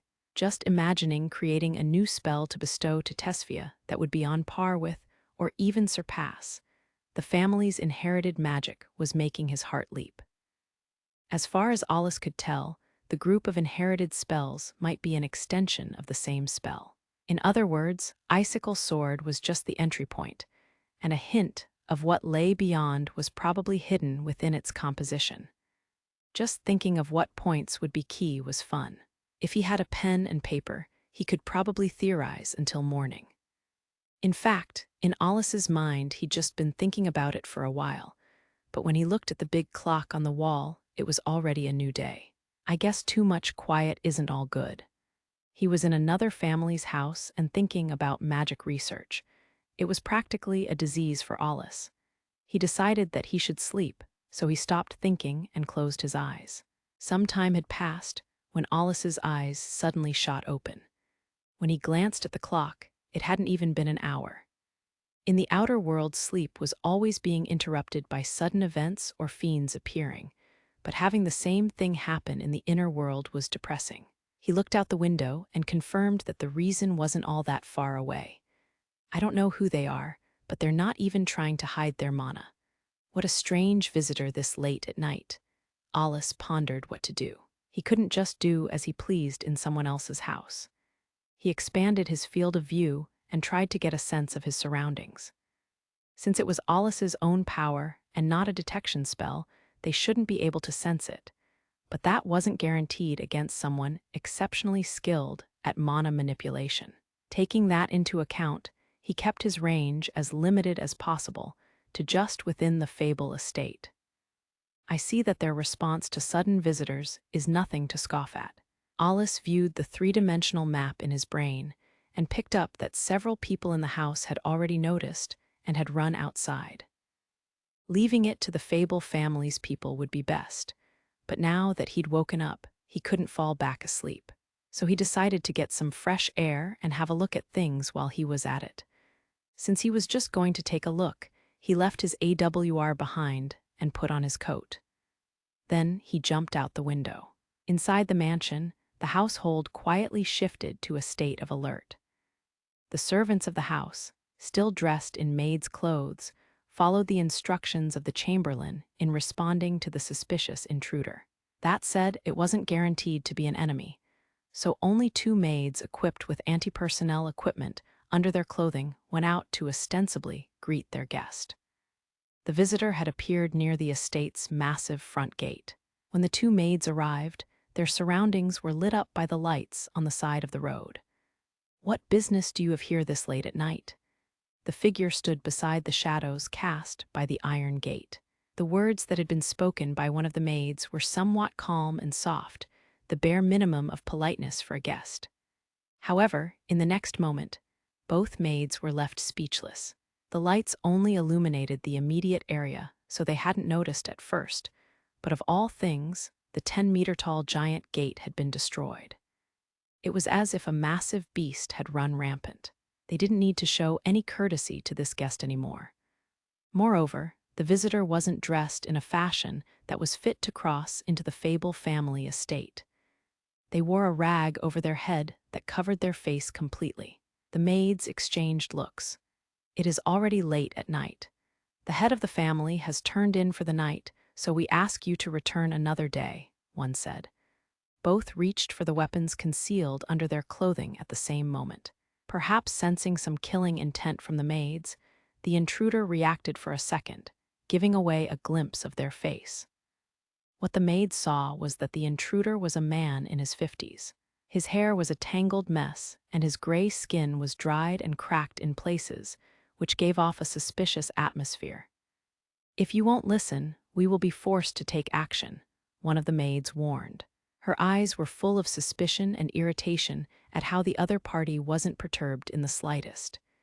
In the next moment, the man flipped the rag off and crouched low. His thin arms reached out, and a dull light glinted from his hands. "My business will be concluded quickly, and that will be the end of it." His hoarse voice was filled with resentment as he looked at the two maids with dry eyes. Immediately, the maids drew short swords from their waists. The magic formula on them blinked. They were ready to fight back. However, the man leaning forward didn't give them a chance to attack, as he quickly dove in between them. The man's dead-looking eyes shot a glance at one of the maids. Despite the maids being ready to fight, the man had moved so fast and without warning that he'd thrown off their preemptive attack. Their defensive instincts then kicked in, and they swung their short swords. There'd been a slight delay, but they swung at the man who'd appeared to be within their range, and at the same time they realized their blunder. He made a swing. In a fight to the death, their bodies had moved by reflex, creating a fatal failure. They had moved as their opponent had wanted them to. It was the fastest path of attack that they could take. Yet, their faces twitched as they felt sharp pains run through their arms. They'd swung at him, yet all of the strength in their wrists had disappeared as blood spurted out of them. The maids dropped their short swords at practically the same time and unleashed kicks as a counterattack. Although they'd only been serving the family for a few years, they attacked as one thanks to their training. Unfortunately, their kicks aimed at the man's head from each side swung through nothing but air, and in return their other legs were swept out from under them, leaving them in midair. Their necks were grabbed by the man, who easily held them aloft. They weren't even able to breathe as he strangled them. "Ugh!" The maids grabbed the man's arms to try and pull free, but at best they could only scratch at the back of his hands. No matter how hard they tried, they couldn't free themselves. As their vision blurred, they could see a silver claw-like weapon between his fingers. That was probably what had cut their wrists before. Young women or not, the man had easily lifted both of them up. He spoke in a casual tone. "It seems my skills have dulled. I should have cut a few millimeters deeper. I suppose I need to warm up a little more."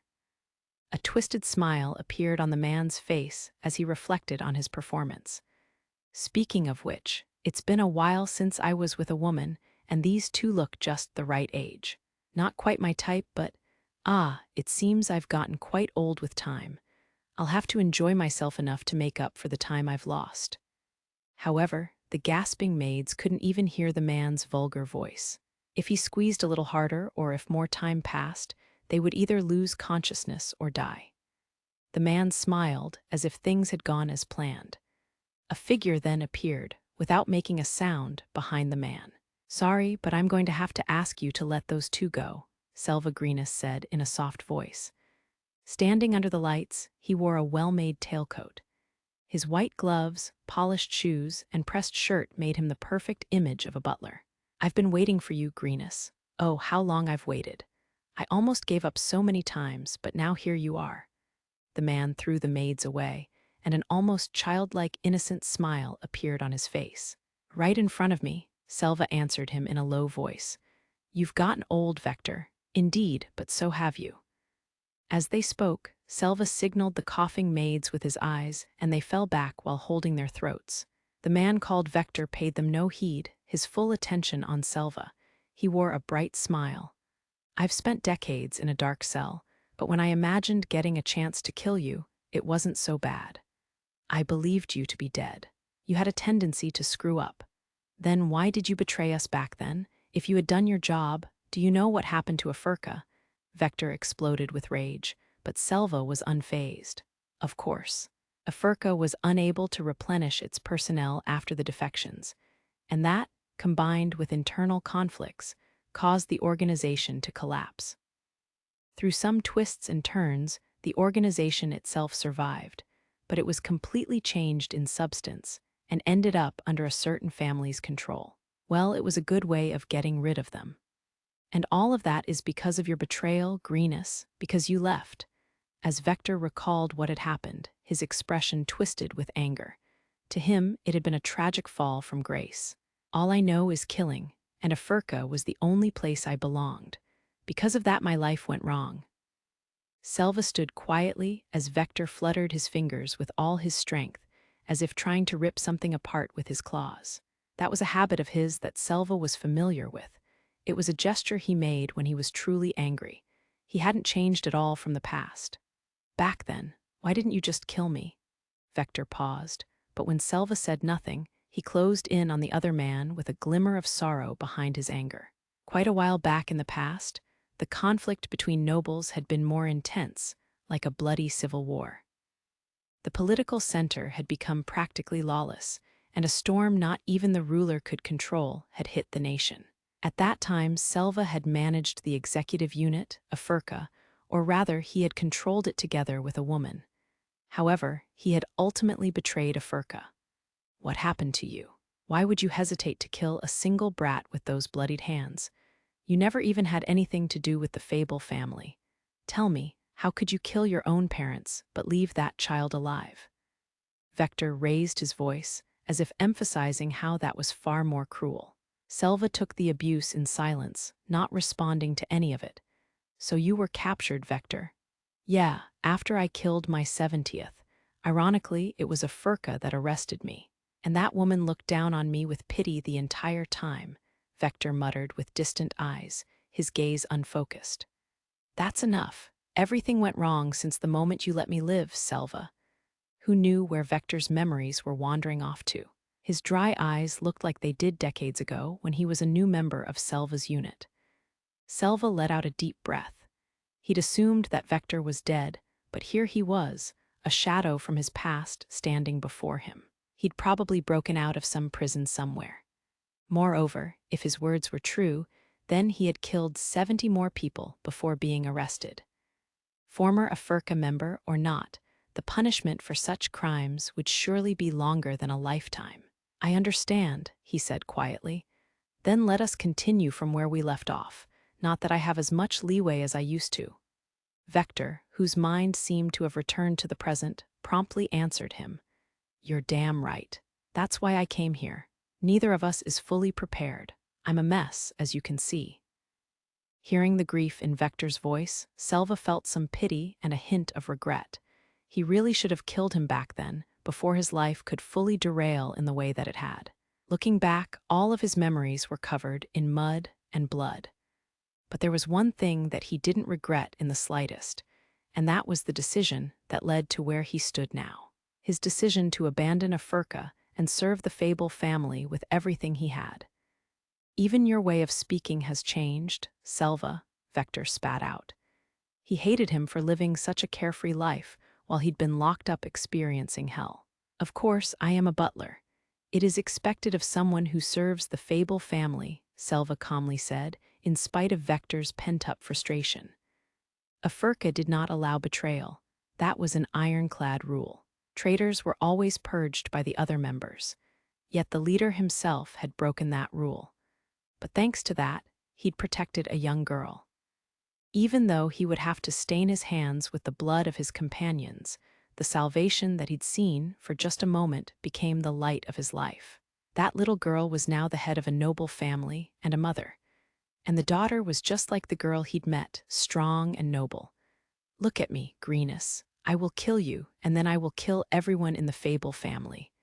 Then we can return to how it used to be." Sadly, that won't be possible, Vector. That is not to say that you are powerless, but there are just some things in this world that the dead cannot do. With his back ramrod straight, Selva held his hands behind his back, concealing any trace of killing intent. It was the assassination squad style to take lives quietly and solemnly. There was no room for honor or flashiness. The essence of an assassin wasn't in the hunting of their prey, but in the art of concealing even their soul and in the silence of their will. They couldn't allow their opponent to so much as sense the tempo of their breathing. "Is that so? But I know the weapon you use, and while my skills have dulled, you've gotten old," Vector retorted. He threw away the cloth that was around his head and leaped at Selva. Selva remained unmoving as his former companion charged at him, but he was skillfully manipulating the thin threads with his hands behind his back. He deployed the threads between himself and the approaching man. Once touched, the steel threads would cut into flesh as easily as water soaked into skin. However, Vector swung an open palm at the steel net as if he'd expected it. Using his claws, he pulled at the net. It would be difficult to tear it apart with just his claws, but through the instantaneous impact of the AWR, the magical tension reached its limit, and the steel threads were unable to maintain their structure. "A fine AWR," Selva said. Having torn through all the threads, Vector finally came into range. But in the next moment, he hit the brakes. He had run simulations of this feint over and over in his head while in prison. Once Selva's attempt at intercepting him failed, he would aim for the legs next. Killing his mobility was a textbook move. The steel threads headed straight for Vector's legs. The sharpness of the threads might appear to be the biggest threat, but the tips were sharpened as well. That was possible because the threads themselves were made up of mana. While the threads were sharp, they didn't really shoot out that powerfully.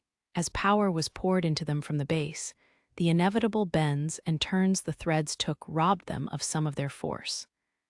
Knowing that, Vector raised his foot and kicked the tips of the threads. The soles of his shoes were equipped with plates that were good mana conductors. Depending on the mana that was poured into them, they could easily smash steel threads. He knew all the possibilities that could happen in a battle against Selva because he'd had a long time to think about it in prison. However, the impact felt like an iron ball had slammed into his leg. Vector's face contorted from the unexpected hardness of the threads. Selva's thread rippled and its center twisted like a whip. It formed a loop to catch Vector's wrist. Vector immediately pulled his hand back and used his claw to cut the thread. Ha! If he'd been a little slower, his hand would be flying through the air. He'd avoided a fatal situation but had still touched the thread, and blood spiraled down his arm. As expected from a Furka's former leader, Selva hadn't allowed time to wilt his skills. Vector felt an odd combination of happiness and sadness. His face twisted into a complicated expression, almost like a crying smile. His body had aged considerably, and any youthful vigor had long since faded. Through the decades in prison, the only thing left to him had been despair as he'd felt himself age. The pain in his heart had been far harder to bear than the provisional punishment. Even though Vector knew his limits, he released his remaining mana. But he wasn't going to cast a spell. In a Furka, spells were considered flashy and unnecessary. Instead, what had been required of them was a high level of mana control to kill their targets swiftly and quietly. It wasn't like he couldn't handle casting spells, but he'd decided that when he finally confronted Selva, that he wouldn't use such moves. Soon the mana he expelled gathered around his shoulders and took on some kind of shape. It flowed like a liquid, moving towards his hands with a pale glow. Before long, his hands were covered in a thin, wet layer of mana. The mana with unique properties dripped from his fingers. This reminds me of the past, Vector. You used to be arrogant and neglected being diligent, but I can tell the results of your tireless training from that mana transformation technique. Of course, but you won't get the chance to see it again. It's truly unfortunate, Vector. I really am sorry. A steel thread came from out of nowhere and wrapped around Vector's right arm.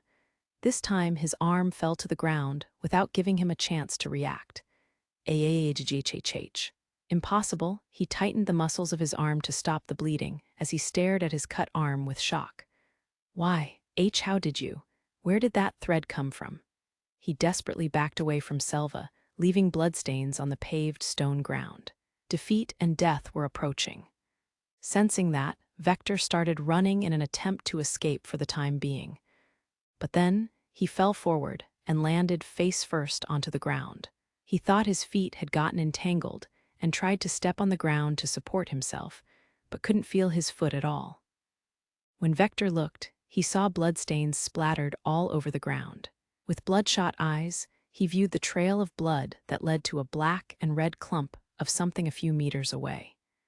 He immediately realized that it was his leg. His right calf and everything below it had been cut off. "Grenus," Vector screamed. His face was contorted, but it wasn't from pain. His scream was born out of rage and despair. "What did you do? WHWHAT did you do?"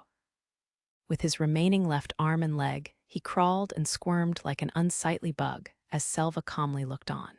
There was no longer pity or any other emotion in his eyes. This was his former face as an assassin. "Vector, you could never do anything to begin with. The moment you stepped inside this estate, your life was forfeit." A trap. The Fable family had its own combatants like the maids. However, their strength was inferior to that of the protectors of other noble families. To make up for that, Selva had spread his magical threads all over the entirety of the estate. So the threads I could see were just decoys. The cold expression on Selva's face didn't change, and he didn't respond, but Vector was already convinced. The thickness of the threads could be changed so that some could be seen while others remained hidden. Something like that was easy for Selva, who'd been creating threads for so long. In reality, Vector's conjecture was pretty much correct, but it was a feat that was only possible with Selva's skill and his complete understanding of the estate grounds. However, if traps like these remained spread out all the time, no one would be able to walk around the grounds. That was why Selva had implanted the same gimmick as was contained in his gloves in the street lights and trees of the garden. If called for, he could pass mana through them to create threads from all directions without a sound, transforming the garden into a spider web. Under the dim light of a street lamp, Selva gazed down at the crawling Vector with an icy look. "It's not over, not yet." Vector leaned on his left arm like a strut and forcibly pushed himself up on his folded left leg. Using his leg like a spring, even as his body threatened to collapse, he swung his remaining arm. The distance was too far for him to reach Selva, but he couldn't give up. He couldn't resign himself. He also had the last trump card of an assassin, pride. Mustering his willpower, Vector tried to shoot out with his claw, but this time his left arm flew through the air and landed before Selva. He was out of options. With only his left leg remaining, Vector sat down as if to rest. "Tell that nagging old hag I said hi." "Yes." After a short pause, Selva's fingers strummed a thread that stretched out like a bow at eye level. As soon as the thread vibrated, countless more threads were released and sped towards Vector. "Va." In his last moments, Vector's wrinkled face smiled. It wasn't red blood on his cheeks, but Selva turned his back on what was once the body of a man, as blood splattered and bones and flesh crumbled. The sounds of the body being destroyed reached his back. For some reason, he couldn't shake the feeling that Vector must have wanted to die as an assassin. His voice in those dying moments had held the same nostalgic tone as in the past. Selva wondered if there was even a shred of salvation for his soul. But ultimately, those who killed people would face the same end. It was a cursed fate, what they deserved. In the end, nothing can be overturned. Selva's resigned words disappeared into the void of the moonlight. Thinking about it, I've been alive for a long time. I'm sure it's been enough. All I can do now is watch over the young miss as she grows up. There were only two ladies in Selva's world. The daughter was the spitting image of the mother when she was younger, and he hoped that she would grow up to be the same. But it seemed she was choosing a slightly different path from her mother. That was a future to look forward to as well. Having been able to devote himself to the Fable family, Selva was willing to accept any ending. He'd never expected that he would get to die a peaceful death. Now then, I must report this, he muttered to himself, but he sensed a presence outside of the destroyed gate that prevented him from doing so. What to do? Alus had watched Selva's battle from the shadows and missed his chance to make a move. He'd seen glimpses of Selva's abilities when they'd fought before, but it seemed his eyes hadn't been quick enough to see everything. However, I sensed that killer's atmosphere before. That was why Selva had been able to tell that Alus was cut from the same cloth as him. On the surface, that was correct, but in reality, they weren't the same. Alus had been shown the difference that age made from observing Selva's perfect work. The effective area is from 3 to 30 meters. Inside that range, no ordinary foe would stand a chance. In addition, there had been almost no adjustments to the advanced preparations for the battle. Moreover, the opponent seemed to know of Selva's abilities. Even so, the difference in power was clear. He had also secured the tactical victory with his traps. Even though they were just decoys, the threads were thin enough that an amateur would struggle to see them and get lured into the trap instead. Not to mention that Selva hadn't shown Alus during their fight that he was able to freely adjust the sharpness and thickness of the thread. He never showed me his hand. Alus was learning that a haphazard analysis of an opponent's abilities was dangerous when the opponent was highly skilled at mana control. In his fight with Selva, he had been able to deal with the situation by using his keen sense of mana. But to decide that he was superior when his opponent hadn't even gone all out was pointless. Also, Selva hadn't even used anything aside from the steel threads. The Fable family's butler had extraordinary strength. If we fought seriously in this estate, would I be able to win? Perhaps because he'd now witnessed Selva's way of killing, this disturbing thought popped up in his mind. In the past, Alus had accomplished missions that involved killing dangerous criminals, though lately he hadn't had such opportunities. When he did, he abandoned all emotion and moved in a mechanical fashion to take out his opponent. Killing was the only thing on his mind. He blocked out any other choices and used whatever means possible to achieve his mission. Am I like that too? His former self was cold, emotionless, and expressionless. The old butler was a complete human being. He combined killing with an everyday life. There was no longer a gap between the two for Selva, no room for doubt to enter. His mind had been focused on one absolute thing, taking nothing else into consideration. With no hesitation, there was no middle ground. He didn't allow those who needed to be killed to survive. Oh, Alus felt a strange excitement in the air. His entire body trembled from it. He could feel his mana swell in response, which he hurriedly restrained. It was like he was no different from Tesfia, who was ruled by her emotions. That aside, it seemed that Selva and the other man had known each other. It wasn't like Alus had no interest in that, but he was an outsider and wouldn't ask any boorish questions. Seeing how the man had easily taken out the two trained maids, he must have been quite skilled. Yet he couldn't even lay a finger on Selva. Womruina's two servants were pretty skilled too, so maybe all noble families are like this. Maintaining a personal army was a privilege of nobility. Alus wondered why that was so when Alpha had a regular army, but perhaps it was necessary. Considering how people with no qualms about killing just showed up in the middle of the night, maybe it wasn't only necessary, but essential. It must be rough being a butler for this family. You have to be that skilled at combat to even be up for the job.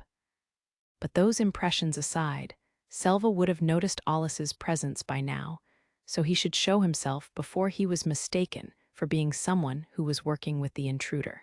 I guess I should have offered a helping hand if I was going to be discovered anyways, but it would have been careless to appear when the traps were still out. There's still more. With his field of view, Alus had noticed them quicker than Selva. It was the presence of those who lived in darkness, the same as the intruder. Were they additional enemies? Figures soon appeared from between the trees, visible under the dim light of the street lamps. One man stepped forward, as if representing them. He had swept back short blonde hair. Normally, that would make him stand out, but for some reason, he blended in with his surroundings. The man was tall, with ferocious, slanted eyes. Alus could tell he was aggressive from how his center of gravity was leaned forward slightly. He also noticed his vigilant gaze. In a spur-of-the-moment decision, Alus leaped from his hiding place and landed next to Selva. "Excuse me for coming from the shadows. I saw the whole thing." As expected, Selva seemed to have sensed him coming as he gave a light bow. "Pardon me, it appears that I have awakened you from your rest." "Not at all. I was able to learn a lot, so let me help you a little as thanks." Seeing a good opportunity to move his body, Alus relaxed the reins on his mana. He didn't have his AWR with him, but he wasn't planning on using any flashy spells. He was inspired by the fight to the death that he'd witnessed and unleashed dense mana, more motivated than usual. However, the blonde man spoke up as if to beat him to the punch. "Oh, so there was a single around. But don't get so worked up. We ain't here to kill you. Our business is with that lump of flesh." His speech was as rough as his appearance. As loose-lipped as the man was, Alus was calmed by the fact that he seemed to understand his position. It also appeared that he wasn't here to help the first man, but had chased him here to stop him. "I was going to kill him if he wasn't listening, but there's not even a head to bring back. You sure got in the way this time, Selva Greenus." The man clicked his tongue and stepped out into the light proper. His tone was still rough, but there was a degree of class to his clothing. It was formal, like a uniform of sorts.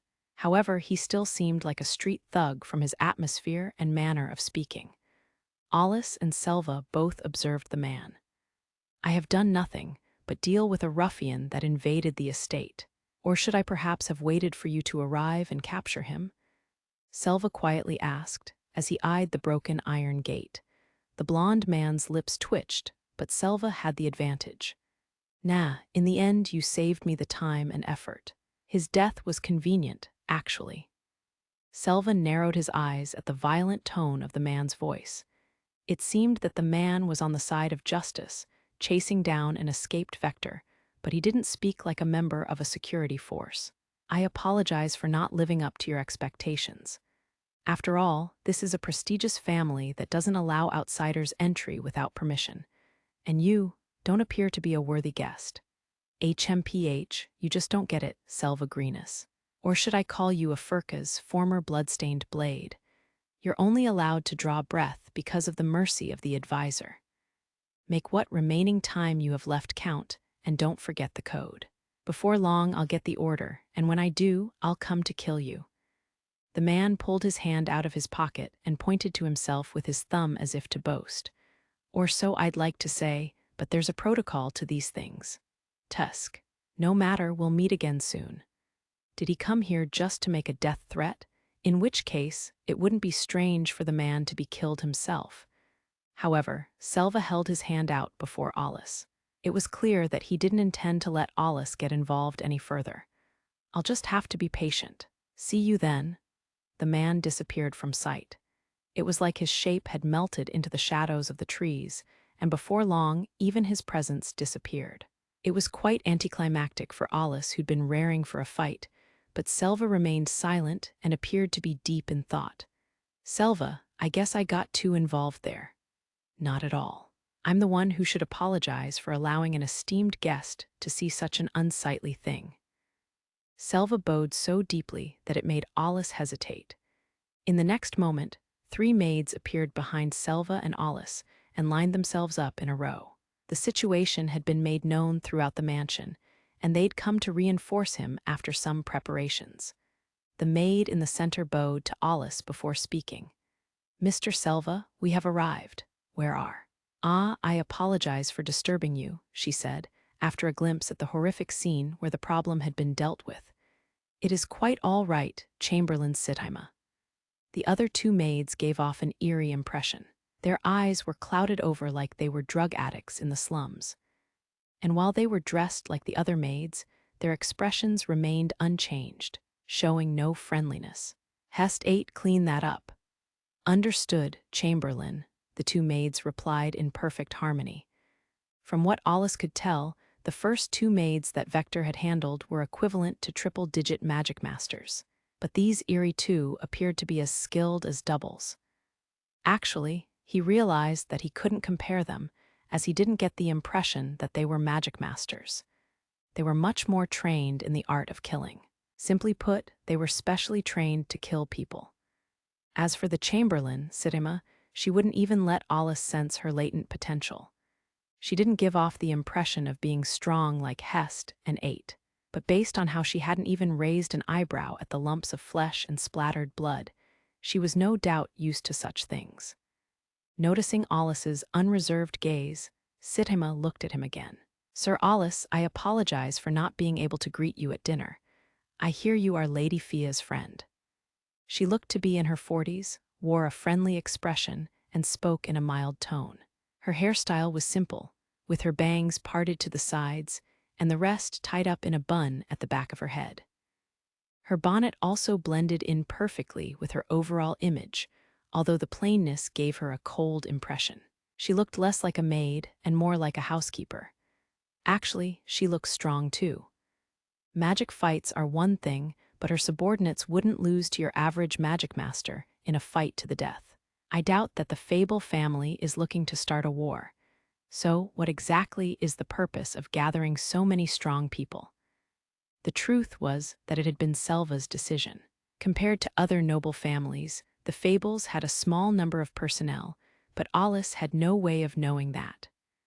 While Alice pondered these things, Selva ordered the Chamberlain to take care of the rest of the cleanup. He looked at Alice. "You must be wondering why," he said, omitting the subject, but Alice could tell what he was referring to. It was exactly what he'd been thinking. Even the noblest of blood cannot stay pure in this world. It is hard to say it is a world where those who value justice will always rise to the top. Also, one cannot say that being righteous is always the right thing to do. The Fable family does have its own share of enemies. "I know what you mean, but I'm impressed that Fia turned out the way she did," Alice wanted to say. He'd left it vague, but Selva understood what he meant. "The young miss has been kept unaware. That is why I have instructed them to avoid any unnecessary contact with her." That's why they hadn't appeared during the dinner. Thinking back on it, there had only been normal maids around Tesfia.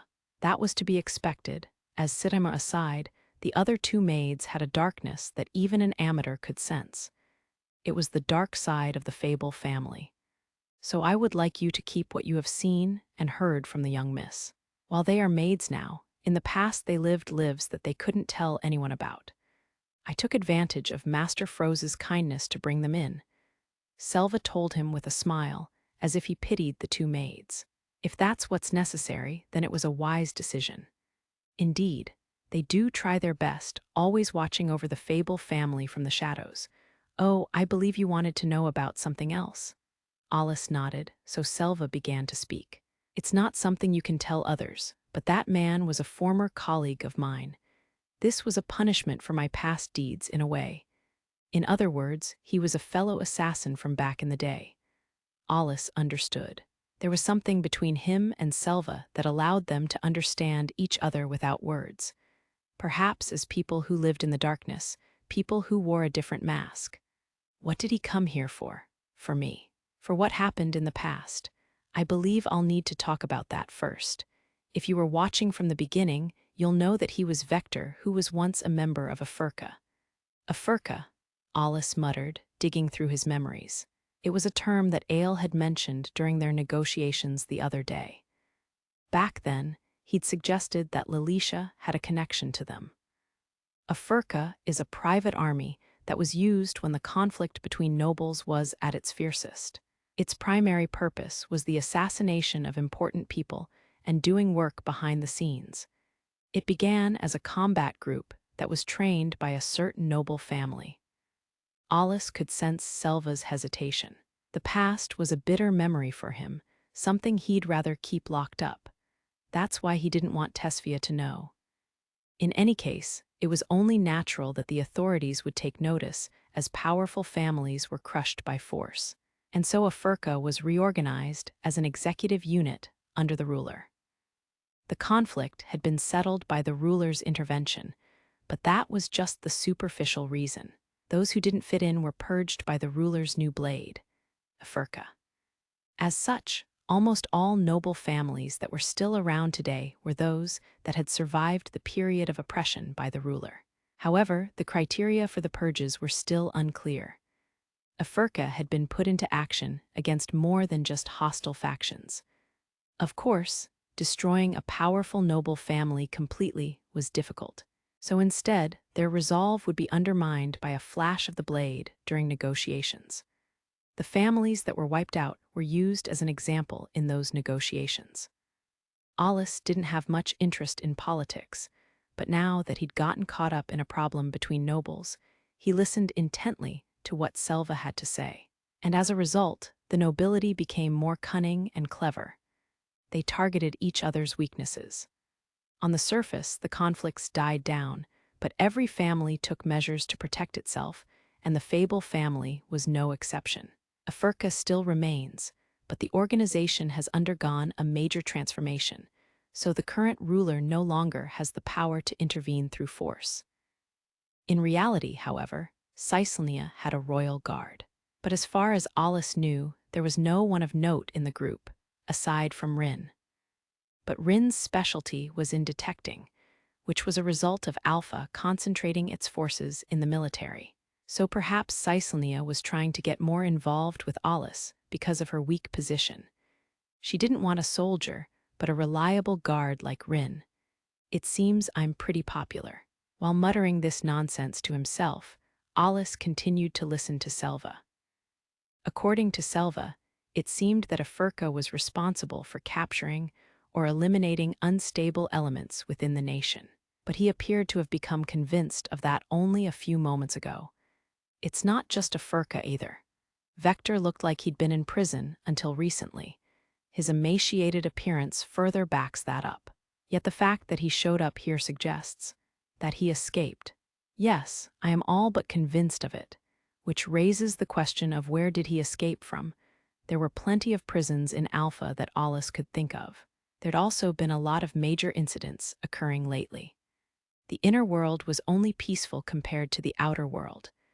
Normal criminals aside, there had been cases of magical criminals causing hundreds of deaths. At the very least, I haven't heard of anything like that happening in Alpha. Neither have I, Selva said. I believe I will look into it later. He and Alus exchanged looks. They had a lot in common and could more or less understand what the other was thinking. If it didn't happen within the inner world, there was a rumored Pandora's box of sorts, secret and hidden by a veil, containing the dark side of all 7 nations. I thought it might be possible, but a special prison that exists in the outer world. I don't know, though. When heinous magical criminals such as Kurama executives were captured, there was a problem with where to keep them. There was danger involved in holding them within the nation. There might be breakouts, or they could get freed by allies. In the unlikely event they were freed, they could start going wild with magic. Alus rubbed the back of his neck as he spoke to Selva with a serious expression. Things are starting to look ominous. I do apologize for getting you involved in this, Sir Alus. It's fine. Like the Tenbram, I decided to observe the fight on my own. Speaking of which, who was that blonde man? At the very least, he wasn't with the military. Yeah, if he was with the military, he wouldn't be that lacking in discipline. Selva laughed a little at Alus's remark. Ha ha, indeed. However, that man was strong. He knew when to withdraw, and his eyes told more than his mouth. I see. Alus wanted to ask about the blonde man's relationship to Selva. He'd known both Selva's name and a past alias of sorts. And then there was the advisor that he'd mentioned. But Selva was tight-lipped when it came to that. Alus only received vague statements from him, as if to evade the question. I cannot cause you any further troubles, Sir Alus. Besides, this is something that happened on the Fable estate, so please leave the rest of it to us. He spoke politely, but in reality, he meant that he couldn't tell him any more. I understand. Then it's not my place to crash the party. Alus left it up to Selva, as he had some degree of trust in him, and it wasn't just because they'd talked through their fists. They'd both lived in the underbelly of society and respected each other. Most of all, Selva supported the difficult path that Tesfia had chosen. Their interests were aligned, and in that sense, he was more trustworthy than Froze. Selva was quietly walking back to the mansion, with his arms behind his back, as Alus walked behind him. Suddenly, Selva's metronome-like precision walking was disturbed, and he muttered in a low voice that even Alus might have a problem hearing. Sir Alus, perhaps you would listen to this old man ramble to himself. He slowed down a bit. His atmosphere was gentle, as if telling a story to a grandchild. It's about the inherited magic of the Fable family that was discussed yesterday. Alus was startled that the Fable family butler would start talking about the family's secrets. It was no doubt a topic that would go against the will of the head of the family. Knowing that, he'd called it rambling to himself. With his measured pace, Selva looked up at the mansion before them. I will say this because it's you. I thought you were talking to yourself. Ha ha, so I was. But before I do, please know that Master Froze told no lies. As Froze was the head of a major noble family, Alus hadn't been able to get valuable information from her without making deals, but he did feel respect for her. But now Selva was stepping over her intentions to tell Alus something that would surely be for Tesfia's sake. Understanding that, Alus kept quiet and waited for him to continue. It is true that the Fable family has several privately developed spells that are passed down in the family. The future looks bright, I am told.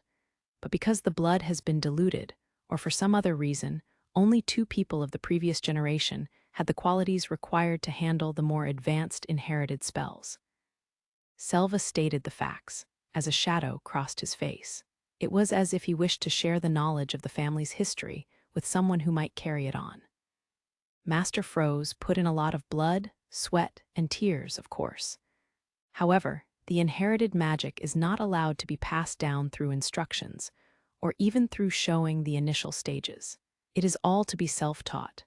But no matter how long she worked on it, she could not achieve it, and so Master Froze finally gave up on the path of a Magicmaster and decided to serve as a commander. He took a deep breath before continuing. Ever since she lost her husband, Master Froze has protected the family first and foremost. It wouldn't be an exaggeration to say that she became obsessed over it. And after wearing herself down with her training, she ultimately gave up on learning the inherited spells. I'm sure her pain was unimaginable. At least, it was far more than anything I could imagine. Selva smiled. However, the young Miss's existence helped to support Master Froze. Back then she was so small, she would cling to my leg whenever something happened. She was proud of her mother, and even at a young age, she wished to help in whatever way she could. Even now, I can vividly remember her earnest eyes. I don't think she's very different now. Maybe she hasn't actually grown up. Ha ha, perhaps not, but that is one of the young Miss's virtues. Selva wasn't quite a coddling parent, but he wasn't far from it. With her eyes finally awakened to a new presence to protect in the young Miss, Master Froze retired from the army. But she was involved with so many squads and projects that there were a lot of obstacles to overcome. However, Master Froze is someone who doesn't bend once she has decided on something. After dealing with all of the obstacles, she gave her resignation letter to the Governor-General. The Governor-General at the time was probably Barrick's predecessor. It might have been Barrick himself, but Alus didn't want to interrupt Selva. And so, she made a deal. In order to get the military to grant her retirement, Master Froze presented them with the magic formula for an inherited spell that she had a general grasp of. I see where this is going. That spell was Garb Sheep. Yes, but I heard that not even the spell's name remained in the magic compendium, and that only the Governor-General has access to the details. Now, I understand how Garb sheep came to be recorded in the compendium, Alus said. It's just a guess, but it was probably the Governor General's scheme that ensured the name was there for me to see. Mrs. Fable seemed to be aware of it too. That leaves the connection to the snowman we encountered in Van Ollie's. I am afraid that I don't know about that. But of all the inherited spells that the Fable family possesses, Garb sheep is indeed one of them. The line of spells, however, differs from Icicle Sword. If I see the magic formula, I might be able to find a clue. I cannot say any further. Only those with the right to inherit the final form of the spell may know. Alus fell silent for a moment. The snowman had used a spell that was incredibly similar to Garb sheep, an inherited spell of the Fable family.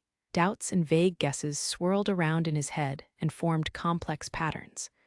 Let me confirm something, Selva. What might that be? What does Mrs. Fable know about the snowman? I am afraid only she knows. There is nothing I can say, but from your description, I can think of one who fits. However, they have already passed away.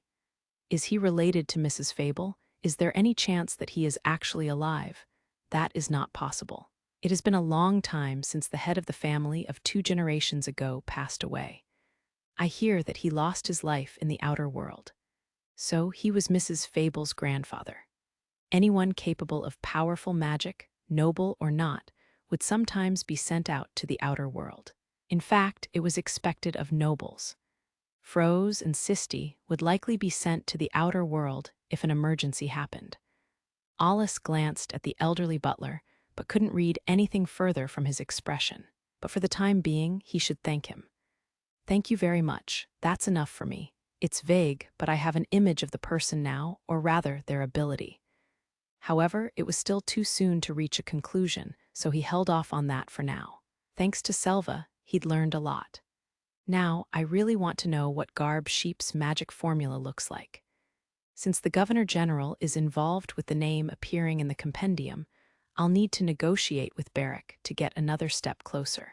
As Alus played with that thought, Selva spoke up.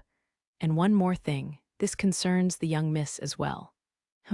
Perhaps this is what he's really after. Considering Selva's position, it was only natural that Tesfia was precious to him. In other words, the valuable information from before might have been a prelude to this.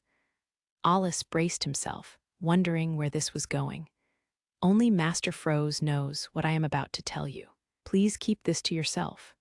Alus silently nodded, but he had a bad feeling about it. Aside from Garb sheep, Icicle Sword is part of another line of spells that has a final form. However, Master Froze does not know what the final form looks like. That's because Mrs. Fable gave up on the pursuit, isn't it?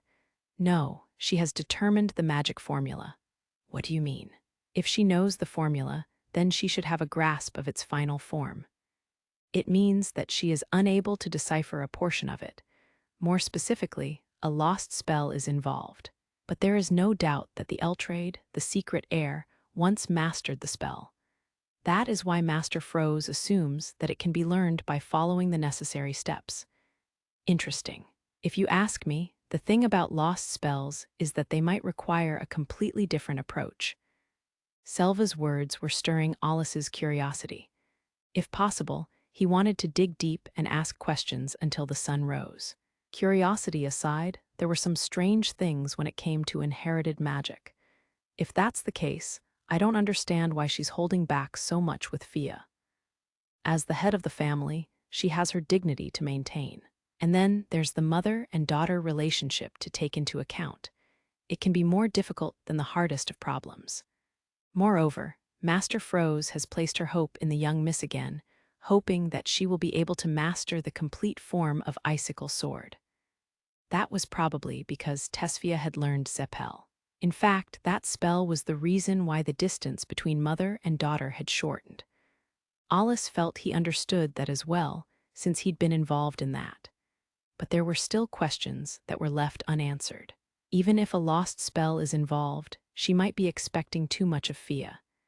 That is what I wish to ask of you, Sir Alus, Selva said with a serious expression. I admit that my personal feelings are involved, but I ask that you help to prove that the young miss is the rightful heir through the spells that you devise. I thought that there were proper inherited spells in the Fable family, and that the rightful heir was determined by mastering those spells. Indeed, that is what both the young Miss and Master Froze desire. But something doesn't feel right. The spell can't have been created more than several decades ago at its oldest. While there is no doubt that it was completed and had a practitioner at one time, it is strange that it can't be deciphered, since it was created during a time when magic was much less developed. I see. I would agree with that. Master Froze said before that you would be unable to replicate the spells, much less surpass them. Of course, the highest inherited spell in the line of spells for Icicle Sword is one of them, and the reason why Master Froze said that is because they are close to true magic. Selva's unexpected use of the term made Alus fall silent. True magic, in other words, magic close to what the fiends used. It was supposedly a realm beyond human reach. But since the Fable family member who accomplished it was human, the contradiction could perhaps be resolved. However, even with Alus's knowledge and intelligence, he couldn't let his guard down, which was why he needed to choose his next words carefully. I can't say that I fully understand, but I'll do what I can to make the new spell that I teach Fia rival. No, surpass the Fable family's inherited spell. Thank you very much. In my opinion, it would be best for the young miss to abandon the path of wearing herself out to obtain such a questionable spell. With your help, there will be a new page added to the Fable family's inherited magic. Moreover, I hope that she can discard the social rules and show a new path for the family, even if she doesn't become the secret heir. I am sure that such a path remains for the young miss. I am really sorry for all the troubles that she has caused you, Sir Alus.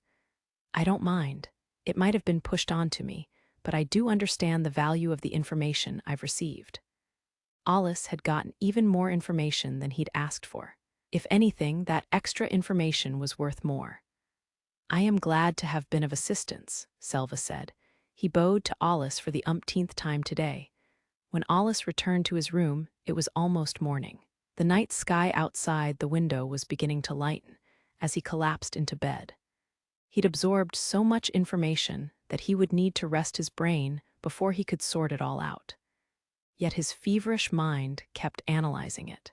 He tossed and turned, unable to fall asleep. When he looked up at the ceiling, he was reminded that he was in someone else's house. At times like these, he could use the skill to sleep anywhere that he'd developed in the military. As sleepiness finally started to set in and he curled up in bed, he suddenly realized something. Now that I think about it, Loki didn't show up. The next time he opened his eyes, it was already noon. It was well past his normal waking time. He'd truly had a good rest. After confirming that Loki hadn't returned from the other room, Alus smoothly prepared for his day. As he stepped out of his room, one of the maids was walking towards him, and Tesfia appeared at the other end of the hallway. "It's already noon. You look like you slept well." "Well, it was a really comfortable bed," Alus said sarcastically. He couldn't tell Tesfia about last night's events. He didn't know for sure, but he felt like the maids would have been able to clean up the bloody scene without leaving a trace of what had happened. "Good morning." A young maid bowed to Tesfia and smiled at Alus. She was carrying a basket with neatly folded clothes in it.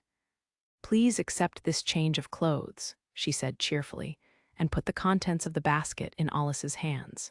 Why, yeah, that's when he realized that he was still wearing the clothes he wore yesterday, rather than the pajamas that had been prepared for him. And since he'd gone to bed right after last night's events, they were now wrinkled. "Thank you, Menasha," Tesfia smiled. "Then I will take my leave." "Ah yes, regarding the schedule for today," the maid called Menasha raised a finger with a refreshing smile. Alus could tell she had a friendly and positive disposition. Her voice was full of energy, a far cry from Hest and 8 from last night. She fluently explained the day's schedule. "So please get dressed as soon as possible. I will prepare a warm meal, so please come to the dining room when you are ready. Why not have lunch together?" Once Menasha finished speaking, she spun around, leaving Alus dumbfounded. "If you will excuse me," she said, and left while humming to herself. Alus sighed. "Are all the servants here this strange? Hey, I can't overlook that." Tesfia looked ready to protest, but the chamberlain aside, the combat maids didn't have much contact with her, so he wouldn't get anywhere by trying to explain it. Ignorance is bliss. What's that supposed to mean? Whatever, just hurry up and change. Since we're at it, why don't you come in? If your hobby is showing yourself while you change your clothes, I'll take you on. Oh. In the past, Tesfia probably would have blushed and pushed him back into his room, but maybe she had more composure in her own home as she snapped back at him in a way she hadn't before. Perhaps she developed a level of tolerance and was no longer fazed by the thought of watching Alus change. Alus guessed that she thought she had defied his expectations. "Well, there was something I wanted to talk with you about anyways, so how about you come with me then?"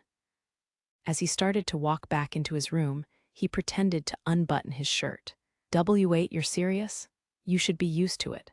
"Of course I'm not." This time, Tesfia's ears turned red from embarrassment. She blatantly puffed up her cheeks and crossed her arms to hide her disturbance. That was when Loki finally appeared.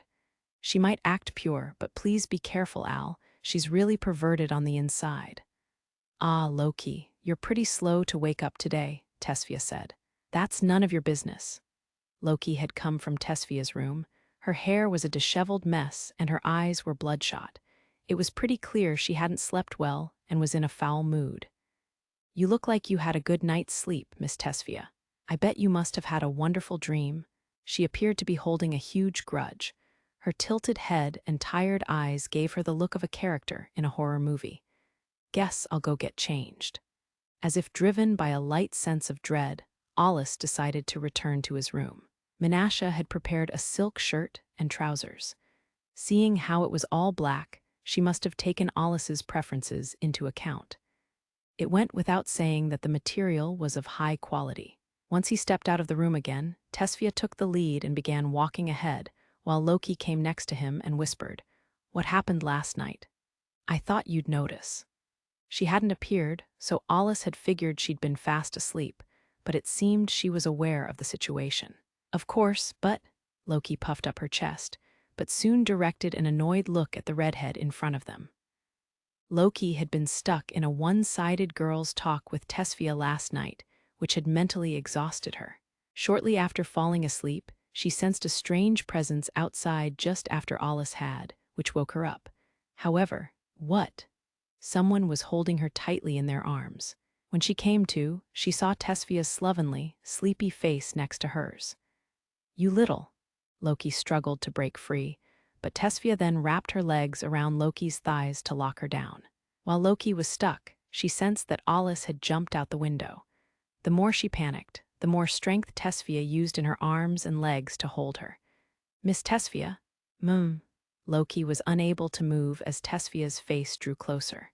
When the two girls' lips were so close they were almost touching, Loki turned her face away so hard that she hurt her neck, but fortunately she dodged the attack. "Ha, ha. If you go any further, I'm seriously going to hit you."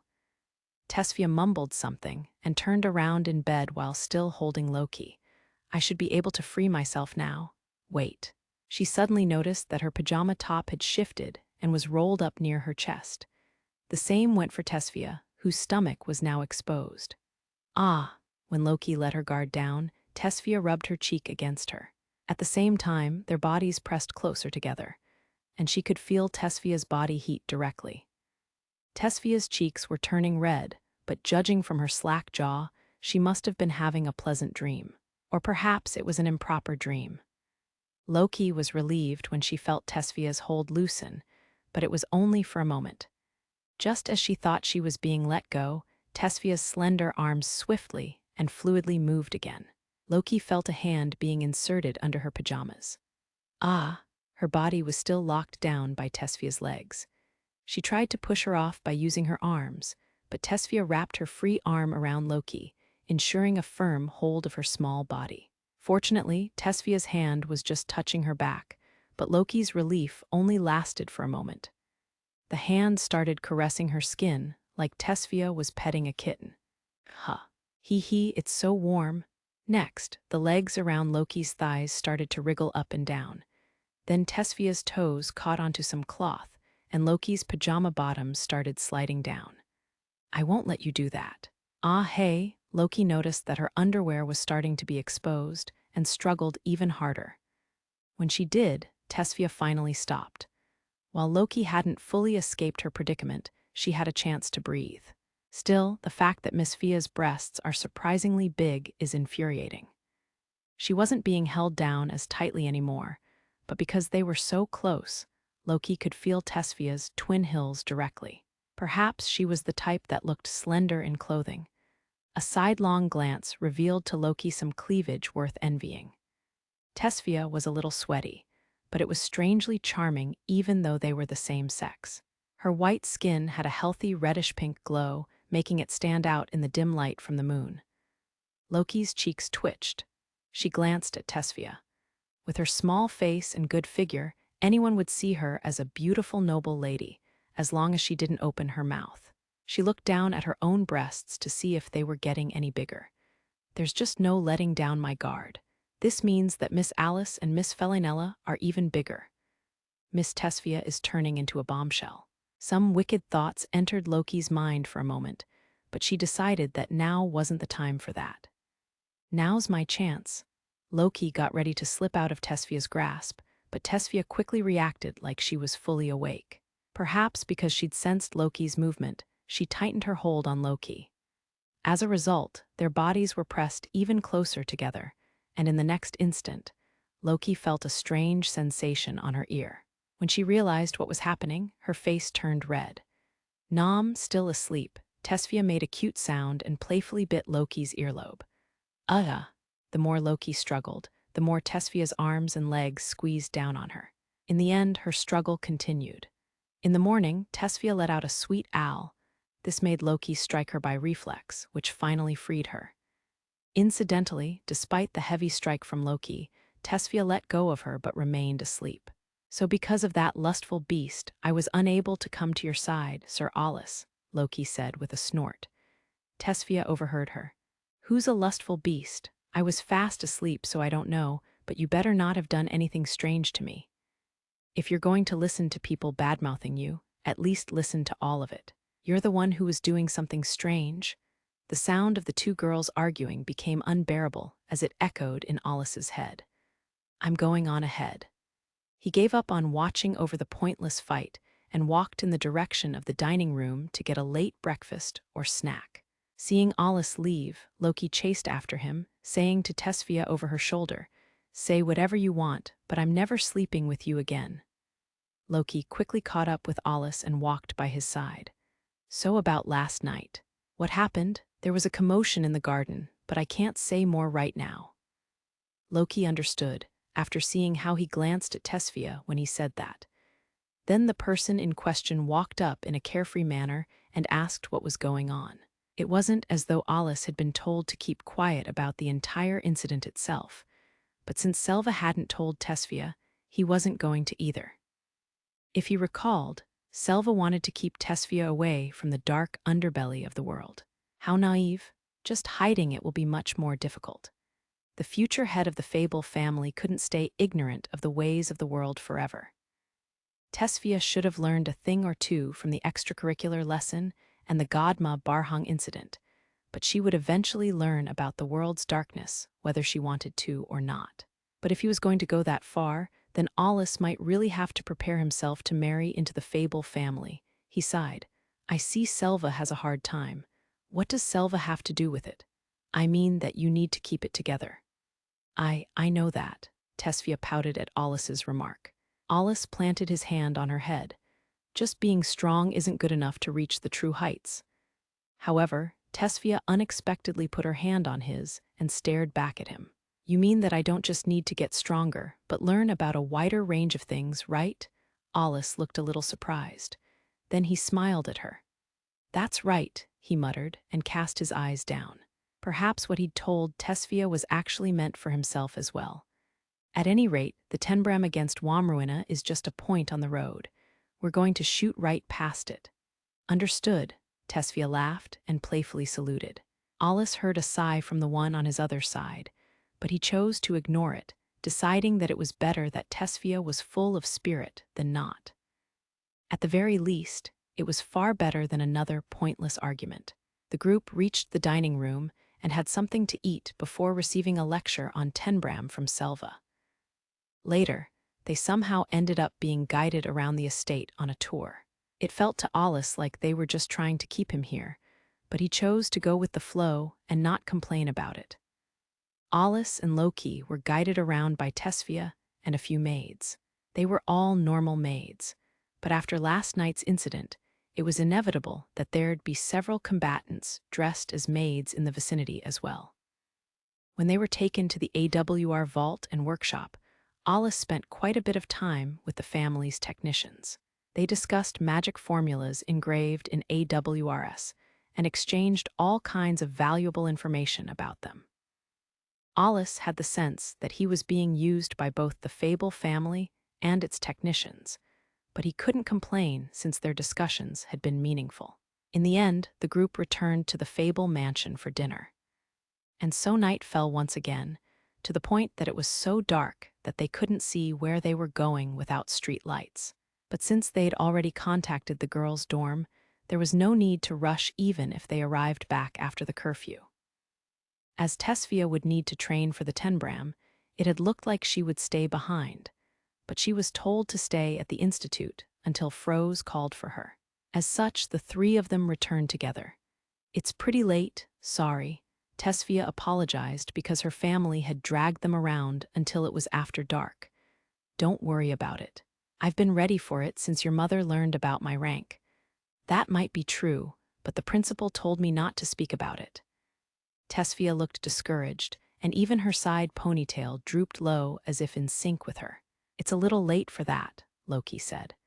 If Mrs. Fable seriously looked into Sir Alus's rank, she would have found out about it soon enough. With her connections to the military and position as the head of a grand noble family, it would be easy. It might even be a good idea to talk with the Governor General about spreading it far and wide, so that even fewer people would dare mess with Sir Alus. "Loki, I don't think that would help," Tesfia said. The group chatted as they passed through the circle port and traveled to the middle area of the inner world. They would arrive back at the institute at a late hour. As they hurried to the next circle port, Alus suddenly turned around and stared into the darkness. He saw nothing, but the strange presence he'd been sensing had disappeared. "It's finally gone." He'd felt as though he'd been watched from the shadows ever since they'd left the Fable estate. The presence disappeared when they transferred between circle ports, but once they stepped out of the port, another presence would appear. Alus thought that the observers changed, but they'd kept their distance, so he couldn't tell if there was one or more of them. But from what he could vaguely pick up, there were two of them. If so, they were putting in a lot of effort for mere surveillance. He couldn't be sure, and he'd thought that it was just his imagination at first, but now that the presence was fully gone, he knew he'd been right. "Is something the matter, Sir Alus? Did you notice it, Loki?" "Notice what?" "No, never mind," Alus said. He kept walking. "But who was it?" "Considering the situation, someone from the Womruinas, or someone from Kurama, or someone else with a grudge against me." "No. It feels like I'm overlooking something." The unease made his thoughts run faster. Unaware of Alus's thoughts, Tesfia set the institute as the destination on the circle port. In the next moment, they were surrounded by mana light. Even after they reached the institute, Alus's steps were heavy. "Sir Alus, what is the matter? Does it have something to do with what you asked before?" "It's hard to say. I've had this feeling that I've been watched since we left the Fable estate." "You mean even now?" Alus stopped Loki from panicking and activating her mana sonar. "No, it's fine now. They took their eyes off me partway through, and it's better that we don't let them know that we noticed them. But I don't know who's behind it. Perhaps it has something to do with what happened yesterday." During their tour of the estate, when Tesfia had stepped away on some business, he'd told Loki what had happened. "I don't know. It's also possible that the Womruina family is trying to pull something. I wouldn't put it past that family." The two spoke quietly until Tesfia questioned them. What are you two whispering about? Loki looked at Alus. Maybe they're not watching you, Sir Alus, but rather the key figure in the tenbram. You mean her. It doesn't feel very likely, but it is possible. As they gazed at each other, Tesfia tilted her head. What? No way, something like that happened yesterday. Seeing as it was already past curfew, and there wouldn't be any harm in delaying Tesfia's return a bit longer, Alus explained what had happened the night before. He also told her that someone had been watching them just now. He did feel bad since Selva had chosen not to tell Tesfia, but if she got dragged into something, Alus figured she deserved to know. He kept quiet about the inherited spells, though.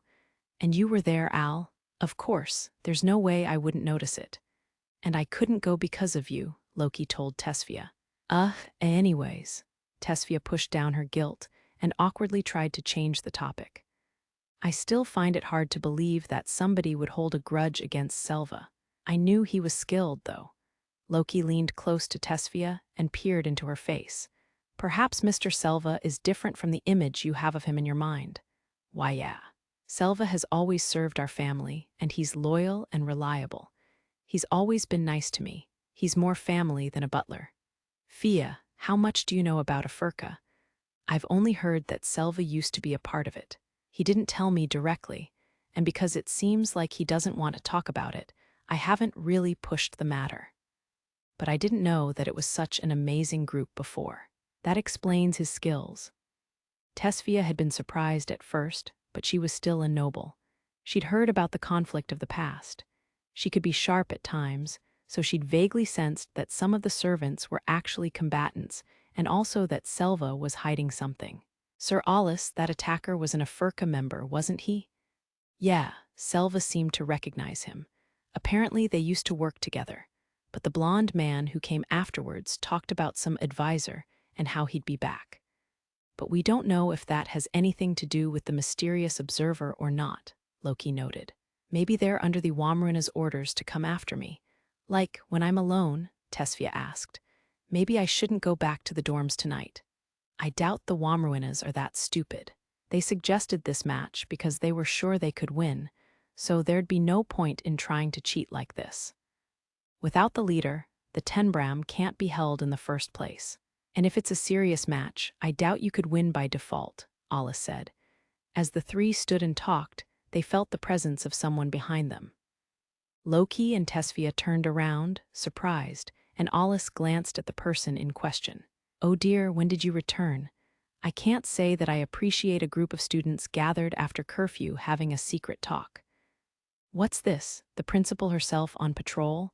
How zealous, Alus said dryly. Which Sisti, the principal of the Second Magical Institute, only smiled. Not many could bear the shadows of night as gracefully as she did. Yes, well, I am both principal and educator. It's part of my responsibility to keep my eye on delinquent students and give them guidance. From her words, Alus wondered if Sisti had been the observer from before. Keep your eye on them, is it? It certainly feels like she appeared with perfect timing. No, maybe I'm overthinking it. Now, why are you looking at me like that, Alus? Did you miss me when you were away from the Institute? It's okay, I can spoil you a little, Sisti said. She closed one eye in an alluring fashion and folded her arms before raising them to push up her breasts. Alus would normally give her a cold stare for pulling such a prank at her age, but this time he just looked at her. Wait, what's going on? Of course, Sisti had meant it as a joke. Alus seemed more serious than she'd expected, so she awkwardly laughed and scratched her cheek. Judging from her reaction, it was unlikely that she had been their observer. Alus sighed. I understand. Then let me ask just one thing. Were you watching us just now? Yes, well, I happened to see you all gathered here. So it wasn't you. Indeed, Loki said. And Tesfia nodded and added, so it seems. Sisti frowned, feeling left out of the group. What are you talking about? How rude. Don't you know that you should be a little more considerate of your elders, Alus? I'm only patrolling at night like this for the safety of the students because it's been dangerous lately. Good work, then. Alus's blunt words were hardly consoling. Instead, they had the opposite effect. Besides, haven't I been very cooperative with you this time, meaning ignoring your sudden absence? I have to consider my own position.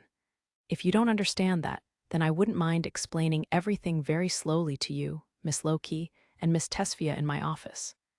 Hearing that, Tesfia immediately apologized to Sisti. I am sorry. I just got back from my home, so I have to hurry back to the dorm. She wanted to avoid getting a good scolding by a former single-digit Magicmaster that she respected. That's when a dumbfounded Loki intervened. Miss Tesfia, I don't think that's what she's talking about. Isn't that right, Principal? Well, please calm down. I will explain it properly later. A frowning, pouting Sisti finally backed down. You will, then that's fine. But what happened to make you take me for some peeping Tom? Apparently, Sir Alus was watched by someone the entire way back from the Fable estate. We were talking about who it could have been when you happened to appear. I see. But couldn't you sense it as well, Miss Loki? Loki sadly shook her head. No, I never noticed it until Sir Alus brought it up. I told her not to use detection magic to prevent them from realizing that we'd sensed them. Well, something violent happened at the Fable family estate, so I was on guard. Sisti seemed to understand. All right, but I don't like the idea of something so dangerous. I'm glad nobody's hurt, but I think I need to hear the details. I also have something else I'd like to talk with you about, Alus. She apologized to Loki and Tesfia, but wouldn't take no for an answer. The two girls looked to Alus, who nodded, and then they left for the laboratory, leaving Alus and Sisti alone in the dark night. So, to what do I owe this honor? Why don't we take a walk? Without another word, Sisti began to walk in the opposite direction from the laboratory. After a few minutes, she sat down on a bench and offered Alus the seat next to her. Say, Alus, I treat all of the students in this institute as my children. They are all young fledglings that will eventually leave the nest. But no matter how precious they are, if they are harmful to this institute, that's a different story. She wore a thin smile and her words were chilling. Alus wasn't so insensitive as to make fun of Sisti here. He listened carefully in order to understand her intentions. I don't think I'm following, but are you talking about me? Sisti didn't answer directly. Instead, she smiled. Well, you are certainly a problem child. But Letty was quite the problem child herself in the past. She had no problem with giving me a hard time. She looked almost nostalgic as she said this. So who was she referring to as harmful? From now on, I won't think of you as a student, but as the Institute's as my ally. You just rephrased that like it was nothing. So I'm your ally. Then who's the enemy? Sisti paused for effect, then said, if I were to say, the Governor General, are you serious? Yes, of course. Sisti's expression was calm. You might not know, but you are in the center of this commotion. Even now, you're getting embroiled in Barrack's gamble and scheming. Is that so? Sure, the Governor General does a lot of work behind the scenes, but I'm not seeing where this is going. I doubt he can control what the Womruinas do. Who said anything about the Womruinas? They're a problem in their own right, but they're not the main problem I'm talking about. I've been doing a lot of research into this. The really bad situation might already be in motion. This doesn't sound like the kind of conversation to have outdoors. But what exactly are you wary of? A furka. I'm sure I don't need to say anything more. Alus stared at Sisti, acting calm by reflex. He'd heard that name quite a bit in the past few days.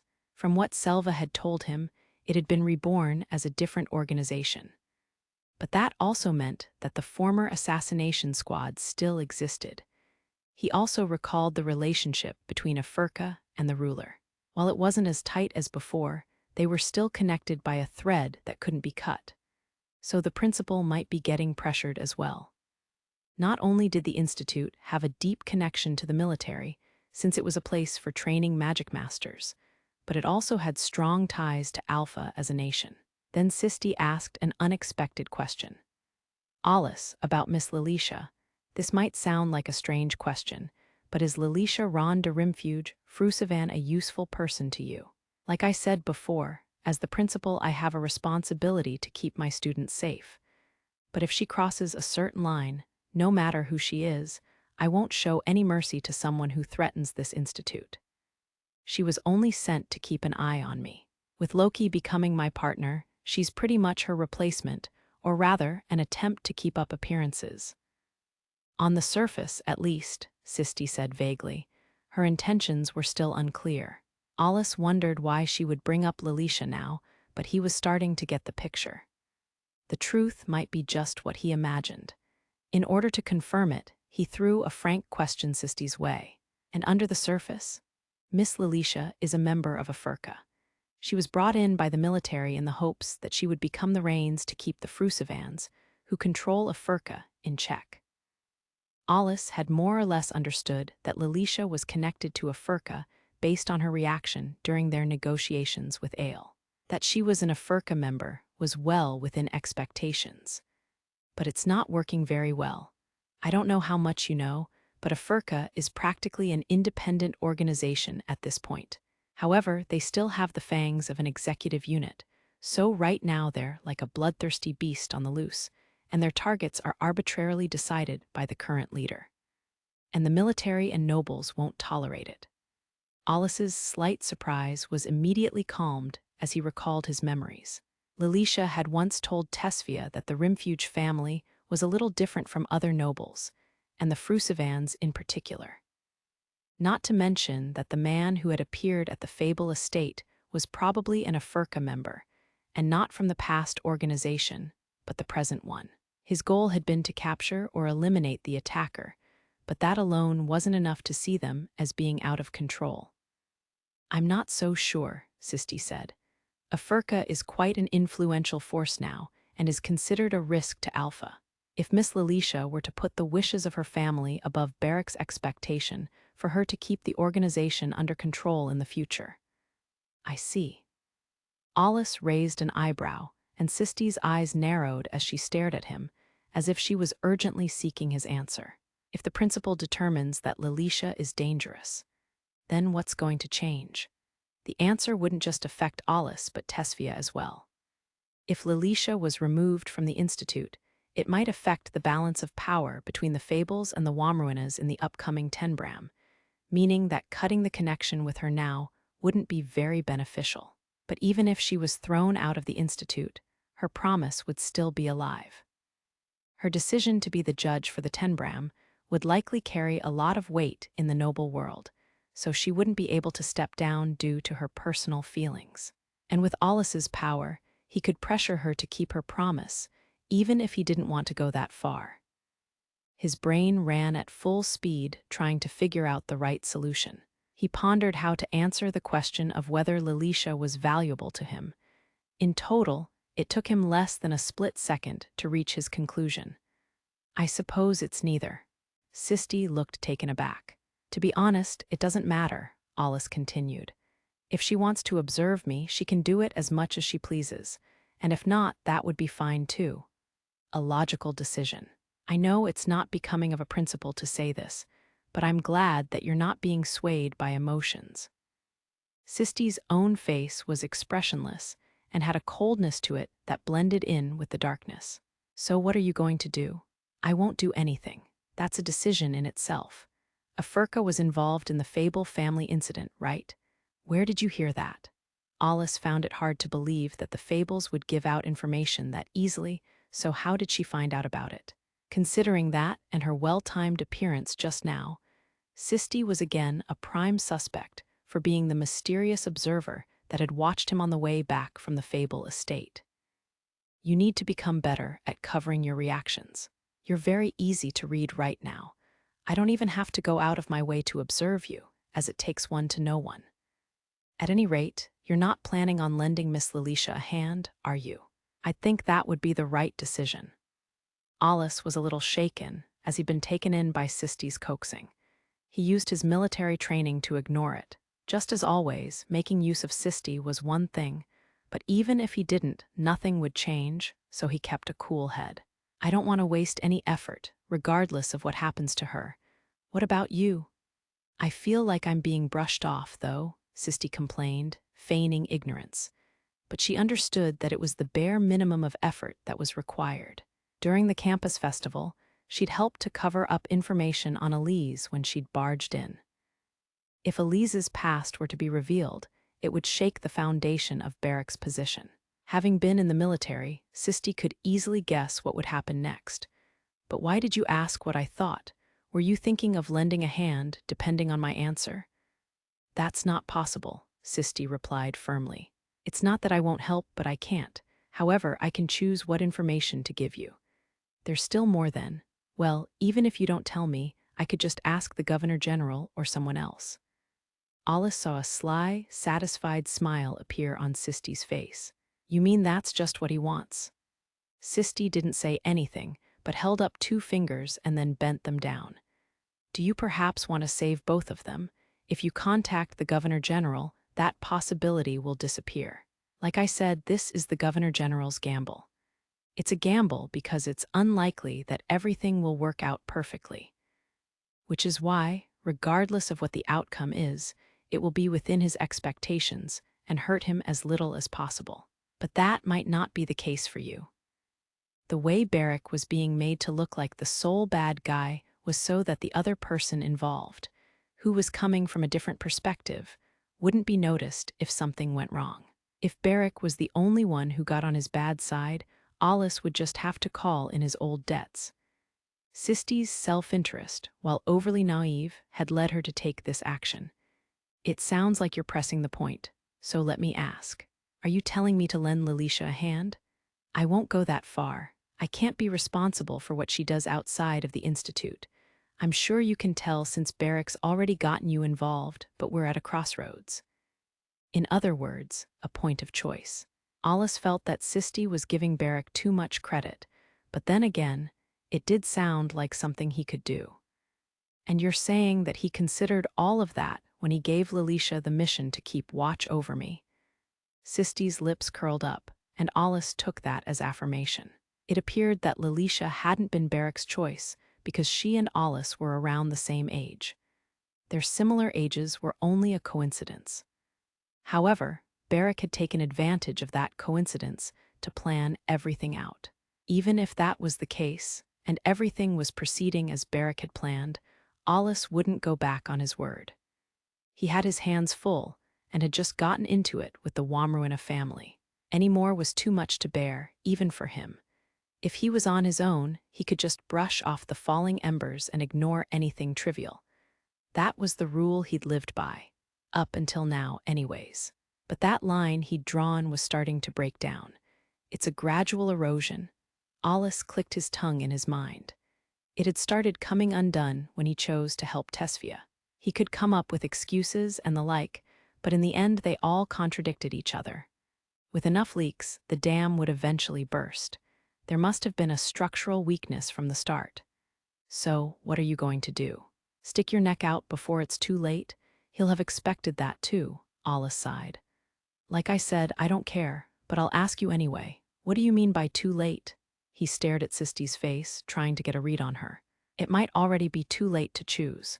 So maybe I'll tell you, Sisti said, putting on a few airs as she gazed into the distance. There was no longer any need for considerate and deliberate leading of the conversation. Now that the prey had stepped into the trigger zone, all that was left was the final push, so she wouldn't need to use evasive words. Greatest Magicmaster or not, the boy before her had only recently come to the Institute, and he was anguishing over such a trivial matter. And all because he had little experience in dealing with other people, so Sisti would need to guide him. Above all, there was only one choice she wanted him to make. She decided to tell him everything she'd just learned from her caring old teacher. Miss Lilisha is not in her dorm room now due to circumstances concerning her family's job for her. She's probably headed for the Fable family estate as a member of a furka. I'm sure that's all you need to know. Now I want you to think about this. It's something only you can do. You understand what will happen if Miss Lilisha clashes with the Fable family, don't you? Hearing that, the light of emotion disappeared from Alus's eyes. Sisti simply stared at him, ready to accept whatever decision he made. She also had a general idea of what his answer would be, but if possible, she hoped that he would betray her expectations. What benefit would be in it for me? Nobody can really put me at a disadvantage. Even with the Womruinas, I can just eliminate everyone in the end. Sisti's shoulders slumped at his monotone voice. Indeed, nobody could violate Alus's freedom. He didn't need anyone's patronage to walk freely anywhere in the world. Right now, he was just tagging along with ordinary people trapped in the mundane world. She'd hoped that his life here had provoked some kind of change. But that hope had been for nothing. While there'd been some change, she'd misjudged the root of the problem. Neither she nor Barrick had truly understood the darkness deep down inside of him. I see. That was all that Sisti could manage. Her disappointment ran deep. Even though Alus hadn't made the decision she'd hoped he would make, no one could say that it was wrong. She couldn't blame him for her hope that his answer would have been different.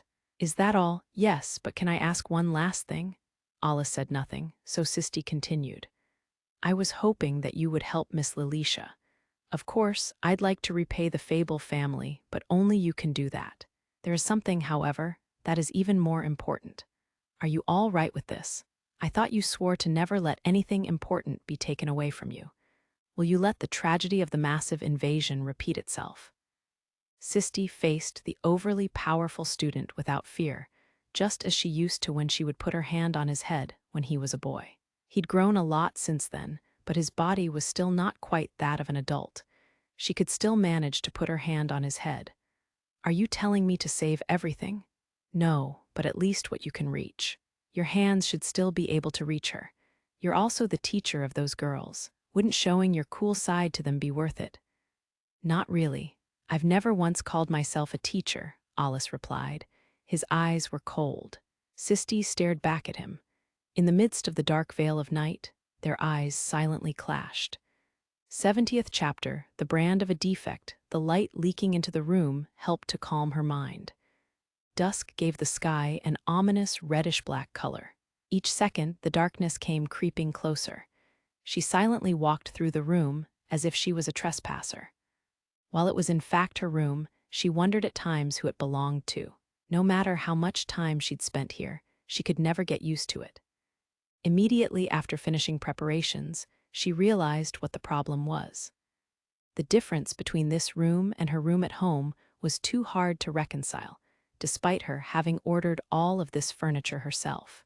Lilisha looked around the room that had been specially prepared for her stay at the Institute.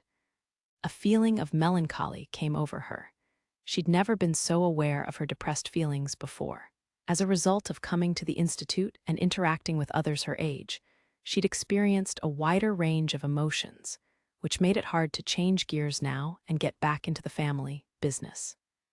She silently removed the bottom panel of a drawer, pulled out what was hidden there, and stuffed it into a bag. It didn't bear the slightest resemblance to the uniform she currently wore. Instead, it was the outfit that she wore in the underworld that concealed her family business. She would be returning to her family home today, but for the time being, she remained a student and wore her uniform. Leaving the dorm, she greeted friends she passed on the road when she suddenly had a thought. What was the name of that girl I just passed again? Just trying to remember it proved bothersome. Oh well, she thought, and stepped into the transfer gate. She exited at her destination in the Middle District. This area didn't resemble a large city like Belize. If anything, it looked more like the countryside. There were some old wooden buildings scattered around that gave the impression of the good old days. Houses and apartment buildings were surrounded by lush greenery, and there were chic shops mixed in. So there was a kind of mosaic pattern of blocks that were behind the times and ones that were more modern. Eventually, Lilisha stopped at a building and slipped through the door, making sure she wasn't noticed. A short distance from the entrance was a reception desk that had a plain look. A partition was in place to ensure that neither party could see the other's face. There was a simple opening for confirming how many nights the guest would be staying and for paying. Here, everything was paid for in cash to avoid tracing. Lilisha put several coins on the desk with a practiced hand. In total, it was 30,000 deld. A hand from the other side of the partition took the money and in return put down keys for a room. No words were exchanged. There was a set price for hush money. Nothing more or less was to be added to the room's price. If the amount was even the slightest bit wrong, it would violate the unspoken agreement, and the guest would be thrown out. Lilisha opened the door to an old room and stepped inside. The floor creaked, and the furniture looked worn out. Even the sheets left much to be desired. No one would stay here if they had a choice. Considering the room's interior and the service, the price was fairly high, and no locals had anything good to say about this place. However, these lodgings did serve a purpose for a certain group of people.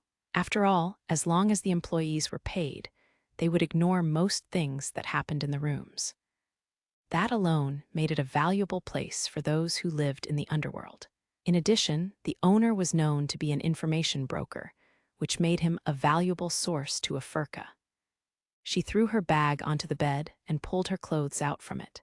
As she stripped out of her uniform, Lilisha thought, "It's about time to give up on this place. I'm starting to be recognized around this neighborhood, and I'm pretty sure those people from before are in the same line of business as me." As she recalled what had just happened, she stopped in the middle of changing. After Lilisha had finished paying, a group of 5 people entered. Most were wearing such shabby clothing that she could almost smell the stench.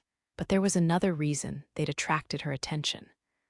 Among the group of men was a lone woman with an overwhelming presence and atmosphere. She wore a strangely bewitching outfit, and her body presented the full charms of a woman. Her air of dignity was such that she was far beyond the image of a prostitute earning a living at a rundown inn. To put it another way, she was like a queen among rowdy men.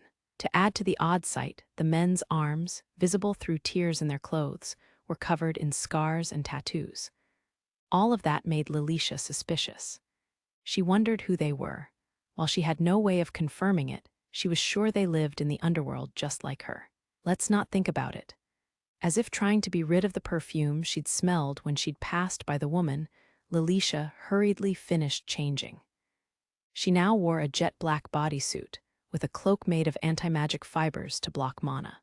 The lower half of her face was covered by a mask, and there were concealed weapons in her sleeves and hem. Finally, she put on special gloves woven with threads that were good conductors of mana. These threads were also used in the creation of hours. In full business mode, she started by sending a report over the comms to a predetermined location. Beginning mission. Without letting anyone see her, she jumped from the window down to the ground and sprinted through the dark back alleys. By the time she arrived at her destination, darkness covered the area to the point that it was perfect for completing her mission. Being dressed in black, she blended in with the darkness, and her cloak prevented her from being detected through mana. She wouldn't need to be this cautious for a normal mission, but against a target this skilled, her preparations had to be perfect. Failure was not an option. The pressure threw Lilisha off her rhythm. Even she could tell how sweaty her palms were. She identified the mansion beyond the garden with a special telescope. There on high alert, there were several women in maid uniforms around the mansion. Based on how they looked and moved around, they were no normal servants. But I found a way through. Lilisha had spotted the magical steel threads spread out around the garden. They were deliberately focused in areas with little security to lure invaders in. Aside from the threads in the air, there were also loose threads across the grounds, making for a double-layered trap. If an intruder paid too much attention to the threads in the air, they would wind up triggering another trap on the ground. A normal person would miss it, but not me. Indeed, to Lilisha, these traps had no meaning. With a fearless smile, she made her way through the garden to the mansion. A few minutes later, having slipped through the security net by avoiding both the mana threads and the patrols, Lilisha successfully reached the mansion. She felt rushed, but repeatedly told herself that the mission had to succeed no matter what. She couldn't let her brother down anymore. Moving from the garden to a corner of the mansion, Lilisha clung to the wall and blended into the shadows. She'd wanted more time to prepare, but the unexpected urgency of the order had given her little time, so she'd had no choice but to sneak in. It was a bit forced, but it was fine as long as she could kill the target. However, if there was a miscalculation on her part. According to the information I heard before, the Fable estate has weak security. It's well known in noble society. Surprisingly, the inside of the mansion was buzzing. Lilisha snuck close to a back door and listened to the voices inside. This appeared to be a waiting place for the servants. She could hear the maids talking on their break. From what she could tell, there were two of them. "Well, I better get going," one said. The door opened and light from the inside streamed out. When the maid turned to lock the door, Lilisha came up behind her and strangled her. She counted down in her mind, and as she reached 0, the maid passed out, the strength leaving her body. Lilisha held her up, then pushed her into a nearby bush. She opened the door just enough so she could slip inside. She drove her knee into the other maid's solar plexus and suppressed her without making a sound. These two were normal maids, but if they'd been like the ones in the garden, it would have been much harder to put them down without killing them. First, I need to find my target. From what she'd seen outside, the target should be inside the mansion. The minimal amount of information she'd gathered beforehand pointed to that. She entered the mansion proper and scanned for shadows that she used to weave her way through the home. The stealth skills instilled in her from birth ensured that no normal person passing near her would detect her. In recent years, many important people had taken measures to protect their homes and facilities against magical concealment and similar acts. That's why those in the assassination business were using old-fashioned physical techniques, weapons, and the latest in anti-magic equipment to stay effective. A skilled assassin would also use high-level mana control that was difficult to detect through magic and extraordinary athletic abilities to sneak through surveillance. After that, they'd use analog combat techniques and arms to take down their target. Assassins didn't need magic when all it took to kill someone was a pen inserted into the carotid artery. Lilisha jumped up the stairs in a single leap and clung to the wall to minimize her silhouette. She barely extended her head out to peer down the hall. A maid crossing the hall at the far end suddenly stopped for a moment. Perhaps she'd picked up on a strange presence. However, it didn't matter. Now that Lilisha was this far in, all that was left was action. Because of that, her resolve didn't waver. If she's noticed me, I have no choice but to do it. But let me see how it turns out. The maid, though, only stopped for an instant. She soon disappeared down the hallway. Lilisha was relieved. Next, the door that was in front of her opened and a woman in her 40s came out, wheeling a cart with trays on it. Unlike the maids from before, she wore a long black dress with a white apron, and her hair was bundled up inside a bonnet. In other words, she wore the outfit of an Orthodox attendant. "Oh yes, I almost forgot," she muttered. Then she called for someone on the floor below, but when an answer didn't come right away, she turned the cart around. The gesture seemed oddly theatrical. Did she notice me? No. Lilisha vigilantly observed the woman, but didn't see anything that indicated that she'd noticed her.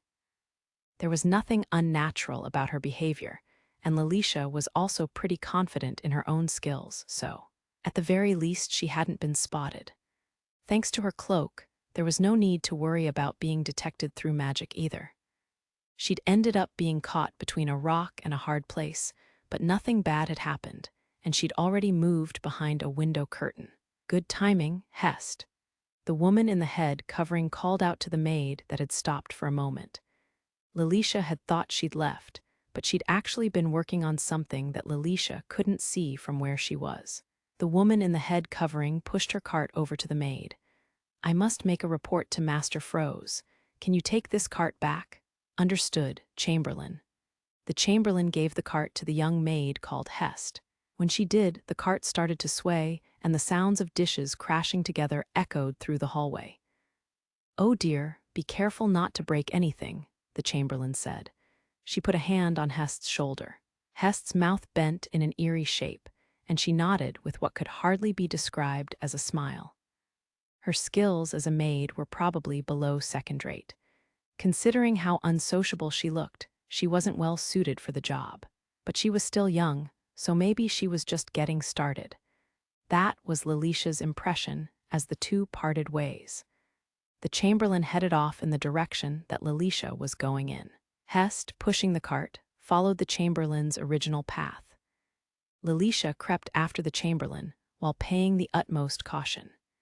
Since she'd mentioned reporting to Master Froze, she was no doubt going to meet with the head of the Fable family, so Lilisha's target must be there. An unexpected opportunity had presented itself to take the shortest distance to the target, and she suppressed her impatience. This mission had been given to her as a chance to redeem herself. Her blunder was that she'd gotten involved with other families on her own accord when she'd volunteered to be the Tenbram referee, even though she was an Afurka member. Even if she maintained a neutral position, there was a risk of being caught up in the quarrel between the Womruinas and the Fables. That she hadn't consulted with the head of the family beforehand was seen as a problem. As a result, Lilisha had received a terrible reprimand from her older brother. With a voice laden with disappointment, he'd called her a disgrace to the family and had dismissed her as useless. Even now, she could clearly recall him telling her that she needed to learn her place. As a member of a Furka who bore the names of Rimfuge and Frusivan, as she thought on it now, her words and deeds had been too rash. Her father, the current head of the family, had heard about it from her brother. However, her actions during the negotiations with Aile had been purely intended to prevent the Womruina's recklessness from spreading confusion throughout the nation. The Rimfuge family had to consider that, which was why her being a referee for the Tenbram wouldn't be a problem. And yet, her brother had reprimanded her and given her a mission so that she could clear her name. If she accomplished this assassination mission, her blunder would be overlooked. That was the order that her father gave, which was conveyed to her by her brother. It was an old code in a Furka that shame should be rinsed away with blood. This wasn't Lilisha's first job for a Furka, but she'd had next to no experience operating alone. But so far things were proceeding smoothly. She followed the chamberlain through the large mansion. When the chamberlain stopped in front of a room, Lilisha concealed herself in the shadows. The chamberlain politely bowed and entered the room. That must be Fro's fable study. Lilisha quickly approached the room. An assassin must never be noticed until their blade had already struck down the target. Lilisha firmly believed in that principle. She poured mana into her gloves, extended the weapon she specialized in mana steel threads, and pulled herself up to the ceiling beam just above the door. Not long after, the door opened again and an elderly man stepped out. He had snow-white hair and deep wrinkles. This was no doubt the Fable family butler. With his hands folded behind his back, he walked down the hallway with firm steps. Lilisha silently descended to the floor. His back was to her. She extended the steel threads, intending to attack in a single bound. It would end in an instant. All she had to do was to wrap the threads around his neck from behind. But in the next moment, the butler spoke up. "Hest!" The door next to Lilisha broke through as a figure flew out. Splinters from the door scattered all over. The woman called Hest unleashed a sharp kick that sliced through the air. Her leg rapidly approached Lilisha, accompanied by wood chips. Lilisha immediately put up her arms to protect herself, but it wasn't enough. Her bones creaked as what felt like a lump of iron slammed into her body. It blew her away, sending her through a window and outside. Ack! Lilisha protected herself from the glass shards raining down on her, as she spread out her threads to pierce the wall and slow her fall. The forceful movements made her arm muscles hurt, but it was far better than slamming into the ground. She managed to regain her posture and braced for landing, but she looked up. A dark figure plummeted down with the moon shining brightly behind them. Lilisha belatedly realized that they were trying to keep her away from the head of the family. The figure was a woman, her skirt fluttering in the wind. But that wasn't all. She raised her supple leg up high as if pulling a bowstring back, and the axe kick, combined with her falling momentum, was too much for Lilisha to block with just her arms. She immediately turned her attention to the approaching ground, steeling herself for impact. The moment she hit the cobblestones, intense pain ran all through her body, which had bounced once after landing. Unable to endure the pain, Lilisha coughed up blood and rolled to the side to avoid any follow-up attacks. When she sat up, she saw the maid standing before her. Her eyes were clouded, not reflecting even a slightest bit of moonlight. Nor was there any gloss to her tightly pursed lips, leaving her with none of the typical charm of a maid. This sucks. Ow, her ribs were probably cracked. Fortunately, they didn't seem to be broken all the way through, but she wouldn't be able to escape like this. First, she needed to defeat the enemy before her and open a path. With that in mind, she stood on her shaky legs and bit her lip. Before long, the iron taste of blood filled her mouth. Lilisha shifted the mask covering her mouth and spat out the blood, while carefully observing the maid. "That maid uniform doesn't suit you at all," she said, putting up a bold front. But her opponent showed no reaction, so her front was in vain. Suddenly, the sound of a window opening came from above. Lilisha looked up and saw the first maid that had attacked her, Hest, removing the broken window frame. She then jumped out without a sound, her skirt fluttering in the air until she landed. I might have been able to do something against one, but two. Lilisha adjusted her mask. Her body hurt and her heart raced, but she analyzed her enemies as calmly as she could.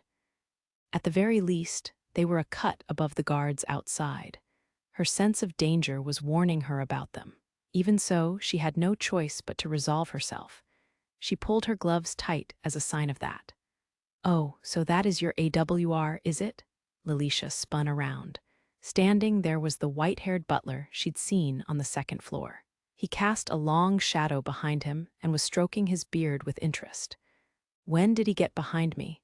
Now it was 3-on-1. She could do nothing but curse herself for being careless.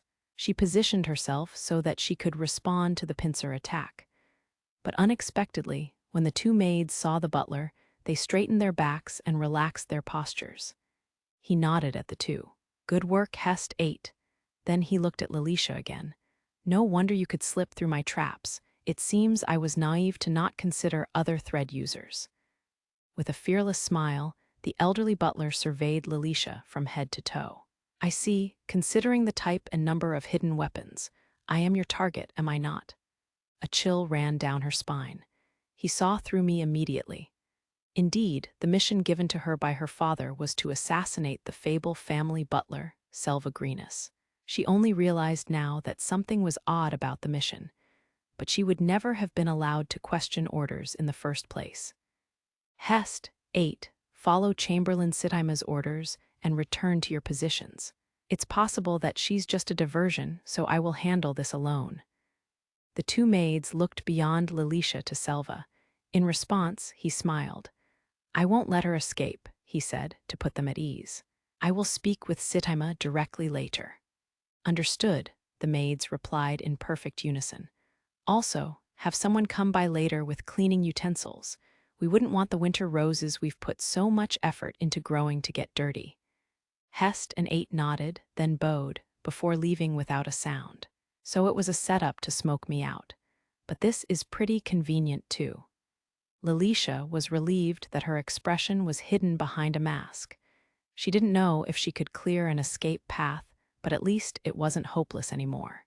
Her target had set the stage himself, so she had no complaints. Even if she couldn't escape, she could at least restore her honor by killing the target. Lilisha, mindful of the mansion behind her, stood and faced her target, Selvagrinus. "Now then, trespassing, damage to property, and attempted murder of servants. You're not going to get away with this. Just like Vector, your attempt at retaliation is careless." Lilisha's eyebrows twitched. Since he'd brought up retaliation, it was clear that he already knew who she was.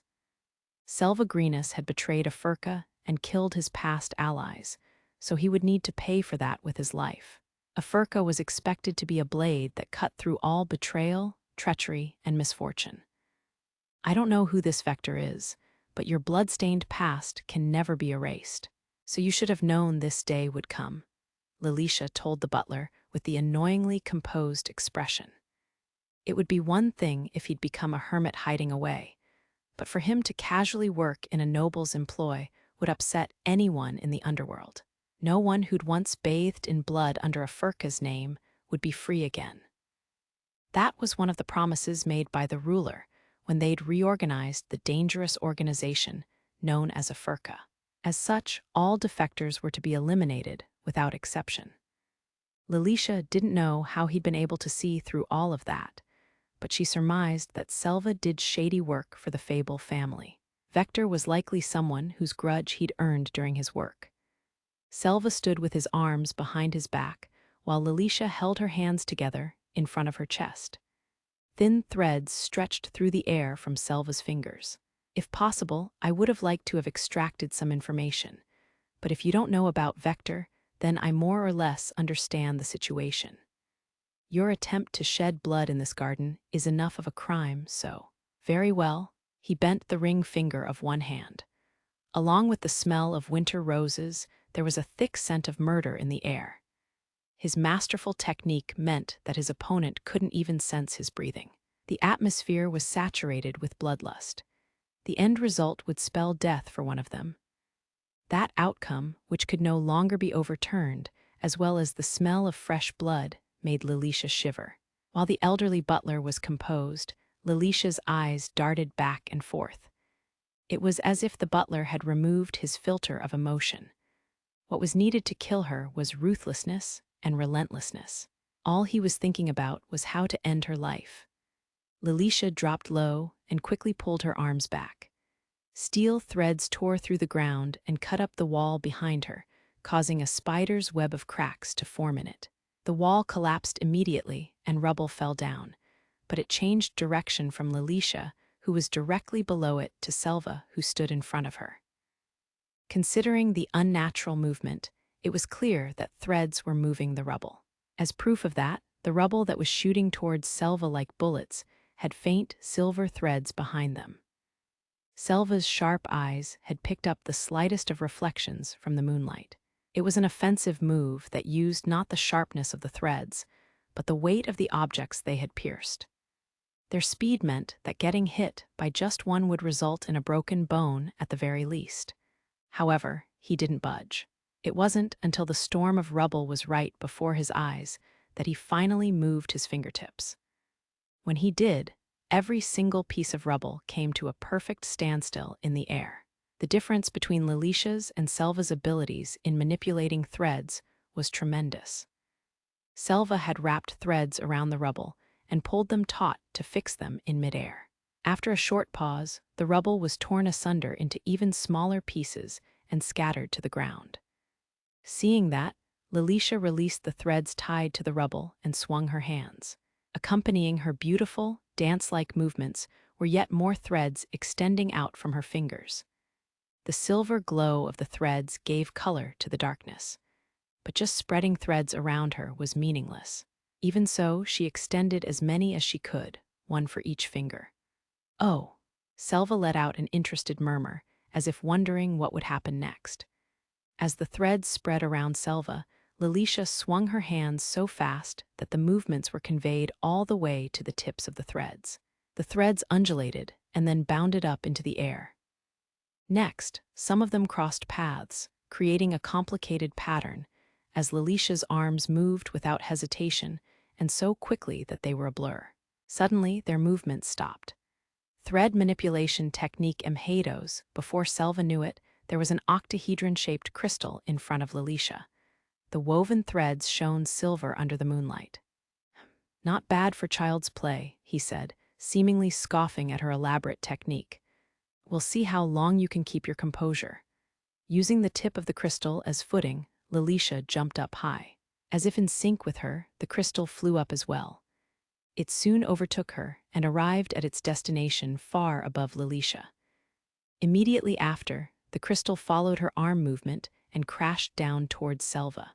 A simple line might not be possible, but you won't be able to block this.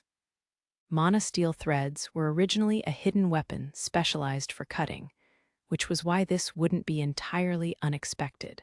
You are good with your hands, if nothing else, but that won't kill anybody. Selva gazed upward, his expression unchanged. In response to the attack, he merely flicked his wrist, as if to say that it wouldn't work on him just because she'd woven the thread into a shape. However, Lilisha smiled beneath her mask. I did it. She wasn't just showing off little tricks. She'd had her own intent behind this attack. Selva's casual response was exactly what she'd hoped for. It was a sign that she had the upper hand. Just before the crystal emhados had finished falling, she had cut the threads from her fingers. When she did, the shape collapsed and the threads burst. All of the woven threads were released and scattered in all directions. The ground would be split, and the trees cut as the sharp threads attacked the surrounding area. It was a big move that would hit not only Selva, but everything around him as well. The whip-like threads could slice anything apart and would probably partially destroy the Fable mansion. Lilisha was convinced of it, but just then she heard a deafening sound. The tops of the tall trees were neatly sliced, and vermilion sparks flew from the cut surfaces of the iron lamp posts. The artificial mana leaked out, causing twinkles of light that lit up the darkness. She was speechless.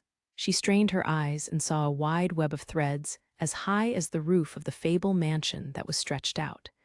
It was like an impromptu protective net. That blocked all of it. No way. Selva must have put it up when Lilisha jumped up high, having read what her next move would be, which meant that his skills far surpassed her imagination. Moreover, it wasn't only meant to protect. The razor-sharp threads were also a trap that would cut the falling Lilisha to shreds. Lilisha barely managed to shift her posture. She slipped through the web and landed, but her chest hurt from the various attacks she'd received. In that moment, Selva's steel thread struck like a whip. She immediately weaved threads together to block it. But the impact was too great and a part of her shield burst. It's so powerful, and there were no preliminary motions.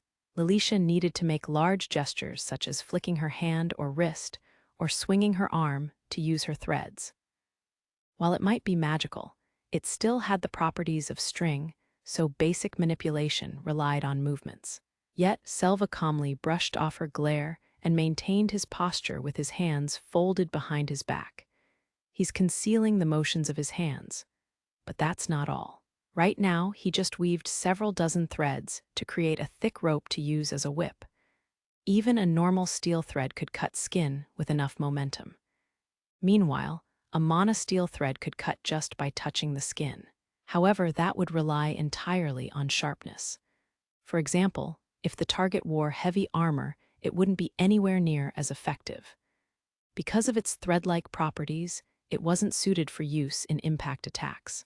But the next blow from the thick rope being reinforced with even more thread would surely have the destructive force of a sledgehammer. "Screw you, you old coot," Lilisha cursed. She ignored the alarms her body was giving her and gritted her teeth. How fragile.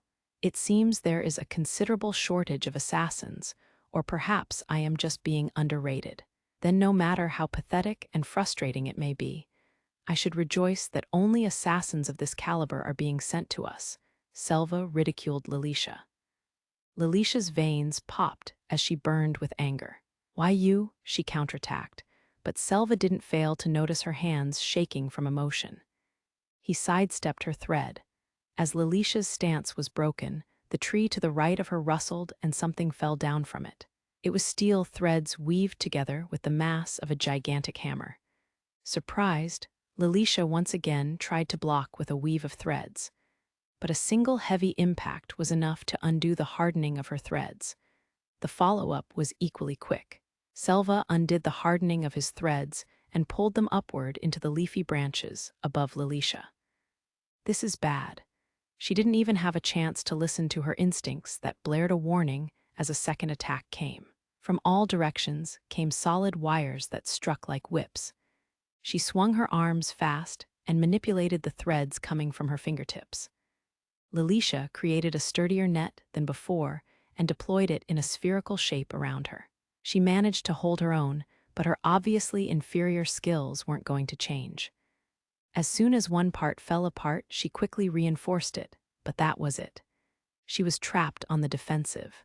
Even so, as she struggled to breathe, she looked for openings in her opponent. For several seconds, Lilisha was stuck protecting herself. She'd formed layers and layers of steel threads around her, as if wrapping herself in a cocoon. Ha ha ha, She gulped once to try and calm her ragged breathing. Creating magical steel threads required strength and a sense of modeling, but it was nothing more than an extension of Lilisha's daily training. The problem was her stamina. Manipulating threads for long periods of time was the most difficult thing. But now that she'd woven such a solid shield, her defenses shouldn't be broken that easily. She needed to buy some time to recover her stamina. With that in mind, she observed her target through the small gaps in the cocoon. This isn't even an assassination anymore. It had derailed into a pure killing match. Moreover, her situation was overwhelmingly disadvantageous. Because it was a fight to the death, though, she still had a chance to turn things around. If she was putting her life at stake, even a single opening could be fatal for her opponent. She racked her brain, trying to come up with even one idea to defeat him. An unfamiliar sound reached her ears, a loud noise like wires creaking. Lilisha immediately realized it was her cocoon being wrenched open. Her cocoon was twisting and deforming. Of all things, Selva was inserting his threads into the tiny gaps and intertwining them with Lilisha's threads, pulling them out. At the same time, a few of his threads attacked her cocoon. With tears happening here and there, it didn't take long for her protective web to take on a strange shape. How is this? Fear welled up inside her. I won't be able to maintain this for long. Superficial damage could be fixed, but if the main spindles that supported the cocoon were destroyed, it would only be a matter of time before it collapsed. Lilisha manipulated her threads and desperately tried to prevent that. However, more and more of Selva's threads were invading her defenses right before her eyes. Her cocoon was being eroded at a pace that she couldn't stop. She simply didn't have enough fingers. They were coming from in front, behind, below, and above. All of her work and mana put into forming her defenses was falling apart. The strain on Lilisha's mind and body soon manifested itself physically. The sensation in her fingertips faded, and the blood flow stopped, turning her fingers pale. Her shoulders felt unbearably heavy. Her bones creaked like a ton of weight was pushing down on her. If she continued to keep her threads up, her fingers would break.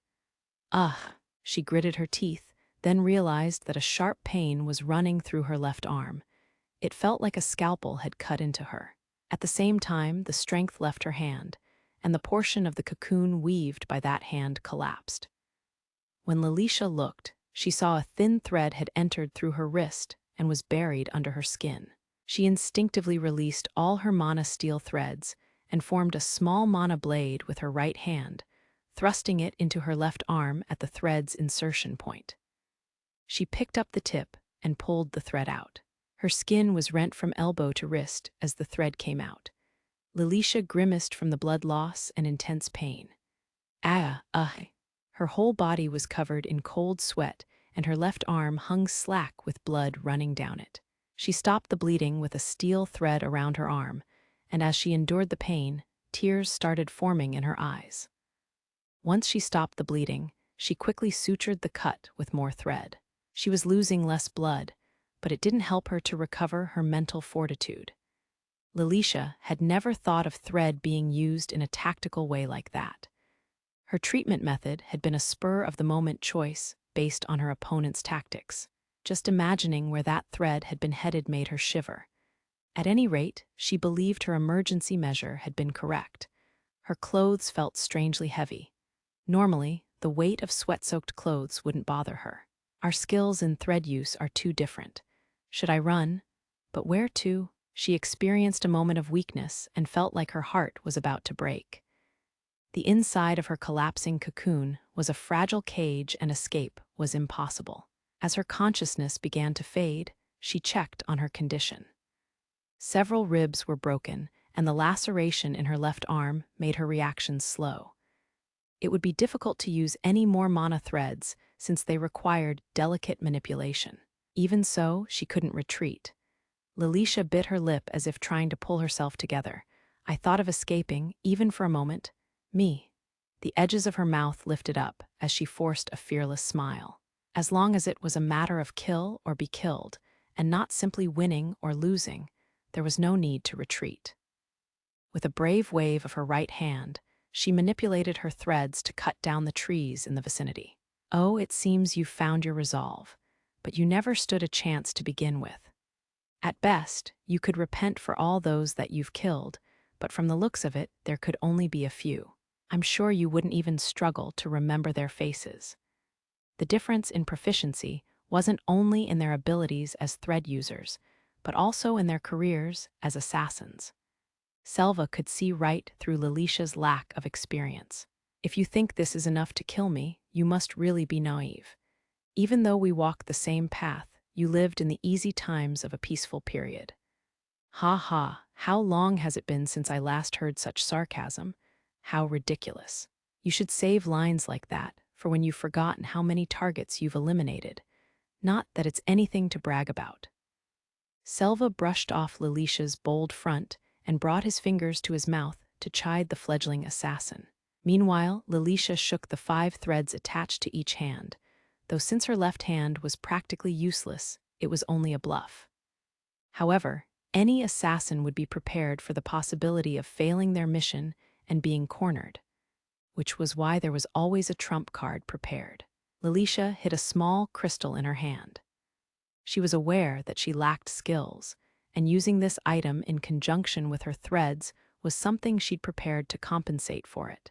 Yet Selva's posture was the same as always, but behind him were an innumerable number of threads swaying to and fro. The sight chilled Lilisha to the core. At best, she could manipulate 10 threads. The number of fingers available was supposed to be the limit of any master. However, this old man before her, who'd retired from assassin work long ago, was manipulating several dozen at least. It was like he was showing off his power, emphasizing the clear gap between them. That's why you're so vexing. Lilisha moved the fingers of her left hand while swinging her right hand. She fished out an oversized piece of rubble from the pile created from the wall's collapse and threw it at Selva. It was as large as an adult's torso, but just as she predicted, it was sliced to pieces and crumbled. Every assassination was carried out by thrusting at a momentary opening, and for a simple killing, just an instant's opening would be enough to settle the fight. Using the last of her strength, Lilisha concealed her left hand's threads in the shadow of the rubble. No matter how skilled Selva might be at manipulating threads, if she could score a critical hit, that would be the end of him. She didn't need hundreds of threads to cut off his head, which was why she'd proceeded under the assumption that she'd be seen through. The threads wrapped around pebbles of the rubble.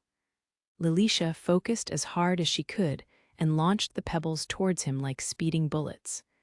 However, Selva took a half step back and avoided all of them. Next, she turned her wrist and dropped more pebbles flying through the air straight down towards Selva's head, but he easily dodged them. The pebbles crumbled into dust as they slammed onto the cobblestones. He stomped on the still exposed steel threads. With or without shoes, stepping on threads that could split stones was insane, but the reason why he could soon became clear. And Lilisha clicked her tongue in her mind. The soles of his shoes had been strengthened with perfect mana control, making them sturdier than steel plates. If not, his legs would have been sliced apart, shoes and all. How sad to think that this is all you can muster. Selva had made his choice after the difference in their skill levels became obvious. While he'd done so to show off the leeway he had, his scorn would be fatal. I got him. A twisted smile appeared on Lilisha's face. She had used her right hand to forcibly throw a large piece of rubble. 3 of the threads she'd used were broken, but 2 were still working. Sneaking those threads closer, she released the crystal from her hand, which slid down the threads to Selva's feet. As Lilisha collapsed, she mentally scoffed at him. All that was left was to push it up just a little closer and let the mana within burst out. After that, countless shards would surely pierce through Selva's body. The explosion would send them in every direction, but the damage would be minimal with enough distance. She'd measured the distance where it would kill her target but leave her alive. Now all that was left to do was to wait. The split second it would take felt like an eternity, and as she looked in the direction of her trump card, "Huh," Lilisha let out in a wild voice. After all, she saw a person that couldn't have been there. He'd suddenly appeared right between her and Selva as if he'd teleported, and grabbed hold of the crystal like it was just another pebble. He wore a black coat and black clothes underneath, so his outfit would blend into the shadows, but because of the mana around him, he faintly glowed in the moonlight. Alus, Lilisha, was overcome with confusion. She was supposed to remain aware of his movements. The report she'd gotten from the Afurka observer had said that he'd left the Fable estate and made it all the way back to the Institute. She'd even moved the time of the assassination just in case. Even if he were to return for some reason, there was no way he could have made it back before everything was over. Also, he had no way of knowing that she would be assassinating Selva to begin with. Her eyes met with Alus's as she hid the confusion she was feeling. She wore a mask to hide her identity, but that was bad in its own way. Right now, she was just some nameless assassin to him. If he were to use his full power to remove the dangerous element, she would be turned to ash before she could move as much as a finger. This is the worst. She felt like vomiting. Everything had gone so smoothly at the start, too. How did it turn out like this? Maybe she was cursed to never do anything well.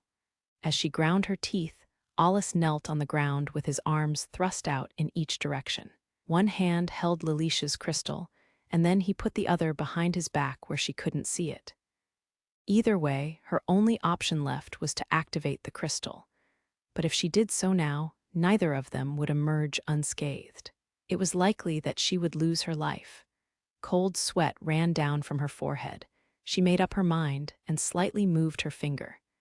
In that moment, Alus opened his palm to show her, as if he'd seen right through her. The crystal was completely coated in Alus's mana. At the same time, Lilisha lost the magical sensation of the triggering device linked to the movement of her fingers. She couldn't activate the crystal or any kind of remote control. Lilisha cut the threads from her right hand and created new ones from the two fingers that still worked. She swung the threads at Alus. The infiltration plan she'd staked her life on had been trampled, and she gave in to her anger. Just as she'd aimed, they wrapped around Alus's arm, and she pulled with enough force to send his arm flying. But for some reason it didn't budge. Normally, the arm would be easily sliced off before he could even feel the pain. Lilisha panicked and put more force into it, but then felt something touch her neck. In the next moment, Alus moved. He drew his AWR with his other hand, and in one fluid movement he threw it towards Lilisha's neck. She couldn't dodge a blade flying at that speed. Sensing that her death was imminent, Lilisha closed her eyes. With a snap, she could feel the vibration of something right next to her neck cutting through her skin. When she realized that it was Selva's steel thread that had been wrapped around her neck at some point, she felt blood ooze from the slight cut. Since when? Pointless questions whirled around in her head, but the fact that she'd fallen into the trap was all that mattered. She doubled and redoubled her plans and traps, but in the end, she didn't hold a candle to Selva. A circle of death weaved by Selva had been wrapped around Lilisha's neck, and she hadn't even felt it. All he'd had to do was to put a little strength into his finger to end it all, which meant that her life had been in the palm of his hand from the start. Lilisha was aghast. She released her mana steel threads as her head drooped. She wasn't going to resist any further. It wasn't a matter of life and death after all. She couldn't even get on the stage of this battlefield. In order to show she'd given up, she removed her gloves and raised her hands. While keeping an eye on the assassin, Alus spoke up. "Sorry about getting involved, Mr. Selva, but it appears that I'm not unrelated to this. I also have a debt to repay." He said the last part with some emphasis. Based on his behavior and words, Alus wasn't siding with either one. At first, he'd sealed the crystal and saved Selva, but then he'd cut the thread that was meant to kill the assassin. But Selva neither blamed him nor got angry. He simply and calmly stood down. "Is that so? In that case, I believe it would be best to hear the situation. Sorry about getting you involved in my circumstances. That is quite all right if it is Sir Alus's request. However, I can't make such a decision at my own discretion." What Selva meant was clear to Alus. He felt the presence of mana that indicated there was one more involved. Perhaps they were just watching from afar, or maybe they had something in store. Either way, it felt like they were prepared. Not to mention, with the wall collapsing and the maids getting ready for battle, it would have been impossible for the commotion to have gone unnoticed. While this person was out of sight, a certain chill in the night air told Alus that he was undoubtedly correct. But the cold feeling disappeared after Selva's words, as if acknowledging Alus's claim, meaning that permission had probably been granted. "Get out of here," Alus said to the assassin, who was wounded all over. The assassin showed surprise in their eyes, but quickly understood and made haste to get moving. In that moment, the maids gathered round moved as well to prevent their escape, which Selva stopped with a hand signal. At that, everyone stopped. No one would get in the way of the assassin's escape. The inexperienced assassin disappeared into the shadows surrounding the estate. After confirming that her presence was gone, Alus finally felt a weight drop off his shoulders. No need to continue playing a role. At the very least, he was relieved that he'd made it in time. Running at full speed and taking shortcuts between the circle ports had paid off. There would have been nothing worse than to rush all this way and get involved, only for it to have been too late. If I'd been a little slower, she would have gotten killed by Selva. The assassin was no doubt Lilisha. It had been a guess at first, but when Alus saw the mana steel threads, it turned to conviction. When she'd faced Aile at the Institute, she'd used a thread made from mana to keep one of his servants in check. The situation is just as the principal said, and she's definitely an Afurka member. Talk about a nuisance. Barrick's probably involved, but how dare he just send someone like that my way? There was no way Barrick hadn't known about her background when he recruited her into the military, meaning that it was a scheme he was well aware of. His intentions were unclear, but it was probably another one of his political maneuvers. Perhaps he wanted the Rimfuge or Frusivan family to owe him a favor, or maybe he wanted to reign in Afurka. Thinking about it, there'd been unnatural signs along the way. After all, the Fable family's inherited spell wouldn't normally be in the magic compendium. Barrick's involvement with Garb Sheep was all but confirmed. What a cheap trick. Anyways, once I'm done here, I've got to thoroughly deal with Barrick. I'll have him cough up everything. Once Alus decided that, he felt the chill returning on his neck. He turned around and looked up. A figure was standing on the half-collapsed second floor froze Fable, wearing a cape. He suddenly felt a little depressed. Selva had been on the verge of finishing the assassin he'd lured in, and all of his efforts had gone to waste. Resigning himself, Alus returned Night Mist to its scabbard. With heavy steps, he dragged himself over to a smiling Froze, who was waving at him to come and explain the situation. Lilisha shivered in the darkness. She'd been saved by Alus, but did not return to the inn she'd changed clothes in. Right now, she was hiding in a certain basement. The mission had failed. That truth was crushing her heart. She bit her lip at her incompetence and tasted blood in her mouth. Alus's appearance wasn't the direct cause of the mission failure. In fact, he'd saved her life, and in exchange, she was irrevocably branded as a failure. No, she shook her head. Regardless of his presence, she couldn't have beaten Selva, but that didn't mean that she would thank Alus. She hadn't asked him for his help to begin with. The biggest opportunity that was granted to her by Alus showing up was another chance to kill Selva. Next time, she would do more research and preparations and finish him off. That was why she didn't feel gratitude towards Alus at the moment. To Lilisha, her top priority was accomplishing the mission her brother had given her. But would there really be a next time? When she considered that, she didn't dare face her brother. The fact that she'd betrayed his expectations scared her, and as a Rimfuge, being unable to live up to them made her miserable. The Rimfuge family was made up of 5 branches. The head family was the Frusivans, who had once been given the responsibility of leading Afurka by the ruler. While there were 5 branch families, they didn't live on the same grounds. They were scattered all over Alpha, mainly within the inner district, where the nobles and wealthy people lived that was the farthest from the barrier, or elsewhere in the heart of the middle district. The headquarters of the Frusivan family was in the inner district, but closer to the outskirts. The building was showy and luxurious on the outside, but once inside, the glamorous atmosphere of nobles was nowhere to be found. Excessive decorations were kept to a minimum, and the furnishings prioritized function over all else. There was pretty much nothing that reflected the owner's tastes. Visitors would receive the impression that the owner had played it safe and not revealed their tastes. It was almost like a model home, furnished to keep up appearances as one of the Rimfuge families and nothing more. The plan was more or less a success. Only a few nobles and the ruler knew of the Frusivans' relationship to Afurka. Even after being absorbed and reorganized by the ruler, they had managed to hide their bloodied fangs under the cover of a noble family. Lilisha was in the basement of a remote house that the Frusivans owned.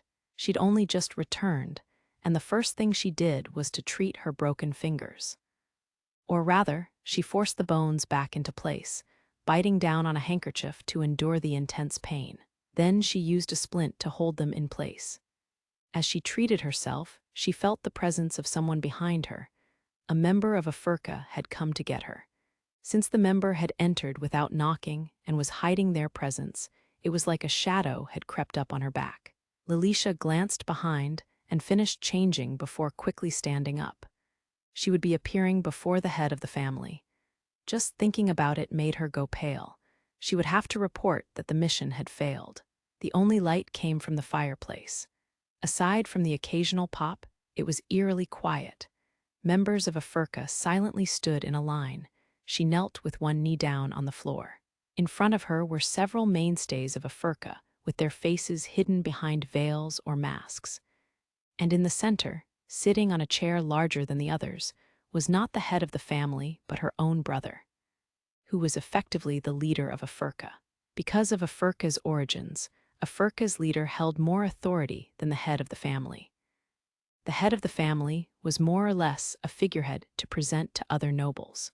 As such, it was her brother and not the head of the family who was the supreme decision-maker.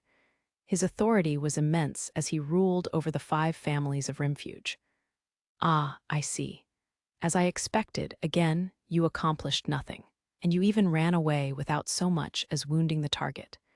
At this point, you're not so much a failure as you are pathetic. Lilisha, who'd kept her face lowered, sensed something was off in her brother's words and hurriedly raised her head. Indeed, it was as if he'd known she would fail from the beginning. In fact, it was almost as though he'd hoped for it. What? Is there something you want to say? What could a loser like you possibly ask for? However, her brother's chilling scorn crushed her slight doubts in an instant, and her expression turned to despair. Brother, and next time, I swear. Lilisha prostrated herself, pushing her forehead into the floor. She didn't put much thought into her words. They'd just come out by reflex, like the squeal of a weakling about to be punished. Just like she always did when she failed to live up to her brother's hopes, she was begging with all her might for him to give her another chance. Enough. But his cold voice showed no trace of brotherly affection. Be brother, please. I don't want to hear that word again. I won't think of some defect as my little sister. No, thinking about it, I've never once thought of you as such. Her brother had even given up on ridiculing her and spoke as a matter of course. Lilisha was at a loss, but still raised her head and repeatedly pleaded. All she could do was to apologize over and over again like a broken record. I told you it was your last chance.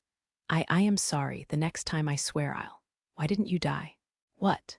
Lilisha's brother, Rayleigh, leaned on the armrest of his chair and looked down at her like she was a mere pebble on the side of the road. If Selva Greenus had killed you, we would have had a cause, even if we would have to bend the truth a little. Lilisha, why are you alive? The eyes staring down on her held a hint of confusion in them, like he was regarding someone who was supposed to be dead. Lilisha's throat was sore, and she hung her head low, not even able to squeeze out any words. Her only worth now was to die. Her soul was trapped in hopelessness and fell towards the depths of hell. There had never been any expectations of her to begin with. She wondered what she'd even lived this long for. Then she knew. She hadn't desired anything specific like her brother having hope for her or praising her for her work. She just didn't want to be unwanted. She'd wanted a role to live in the Frusivan family, a pillar to cling to. Lilisha couldn't even shed tears. Her extreme despair numbed her sadness, and all she could do was curse her incompetence and ineptitude. As expected, the problem is how poor your mother's blood is. His words didn't blame her, but instead put the responsibility on her mother. But there was no malice in his words. As proof of that, he sounded like a scholar analyzing the results of some experiment. Speaking of which, Gil was the same. Lilisha had two older brothers. Rayleigh was technically the second son. The eldest, Gil, was currently exiled from the Frusivan family. The reason was simple. He was deemed to be useless. He was inferior even to the other branch families. Gil, Rayleigh, and Lilisha had the same father but different mothers. More specifically, Gil and Lilisha's mother wasn't the first wife. Rayleigh was the first wife's child. Ever since Lilisha could remember, the half-siblings had been raised as Frusivans. Rayleigh was exceptionally talented. Everyone said it was because he'd inherited the blood of his very talented mother. He'd had the caliber to lead a Furka since his youth, but Gil did not, despite being the eldest. Not only did he lack talent for fighting, but he didn't even have the necessary skills to accomplish missions for a Furka. Lilisha recalled him being constantly reprimanded by her father. "Lilisha, what did you think of Gil being in the military?" Rayleigh suddenly asked. "What?" She raised her head in surprise. "He didn't abandon his duties and leave the family like he made you believe. After his repeated failures, he was exiled from the Frusivan family, at my suggestion. Then my brother was. Yes, it was all because of his weakness. Despite being born into the main family, he couldn't even be counted among the lowest of them. The military could at least find some use for a defect like him." Suddenly, Lilisha heard stifled laughs from the members standing in the line. Eventually, it turned into unreserved, scornful laughter that echoed through the room. She was astonished to learn the truth. Then, was I put in the military because I was expecting more from you, so talk about a disappointment. If you can't even die, you're not needed in this family. We're getting rid of you, Lilisha. Embracing herself, Lilisha crumbled apart. As her face turned pale, somebody walked up to her. He was the head of one of the branch families. As he looked down on her, he spoke of the customs of the Rimfuge family. Anyone who was of no use to a Furka when they reached a certain age would be sent out of their families after a decision by the Council of Elders. Though Lilisha had known the possibility, it was a truth she'd wanted to reject. However, even as she trembled, Rayleigh crossed his legs and said with an indifferent expression, "Since I pitied you so much, I didn't even bother to tell you that this was a decision made by the Council of Elders. Well, not that I would want to talk about my family's shame. After all, the main family has now produced two incompetents." Ugh! Lilisha could do nothing but groan, but Rayleigh said nothing. Meanwhile, the man from the branch family twisted his lips into a sarcastic smile as he leaned against the wall with a haughty attitude.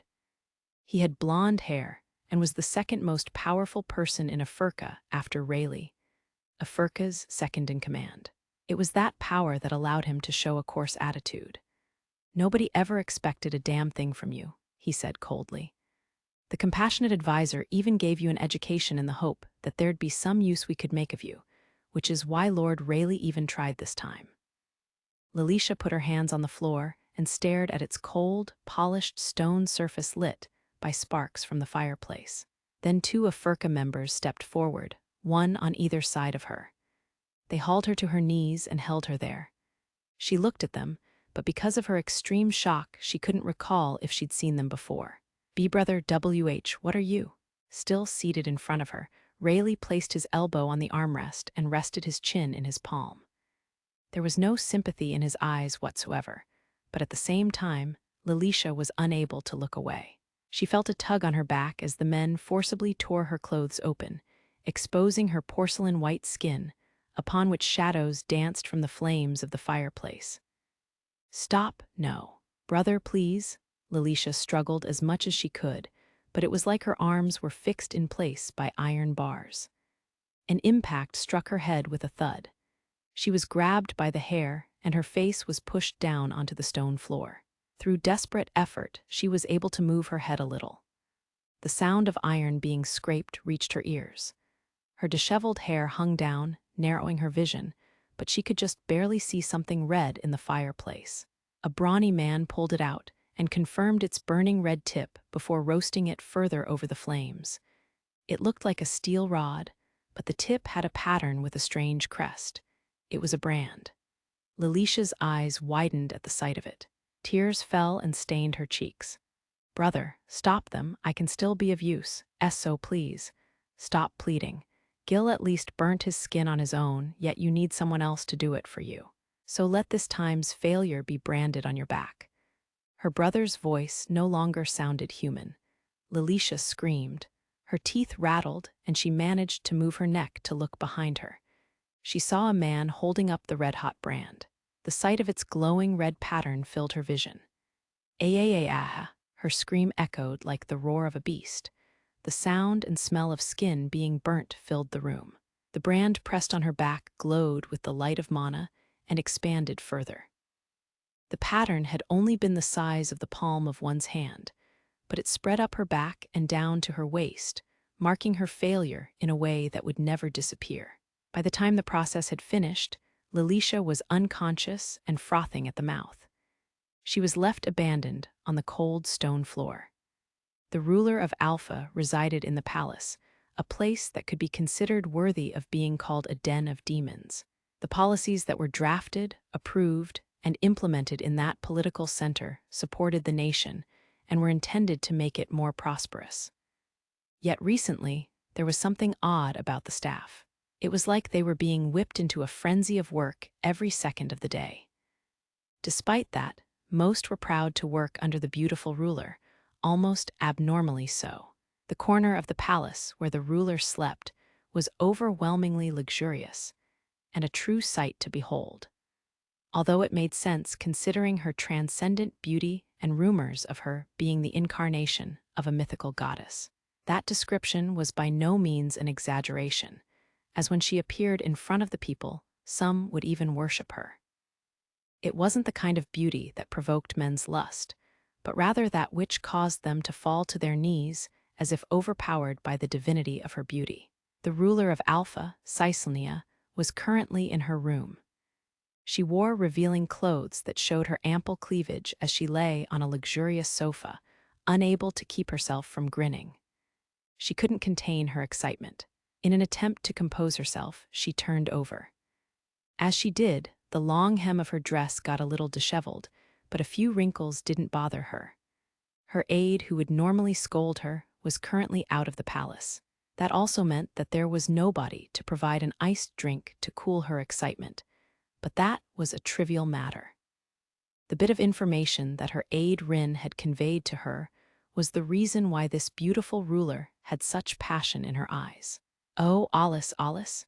She whispered the name of the ranked number 1 over and over, as if a maiden in love. At the same time, a smile appeared on her lips. It was truly a comfortable feeling to entrust herself to the joy that overflowed from her. Moreover, as a player in this massive game, whether Alus would notice her trick added a thrill that gave her goose bumps. It was the perfect spice. While the young ruler didn't enjoy walking a tightrope herself, she loved to watch others do it. "If everything's going this smoothly now, I'm almost scared what will happen later. This is wonderful, Alus. The fact that you're moving exactly as I'd hoped you would makes me feel like you're still dancing in the palm of my hand." Cicelnia buried her face in a pillow to stifle her almost creepy laugh. Noticing the strange behavior of the ruler who was absorbed in her own world, the other person present in the room opened their mouth. "It sure does seem to be going as planned. But you know that whenever things are going well, there'll be some big pitfall that turns up that you overlooked before." The speaker was a white-haired old woman with a cane. She reached over to the chessboard and moved one of the pieces. "There. It's your turn now." It appeared that they were in the middle of a chess match. Cicelnia had probably put it on temporary hold while she rejoiced over Rin's report. The old woman had pretty much put a damper on her high spirits, but she wasn't particularly angry. "Ah, there is nothing that feels as good as this. It's so fun I'm getting chills. Don't you agree, Miltria?" The old woman was Miltria Trisson, who was once feared as the witch, although that name had since been passed down to her disciple. However, with the passage of time, her appearance was becoming more suitable for her former alias. She was a legendary figure in the world of Magicmasters, and the master of the current witch, Cicelnia.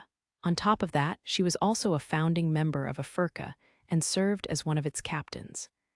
She was an embodiment of Alpha's history, of its light and darkness. She'd led a quiet life recently, but the reason she was visiting the palace now was, "So, young Cicelnia, are you all right with my wish? I've dragged this old body all this way to stop a Furka and save that girl." Cicelnia got off the sofa and removed her shoes. In her bare feet, she walked up to the table with the chessboard. "You don't have to worry about that, Miltria. Alus is moving just as I'd hoped, so everything will be fine." "Is that so? Well, that's a relief. They might call me the advisor or whatnot, but I'm getting old. These youngsters don't listen to a word I say anymore, especially not that Rimfuge lad. A Furka would probably have been better off disappearing when they were being condemned by the previous ruler. Having an old-timer from a Furka like you cooperating with me was truly a godsend, although you might end up being treated as a traitor by the organization that you helped create." That would depend on who the real traitor is. A Furka has changed.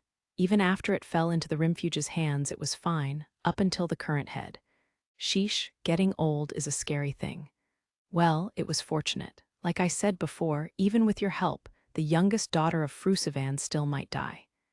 Yes, it seems that we've avoided the worst outcome. Then I have nothing more to say on that. "So, what are you going to do?" Miltria asked, as she urged Cicelnia to make her next move on the chessboard.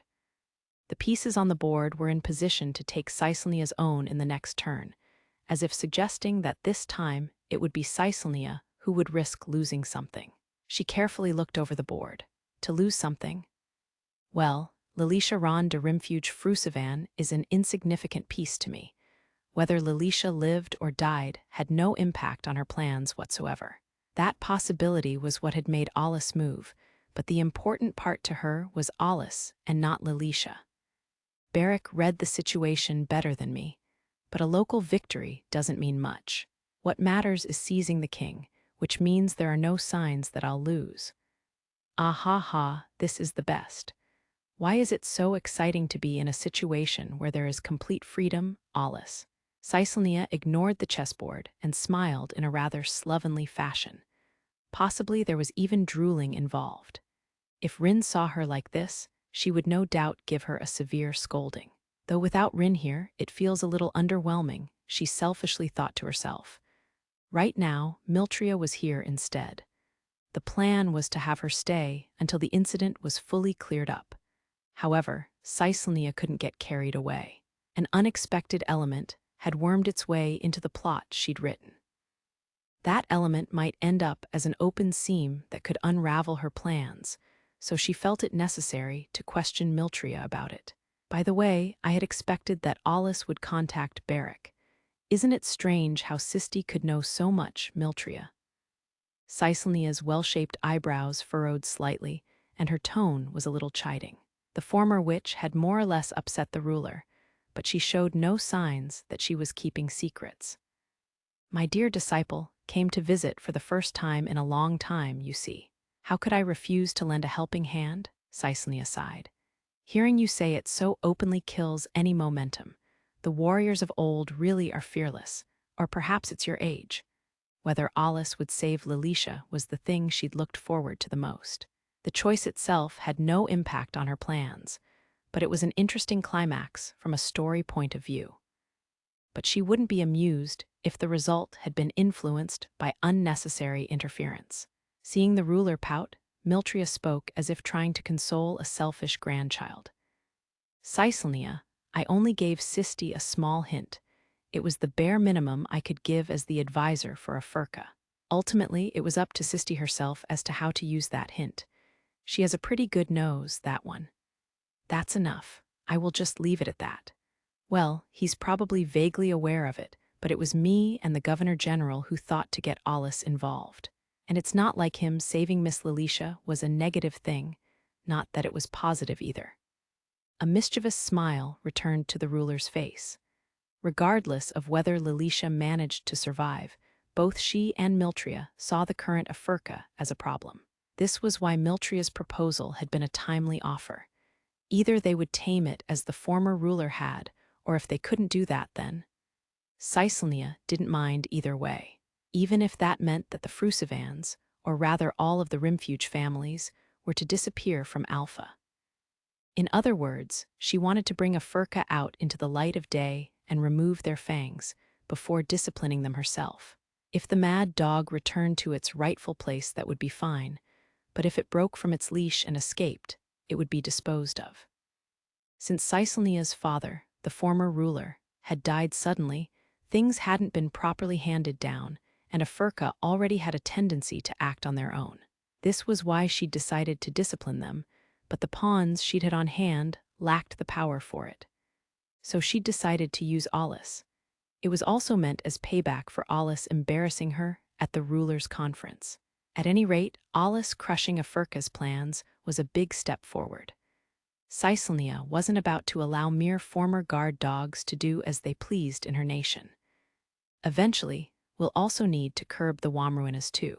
They're former royalty, so if they weren't going to get involved without an invitation, I was going to overlook them. No matter how distant the bloodline, there should be a clear division between the ruler and nobility. The Womruina's sudden moves had actually surprised her. She'd known for some time that the family had treacherous feelings towards the ruler system. As of late, they'd shown some disturbing movements, which had prompted Cicelnia to choose them to be the antagonists for her brilliant victory in a display of her power. Moreover, a sudden connection between the Womruinas and a Furka had further upset Cicelnia. Incidentally, Lilisha had been integrated into the army and still failed to notice their movements, and she'd even ended up offering to be the referee for a tenbram. As such, Cicelnia had no way of knowing the tragedy that had befallen Lilisha. But frankly, I don't think I can expect them to put up much of a fight, although that Aile looks like he might entertain me. To think that he would contact Alus directly, ignoring Cicelnia and the military's watchful eyes. Though his decision to bring Alus into the fold as part of the plan to pull Cicelnia from her seat was a logical one. Cicelnia was only able to maintain her supremacy over the other nations thanks to Alus. It was also thanks to Beric, who held the authority to issue commands to Alus. She'd known from the start that Alus and Aile wouldn't get along, but she was honestly relieved that he wasn't the kind of unprincipled man that would blindly follow Rusalka's ruler, Lithia. In the end, everything had fallen into its rightful place to build up the perfect balance. For Cicelnia, that was easy to manage. The factions within Alpha needed to be controlled as well. She had no intentions of getting along with the Womruinas, or the Fables, or Soculents. While they were cooperative for now, she didn't want them to gain power and become more impudent either. Cicelnia thought of the primary reason why everything was going so smoothly. It was none other than Governor-General Beric's council that had played such a big role. Ultimately, he probably understood Alus the best. Just like he'd anticipated, Alus had moved to save Lilisha. Cicelnia had thought it was a 50-50 chance herself. Considering the results, it was a complete defeat. But she was still vexed that he'd managed to turn Alus's attention to the Fable family by dangling a single taboo spell as bait before him. Perhaps I should keep a closer eye on Alus myself. Lilisha, the youngest daughter of Womruina, was keeping an eye on him as per her assignment, and reports were being shared with her as well. But it couldn't hurt to confirm it through another path. Neither Sisti nor Beric knew of those under Cicelnia's control at the Institute. Perhaps it was time to increase the number of eyes and ears. Rin was known as Alpha's Eye, and she used her magic eye to keep watch on various movements within the nation, but even she had her limits. Her watching Alus in a way that he wouldn't notice was good enough. As such, even she didn't know what had happened at the Fable family estate. Considering how Sisti had contacted Alus with perfect timing, how he'd decided to run back to the estate, and what she'd heard from Miltria, all Cicelnia could do was guess. Well, knowing everything in the game would be dull, she thought. Even with all of her schemes, most of the time reality didn't exceed the realm of being a simple game to her, which was why she tended to think, analyze, and deal with all things as such. It was a bad habit of hers. The fact that she knew this just made it all the more unmanageable. Not even the Womruina's movements threatening to put a blade to her throat was enough to scare her. But it wasn't like she was superhuman. She was a normal woman, and she was capable of feeling fear. At times, she even felt lonely protecting the throne on her own. She might have always been looking for someone who could understand and share in her feelings, position, and loneliness. For that, the person would need to be of the same caliber, appreciate her talent, and be powerful enough to be able to take her life if they so desired. Right now, there was perhaps one such person. She also knew that her stance of using people as pawns would anger him. I really didn't mean any harm, but if I do anger him again, I wonder what I would have to do to make him forgive me. It might not be a bad idea to probe for something he, Alus, might want. He had no interest in money or power, so he might ask for something completely unexpected. That was a point of common interest Cicelnia shared with Aile. As she thought about it, her bewitching smile grew stronger, offering a glimpse of the darkness within her heart. Suddenly, a voice pulled Cicelnia back to reality from her self-absorbed fantasy. You seem to be having quite the enjoyable delusion, but do be careful. That villainous look strangely suits you. Oh, dear me. Cicelnia covered her smile with a folding fan. Feeling mischievous, she continued. Speaking of villains, I think you have quite the potential for it too. You are helping out with a plan that might result in destroying the Afurka that you built up. However, Cicelnia knew that while she only saw it as a game, it was a real battlefield where people would stake their lives. After all, don't jest about it. The Rimfuge kid who's in charge of it now, Rayleigh, is said to be a real monster and the strongest ever in Afurka. Sheesh, he hasn't even a fraction of the cuteness of the Lilisha that I trained. Who would have expected him to exceed Selva in his prime? Miltria lamented, with a hint of sadness in her voice. Her expression was nostalgic. Selva, he's the Fable family butler, isn't he? But I really only have one way to measure strength. If I had other measures, perhaps I would be a little more careful, Cicelnia said arrogantly. The only measure Cicelnia had was Alus. His personality was what it was, but he wasn't the ranked number one because he was eccentric. After he eliminated Demi Azur, she had become convinced of his strength.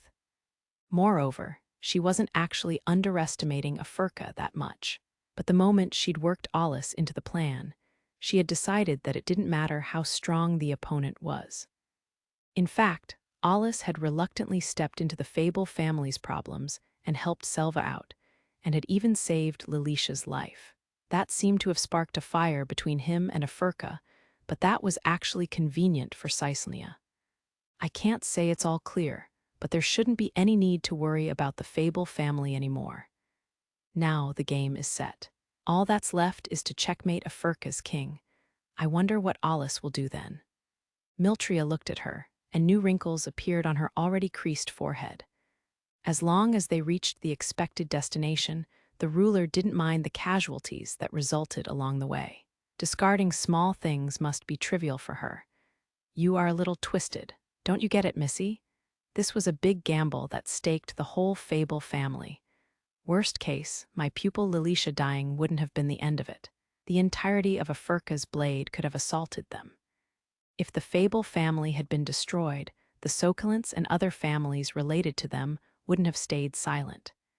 In such a situation, if the Womruinas were to move in full force, Alpha's army would be split in two. If that happened, there wouldn't be any missions launched to the outer world. It would have gone far worse than you expected. I'm getting tired of it all. I don't want to see any more blood at my age. She showed some human emotion, a sure sign that she'd gotten old. She'd seen far too many deaths. However, you have a funny way of saying that. It's not like I'm some kind of weirdo who gets excited seeing blood. I don't want anyone to die, but it's an unfortunate truth that people die so easily. and rulers are in the position of constantly choosing to kill the few for the sake of the many.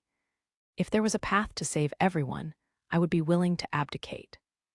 Cicelnia's expression suddenly became subdued, and the way she cast her eyes down made it seem as though she was seriously concerned about how fragile the world was, like she grieved over her own limits as a human.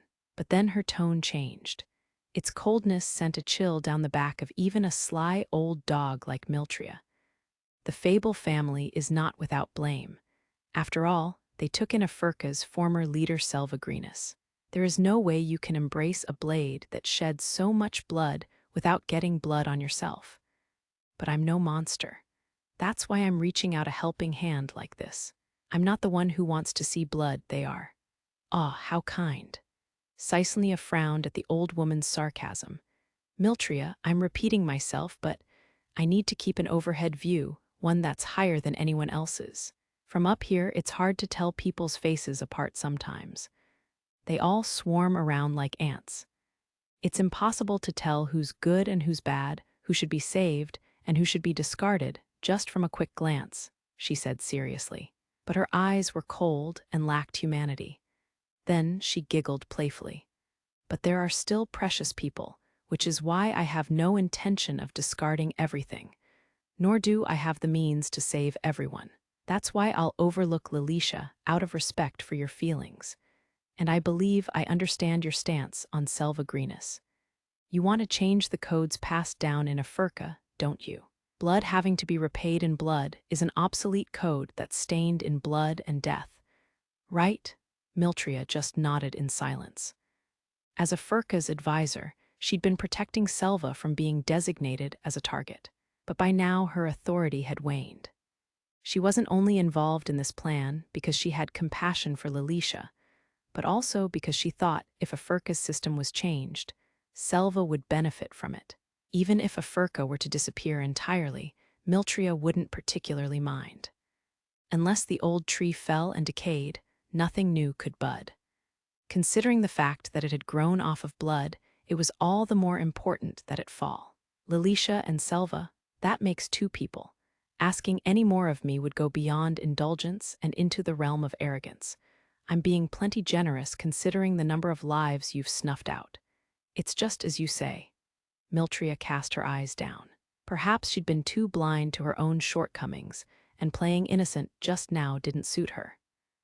Ignoring Miltria's reaction, Cicelnia recalled something and selfishly changed the subject. Speaking of which, Miltria, the beautiful ruler's face brightened as she gazed into the old woman's eyes. The luster of her smile appeared eerie to Miltria. If you knew that Afurka and the Womruinas were working together, you have an idea of the inner workings, don't you? For example, that illegal drug, ambrosia, also who is cooperating with them. Ambrosia was an undiluted drug made with unknown ingredients. Even the dreaded mana-enhancing drug Chemical Boost was said to be a version of it that was dozens of times more diluted. And while Cicelnia had kept it vague, she was especially interested in her last question. She sensed some unknown cooperators in the shadows. Besides, this plot was too big for it to be just a single eccentric nobleman, even if they were from the Womruinas. Based on the scale, it wasn't mere resistance, but a straight-up rebellion. However, she couldn't imagine they would be so naive as to think that bringing her down would put all of Alpha in their hands. That indicated that an outside military force was probably lending support. Well, I'm retired, you see, so I'm not quite familiar with the current situation. But from the looks of it, you're already putting out feelers through another route, aren't you? Then like I said before, I've already told you everything I know. I see, then that's fine. Now, I wonder when Rin's next report will come in. Cicelnia spoke in a casual manner, even though the other party was also a leader and an elder on top of it. Miltria struggled to understand the personality of this unusually young ruler, whose intellect was far beyond the norm. Phew! A sigh of exhaustion escaped her lips. Lately, Rin had been so tired. She was sure the cause was that the ruler she served had been so upbeat, like an innocent girl, every time she'd submitted her reports lately. Even for one of the top spotters in Alpha, keeping an eye on Alus was nerve-wracking. After all, even with her eye of providence, Alus showed signs of noticing her surveillance.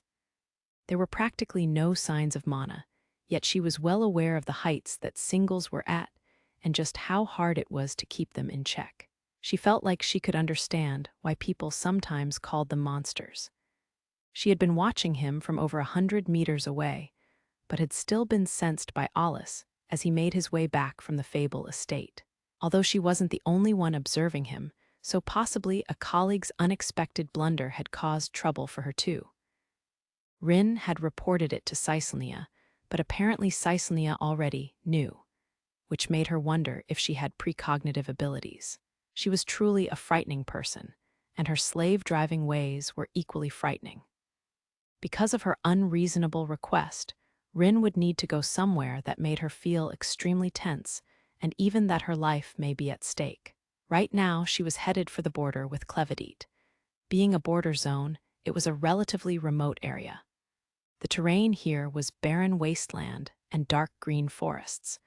There were no houses or even military installations to be seen. However, when she finally arrived at her destination, she was blindsided by an unexpected discovery. There really is a mansion here. The house stood in the shade of a forest, surrounded by weeds. Rin suspected that it was an illusion created through magic, but confirmed that it was indeed a real building. The deteriorating walls looked like they were ready to collapse, but it would at least serve as a shelter from wind and rain. It might have been a villa used by nobles in the past. Even so, that must have been at least a half-century ago. Rin, in the maid uniform that was her work outfit, pushed aside the tall brushes and made her way to the house. All kinds of vegetation grew in what was once a garden. Among them were white flowers that stood out because of their numbers and appearance. In a way, the former garden had a sort of rustic beauty. She had on a long skirt, which was bound to get dirty even if she was careful. Oh, come on, why does it have to be a place like this?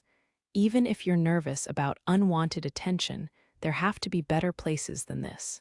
They say you can't see the forest for the trees, but that doesn't mean you have to hide in an actual forest. While grumbling in her mind, Rin struggled to make her way through the vegetation that reached to her waist. On top of that, the ground was muddy and dirtied her recently polished shoes. This is the worst. Still, did it really rain here recently? But as she got closer to the mansion, she forgot about it and refocused herself. She reached the entrance and peeked inside the door that had been left slightly open. The inside was pitch black, like something you'd expect from a haunted mansion. I'm not sure what's scarier, ghosts or fiends. After entertaining this pointless thought, Rin muttered a soft "excuse me" and stepped inside. At least the ceiling and roof didn't look like they might collapse. Being made from stone, they still kept their original shapes. The way the door creaked behind her was like the muffled scream of a ghost from the past. The interior was large, as expected from a noble's mansion, but it felt strangely oppressive because of how dusty household goods and furniture were scattered all over the place. That was when a voice called out. "So I was followed after all. I thought you'd attack right away, but you sure wasted a lot of time. It seems you have a minimum of manners at least." The unexpectedly youthful voice came from the shadows. In the next moment, suspicious orange mana light filled the room and revealed the figure in the darkness. It was the person Rin had come this far to meet.